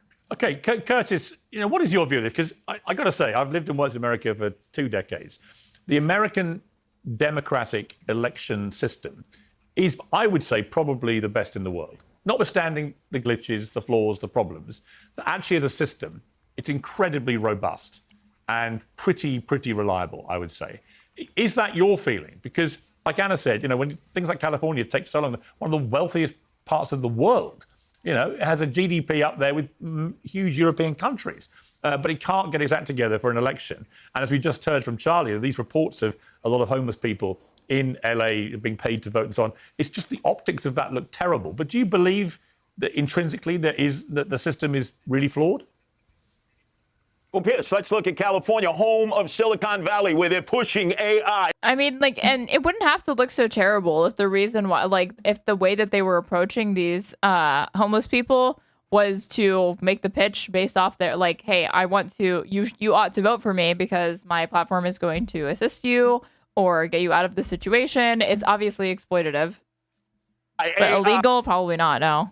AI to tabulate things within seconds. The reason you delay a count in a state that still demands that everybody get a mail-in ballot, even if you don't want it, 19 million are sent out in a population of 40 million, which opens up the opportunity for these bundlers, these hustlers. And remember, Republicans have gone to jail. Curtis, let me down here, man. For that in North Carolina, Democrats in New Jersey, you're taking advantage. They go into nursing homes. They go into hospice. They go into senior citizen homes. They go into shelters. They bundle up the ballots. And what Pratt didn't realize, because he's not an institutional Republican, they don't have any in L.A., is that both sides, the DSA, Rahman, and Bass, went into the shelters and told all the homeless people, Pratt wants to get rid of you, and he wants to take your dogs. And so right away, they're like, yeah, where do I sign? Where do I sign? They took advantage of a system in which we should know we're not. But if that's true, again, this is, now you're just complaining about free speech. If this is true, and they may or may not have been official or, whether I have no idea the status as to whether or not these people were ballot harvesters, you are just complaining about political speech. You are just complaining about somebody drawing attention to a particular demographic or population that is going to be disproportionately harmed by the policies of an opposing candidate and saying, hey, if you don't want this to affect you, if you don't want this candidate to, then you need to go out and vote against this candidate. That is not illegal. That's not, the claim started with bogus election fraud claims. Now we're just complaining about the First Amendment. 95% of the ballot. Literally just completely unrelated to the delays. Are by election night, and that's not what the case is in California, and it helps the Democrats there enormously. Okay, Harry, what's Curtis, your... don't you... Sorry, can I just jump in? The only thing that I take a little bit I am disappointed with the nightmare. Issue with, Curtis, is, look, I understand the concerns about ballot harvesting. However, there are senior citizens or disabled individuals who might not be able to go to the polls, might not be able to, they're not mobile, right? And they're still citizens, they still have the right to vote. And we have to find a way to facilitate something so it's easy for them to vote. So what do you suggest? First of all, this was a solution. Curtis. Sean Spicer, shut the fuck up. She asked Curtis a question. If I can't. Look, real quick, the way it's always worked in every state and territory of the United States. I was actually curious to see, what policy solution do you have to this? Because all of it sounds like it's going to be flagrantly fucking unconstitutional. And now, given the complaints that they've laid out, it's not clear to me that it's actually going to be violating, amendments related to elections, but the First Amendment. States is that if you wanted a ballot, so if you were disabled, if you were traveling, if you had a health issue, you requested your absentee ballot. It worked just fine. If you couldn't make it, maybe you had a work conflict, you were going to be traveling, you were in the military, you requested a ballot and it was sent to you.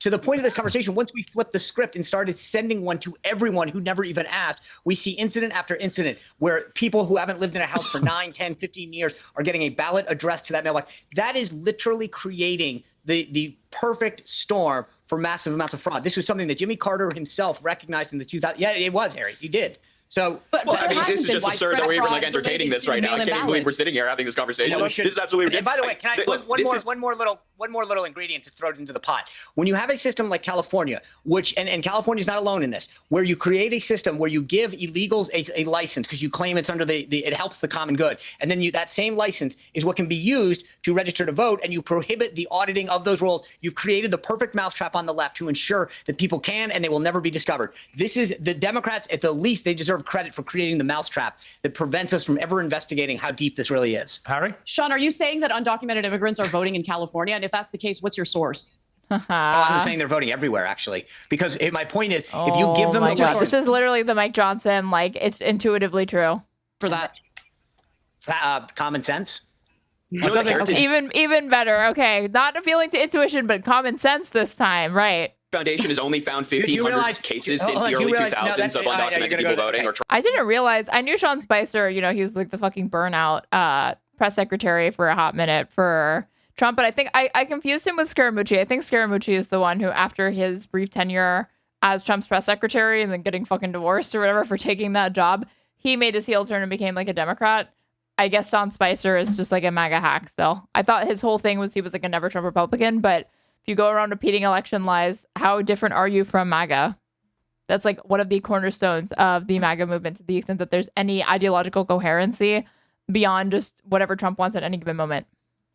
Trying to vote. Wait, Sean Spicer. New Jersey, hold on. You asked what my source was. In New Jersey last week, there were several non-citizens who are seeking naturalization that gave sworn affidavits that they were registered to vote and cast ballots in multiple elections, although they themselves said that they swore under oath that they themselves never cast those ballots. The Secretary of State has affirmed that those ballots were cast under their name. So there's your evidence. We know it's happening. So they got caught. Were they counted? No, they didn't get caught. They turned themselves in because in the process of the naturalization system, they have to admit whether they're registered or not. And they wanted to self-report and to say, hey, I don't want this to stop the ability to become a naturalized citizen because you're going to find out that I'm registered to vote. And in fact, someone voted under my name. It wasn't me. So they self-reported to the Secretary of State in New Jersey.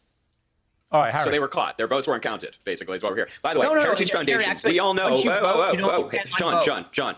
Heritage Foundation, obviously very pro-Trump. Trump has handpicked judges from the Heritage Foundation his entire political career. You know this. They've only found around 1,500 cases. Heritage Foundation is a think tank. Excuse me. Yeah, people that lived in the Heritage Foundation before. They're lawyers who worked in the Heritage Foundation that went to go on the courts. Wow, they lived there. Yeah, occupationally, Sean, please, don't be daft.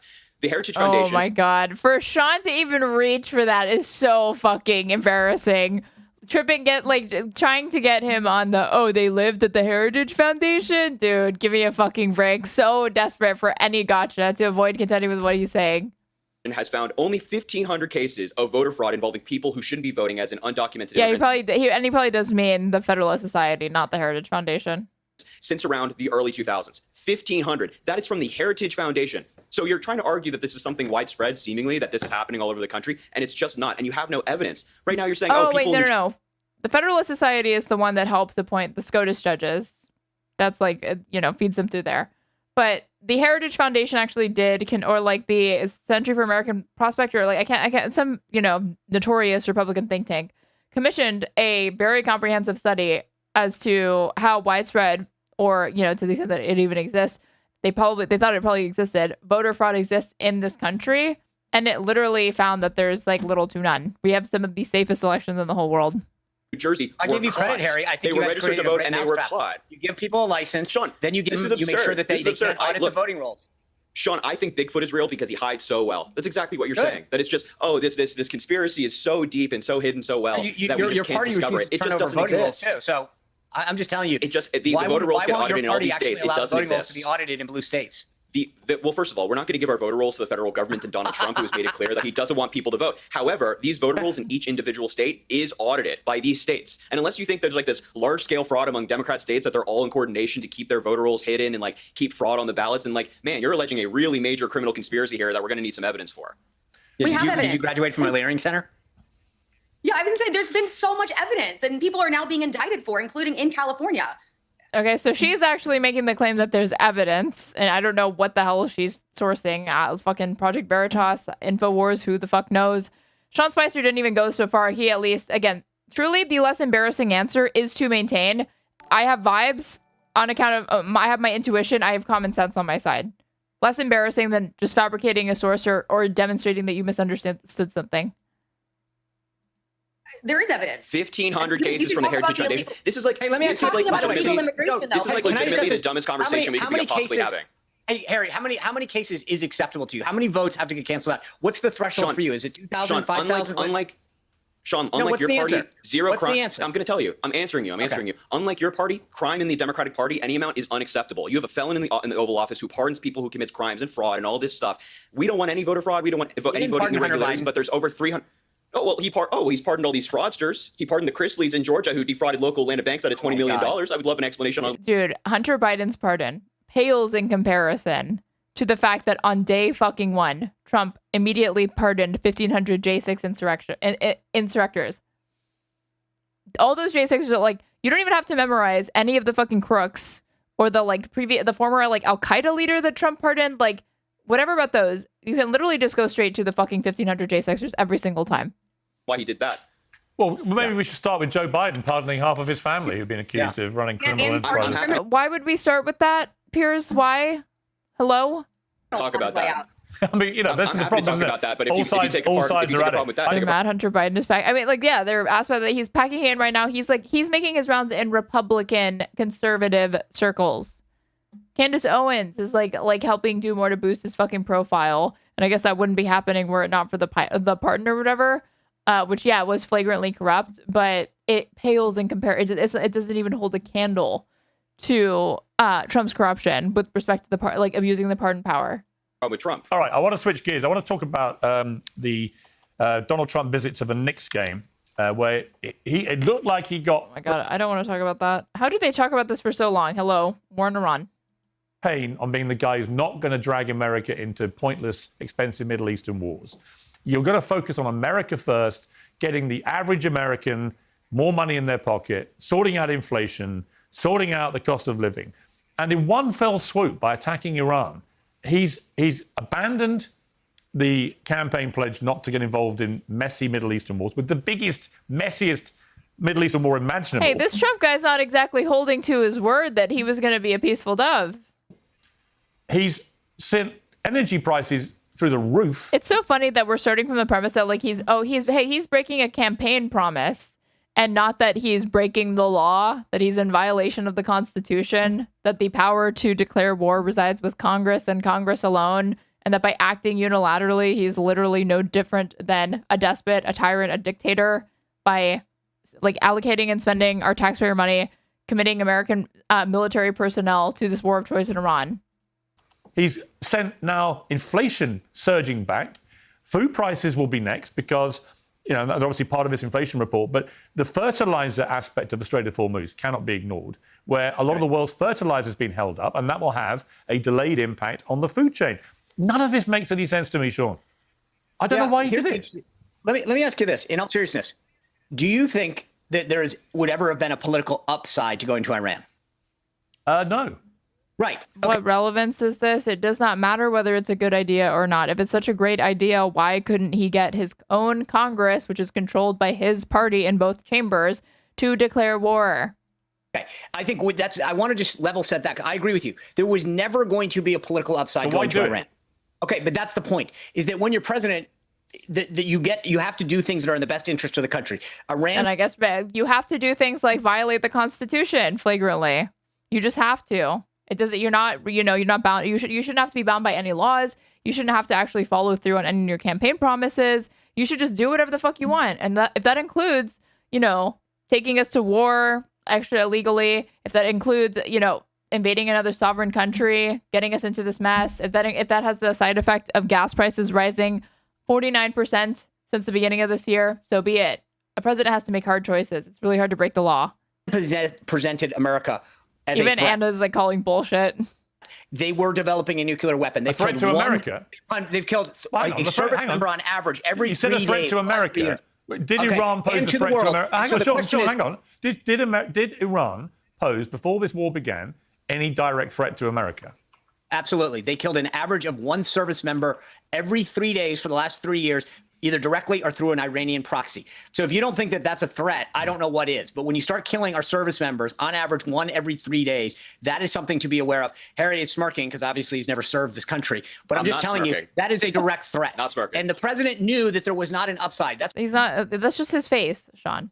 Something that we can all agree on. He did it because it was the right thing to do. I don't think he did. I think he did it. I think he did it because Sean. I think he did it because Benjamin Netanyahu persuaded him that if he did it, they would get regime change. And it would be like Venezuela. It would all be over in 2 to 3 weeks. I am so over this cringe psychoanalysis of Trump's decision making that factors in that Trump wants to feel big and like a big special boy, and that he won in Venezuela, so that's why he's doing this here or whatever. I just really think it's such a vulgar way to analyze why Trump is engaged in this war of choice right now, and that certainly is a component of it, but there's an overemphasis on it that is starting to drive me crazy. The easy answer is just to cut and run. If he really thought that then, or I really don't like this underscoring an emphasis of this is so much this war is a product of this man's ego, when Bibi Netanyahu was intimately involved in taking us to this war, for one. Literally in the Situation Room, as reported by the New York Times. And for two, This is something like the depth of corruption and how much Trump has personally enriched and made himself wealthy just in the short, less than 2 years into this second term. Like, link it back to the fucking corruption. He obviously financially benefits from this in some way, shape, or form. And just because he's having a difficult time extricating himself from the situation does not mean that was not a primary motivator for engaging in this war. Now, even now, the easy answer is just say, okay. When it's the ego thing and there's like so much emphasis on that, it just makes it sound like, it's this like frivolous thing as if he doesn't know exactly what he's doing. Hey, problem solved. We go back to straight opens. Oil starts flowing again. At least with respect to corruption, it's the one thing that Trump is fucking competent at. The president's doing what is in the best long-term interest of keeping this country safe. That's it, full stop. Because that's definitely what Donald Trump is doing by having us engage in this war. He can I don't know why easily Sean doesn't go sign up to serve. You should go over there, Sean. Hey, Go Harry, ahead in dumbass. Iran and go serve. Go do that. Go Harry, serve. Harry, go serve in Iran get your right head now. out of Right your now, ass, Sean. Harry. Sean, go serve in Iran. You keep talking about this is a great war. We got to do it. I'd love to see you on the front lines out in Iran. Go be on one of the ships. That's great. You do that. Now, by the way, Sean, we don't have. Okay, I didn't think I was gonna like Harry Sisson's contributions to this, but I'm sorry. Yes, correct.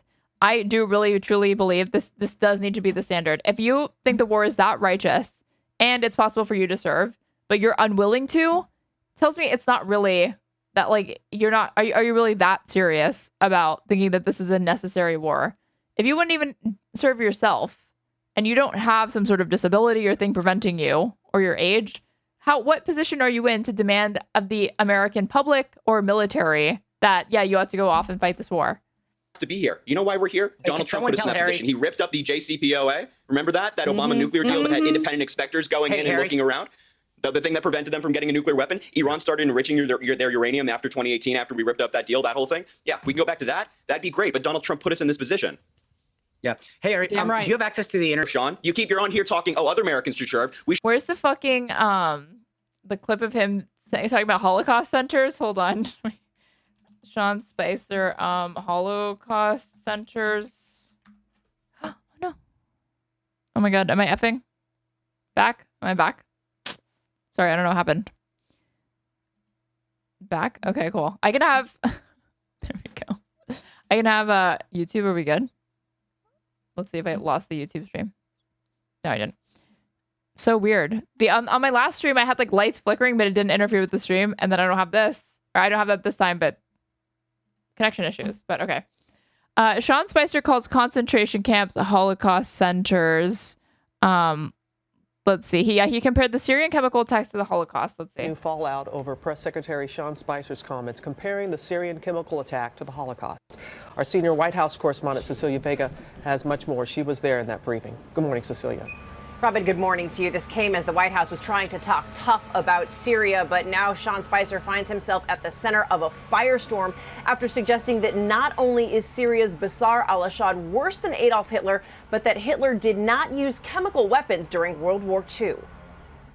White House Press Secretary Sean Spicer, this time mincing no words. It was a mistake. I shouldn't have done it. I won't do it again. A full-throated apology after that briefing. I want the actual, where is the clip of just him doing it?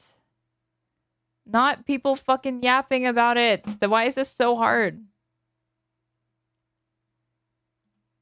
Photographs of the inaugural proceedings were intentionally. Okay, this is Sean Spicer's greatest hits as White House press secretary to President Donald Trump. Let's see. Framed in a way to minimize the enormous support that had gathered on the National Mall. This was the largest audience to ever witness an inauguration. Oh, I forgot. He also was like the one tasked with going out there and saying that Trump had the biggest fucking audience for the inauguration. Period. Good afternoon, everyone. Welcome back. I can sense the love in the room. Yes, I believe that we have to be honest with the American people. I think sometimes we can disagree with the facts. I mean, just the other day, he sat down with Martin Luther King Jr. I would call him a civil rights leader. So where his dad was the civil rights leader. Well, I think that... You get one more. Let's not agree. That's a ridiculous... You're basically... Okay, Kristen, we're going to end this right now. Hunter, no. And then this one is the... I've got the 13 here as well, or the 2017. It is literally 100% the same. Well, first of all, it's not a travel ban. I mean, he's using the words that the media is using. But at the end of the day, it can't... Hold on. It can't be... It can't be... The president himself called it a ban. I understand. Is he confused or are you confused? No, I'm not confused. I mean, that's the silliest thing I've ever heard. Okay, this is silly. Okay, next. And you don't get to just yell out questions. We're going to raise our hand like big boys and girls. This is government. This is not. And I think that part of the reason the visual is important is that when you actually look at the difference, you realize this is what big government does. I was going to say your pen's upside down. John Roberts always helping with the fashion tips. But it's still upside down. Don't make me make the podium move. Cover the stuff. No, hold on. No evidence of wiretapping at Trump's house. Now you've had the House Intelligence Committee and the Senate Intelligence Committee. Actually, here's his quote, Jonathan. Here's the direct quote. I think it's very possible, end quote. When we talked about wiretapping, he meant surveillance. Well, so you're coming to some serious conclusions for a guy that has zero intelligence class.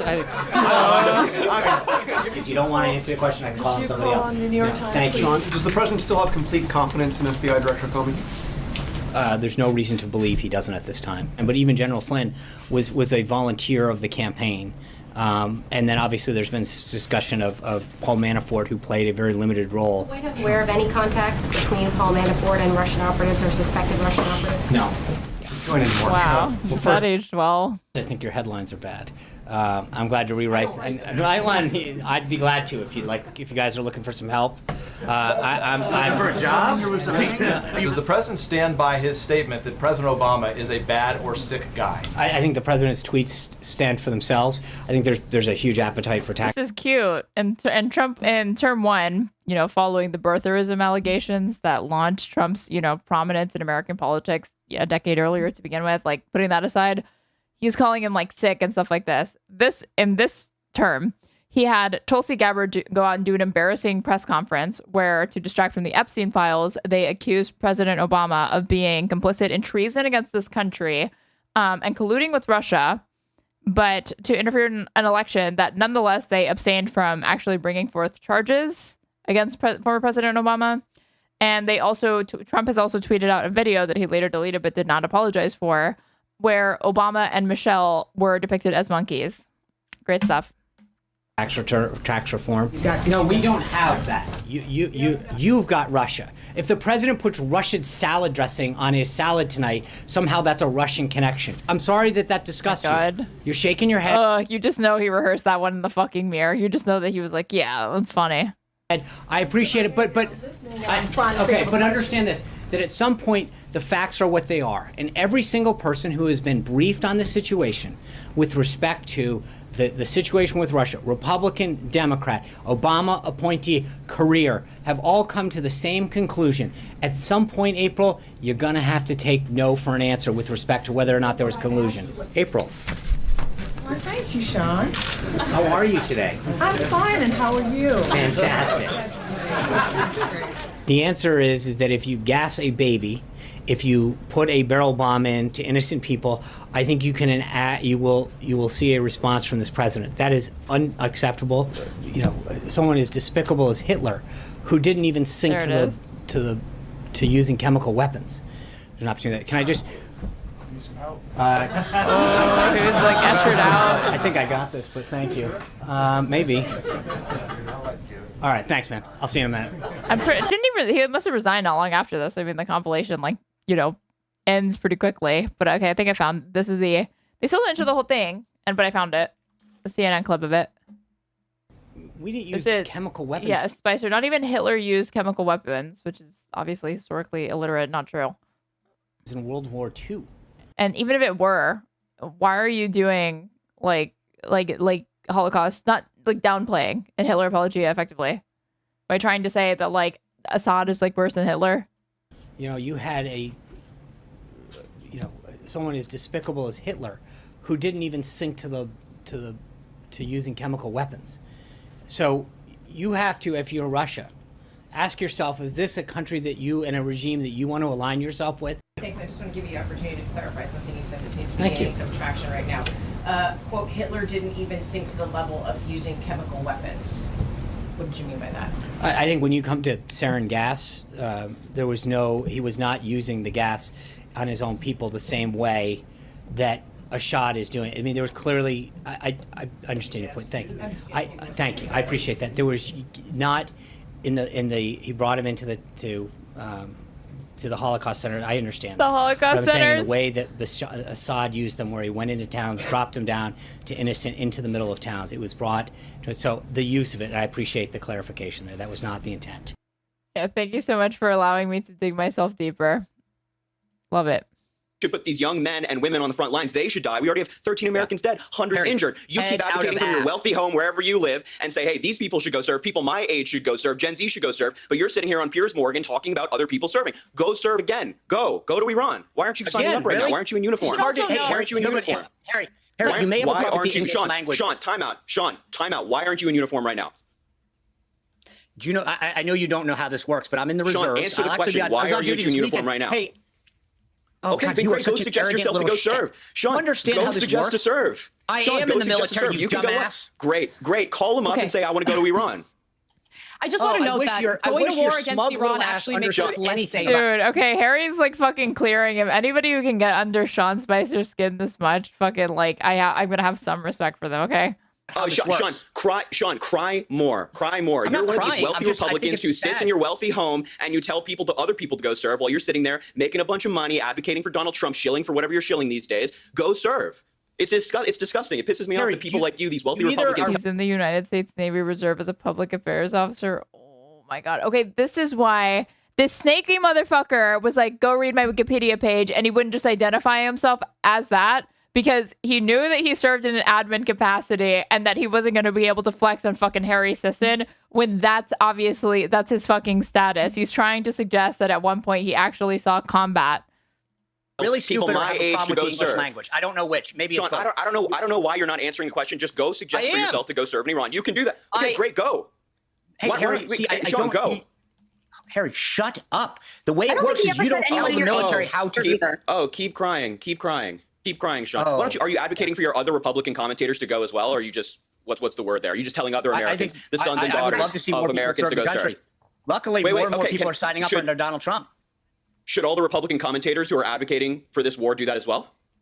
I think there's plenty of opportunity for people to serve the country. I've been in for 27 years. Should they go serve? So should they go serve, Sean? I'd love to see you come Should they go? I'm not advocating for a foreign war right now. I'm not advocating for a foreign war right now, Sean. Should these Republican commentators who advocate for this war, should they go serve? Should they go? Oh, but it's a contradiction, Sean. Should these I'm Republican not sure. To be honest with you, Harry, should they go They serve? had to lower the standards for the army to get enlistment up. I know. They literally had to make it so that I think raised the acceptable BMI because like Zoomer men, millennial men are like on average too overweight to conform to the previous military standards. So the thing that they always like all these red pillars, all these anti-feminists constantly complain about, like, oh, we have to lower standards so we can let women into the fucking military, was literally a thing that already has happened because of how unhealthy young men are in this country.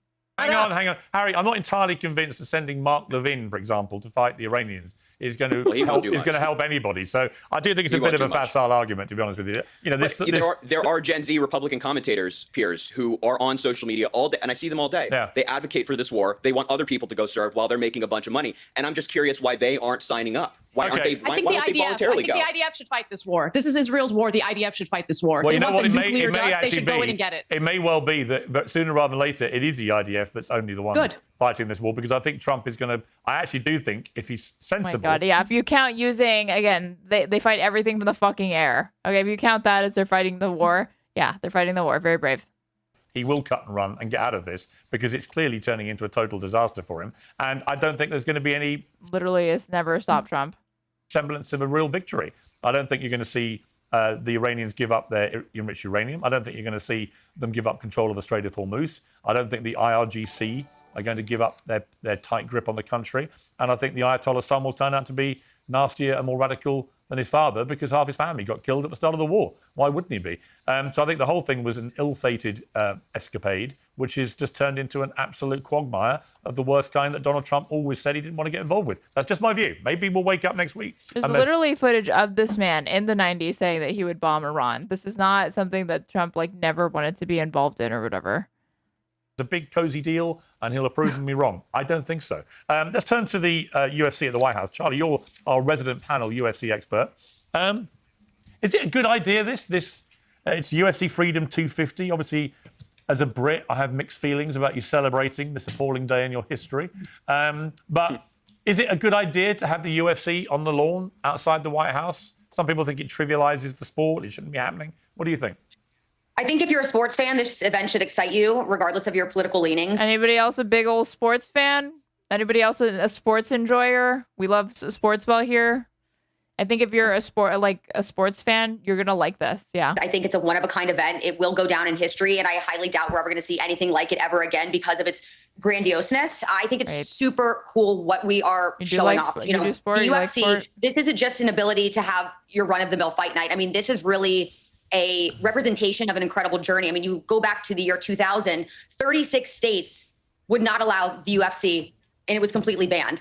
It was Trump that eventually opened his doors to the Taj Mahal casino in Atlantic City for the first UFC sanctioned event. And it was from there the UFC started to gain a lot of momentum. And it was there that Dana White and Donald Trump's friendship began about 25 years ago. Now, going from those small venues to having such an ultra spectacular event taking place on the White House lawn. So really, I think this is a celebration, not just of our country, it's a celebration of one of the biggest sports promotions in the world for the fighters, for the fans. And I think that there's a lot of people out there who want to complain because people love to find reasons to complain. We all know this, saying, oh my goodness, taxpayers are going to be the ones footing this bill. We're going to be out more dollars. Our groceries are going up. Our gas That'd be an ultra spectacular. Yeah. is going to go up. No, it's how do you not get excited by that pitch, especially if you love sports? It's not. The UFC is footing the entire $60 million bill, not to mention the $700,000 restoration. There's apparently some legal challenge to this to like put a stop to him being able to put on this little birthday bash, but it's probably gonna fucking happen anyway. Bill that will be required to restore the South Lawn after the event. So everybody calm down. No worries. It's going to be an amazing event, and I hope everybody watches. Curtis, do you agree with that? You know, I'm the fighter out of the six of us, I think. I've been in my fair share of street fights and in the ring. I've had a few fights. I don't like... Right, but I don't. What in gin mills and bars? No. I've had a few rough and tumbles in the street. We can get the you mean the streets of East Sussex. but I will tell you this: as a fighter, I don't believe you should hit a man or a woman when they're down. But it is the president's choice. This is what I would prefer as a litmus test for America. Years ago, when the original Ayatollah supporters took over the embassy in Tehran. In the WWF, we're talking about Donald Trump's birthday bash and the fucking UFC thing that they're gonna, the fight that's gonna happen on the White House lawn in celebration of his 80th birthday, and we're talking about the Ayatollah supporters. Two characters, the Iron Sheikh, who represented the Ayatollah, and Sergeant Slaughter, who represented America. And everybody was on the side of America. If you were to hypothetically put in a Bibi Netanyahu fighter with an Israeli flag and an Iranian leader, I don't know if the audience would be supporting Bibi or the Iranian. Pay money to see Sliwa and Trump in a cage match. That's how much things have changed. You know, Curtis, the fight I'd really like to see in the octagon at the weekend would be Harry and Sean. Oh, my God. I'll do it. Sean? Okay, I would fly down just for that. I was going to suggest. He can't help but handle this so cringe. He's like still so mad that like even as Piers is like, cracking himself up over here, Sean is like fuming. Bessent versus Bill Pulte, but that might even be. Sean, do you reckon you take Harry?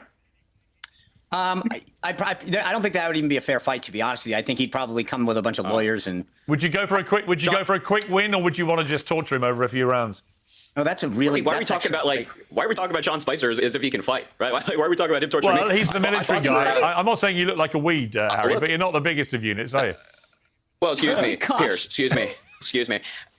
Listen, if Sean ever wants to spar, if Sean is in New York City and he would like to spar, I will do it. And you know what? Matter of fact, Sean, if you are here and you want to spar, we can donate a certain amount to charity. I'll donate to yours. You donate to mine. Whoever wins. Okay. You know what? I really want to screen that as an uncensored exclusive. All right, you two in the ring. Piers, you have my word.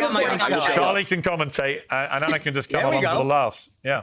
Anna, who do you think would win? Anna, what are you doing? Well, Anna? Who do you think would win? Anna, you could be the octagon girl. If they actually fight, Anna, who's going to win? Do you think, Sean or Harry? God. I think Curtis wins. Curtis, you're the coolest. I want to hang out with you next time I'm in New York. Would you do me the honor? Curtis will be doing security at the venue when I put on the fight. We've got to leave it there. Let me suggest what I think. Eddie Bombay, thanks so much for the $5 Australian in the YouTube super chat. I really, really appreciate it. I'd pay to see the nightmare take Trump. Thank you so much for the donation. What I think would be a great battle. Yeah. The new Department of Homeland Security chief, former Senator Mullins, versus Curtis Sliwa. The two tough bad boys in the race. I like the idea Nobody of that. gets to tap out. I think we're Nobody actually gets to building. We're tap building a out. nice He's little. a tough guy. I'm building a nice little lineup for the uncensored fight night. I like it. Thank you all very much. I appreciate it. Thank you. Piers Morgan Oh, yeah. Uncensored is proudly independent. The only boss around here. Only boss around here is Piers. All right, you guys. If you're watching on Twitch and you aren't following me already, please go ahead and do so. That way you can want to go live. If you're watching on YouTube, please like the stream. It really helps push it out to other viewers and helps me gain momentum in the algorithm. If you want to watch any of my previous live streams, they're all housed on my YouTube channel, and they are timestamped by me personally immediately after this stream. If you haven't subscribed to me on YouTube, go ahead and do that. That way you can, when I go live there, you can also hit the bell. It will notify you. The best way to support me is by following the pinned links in my Twitch chat and YouTube description box. Most notably, the Streamlabs tip link, because they only take 3%, but I also take YouTube super chats and I will read it out if you send me one, or subscribe to me on Twitch, where you can get access to an ad-free experience as well as cute emotes. You can also gift subs throughout the chat. Spread the love and experience of being a Straighterade subscriber. Truly, nothing else compares to that. I'm at Straighterade _ on everything. Did I say that? It's almost 5 a.m. I'm short circuiting. The place that you guys are headed to is to Reservoir.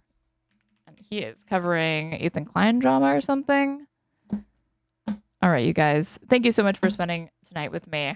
I was really sorry that I didn't stream yesterday. I had an issue with my internet, and then I had an issue with my internet again briefly during this one, but at least I didn't F, okay? I don't know what we're going to look at. I did see a Bulwark interview with like Haley Stevens and McMorrow and also El Sayed. So maybe tomorrow we take a look at that. I will see you guys later. Bye.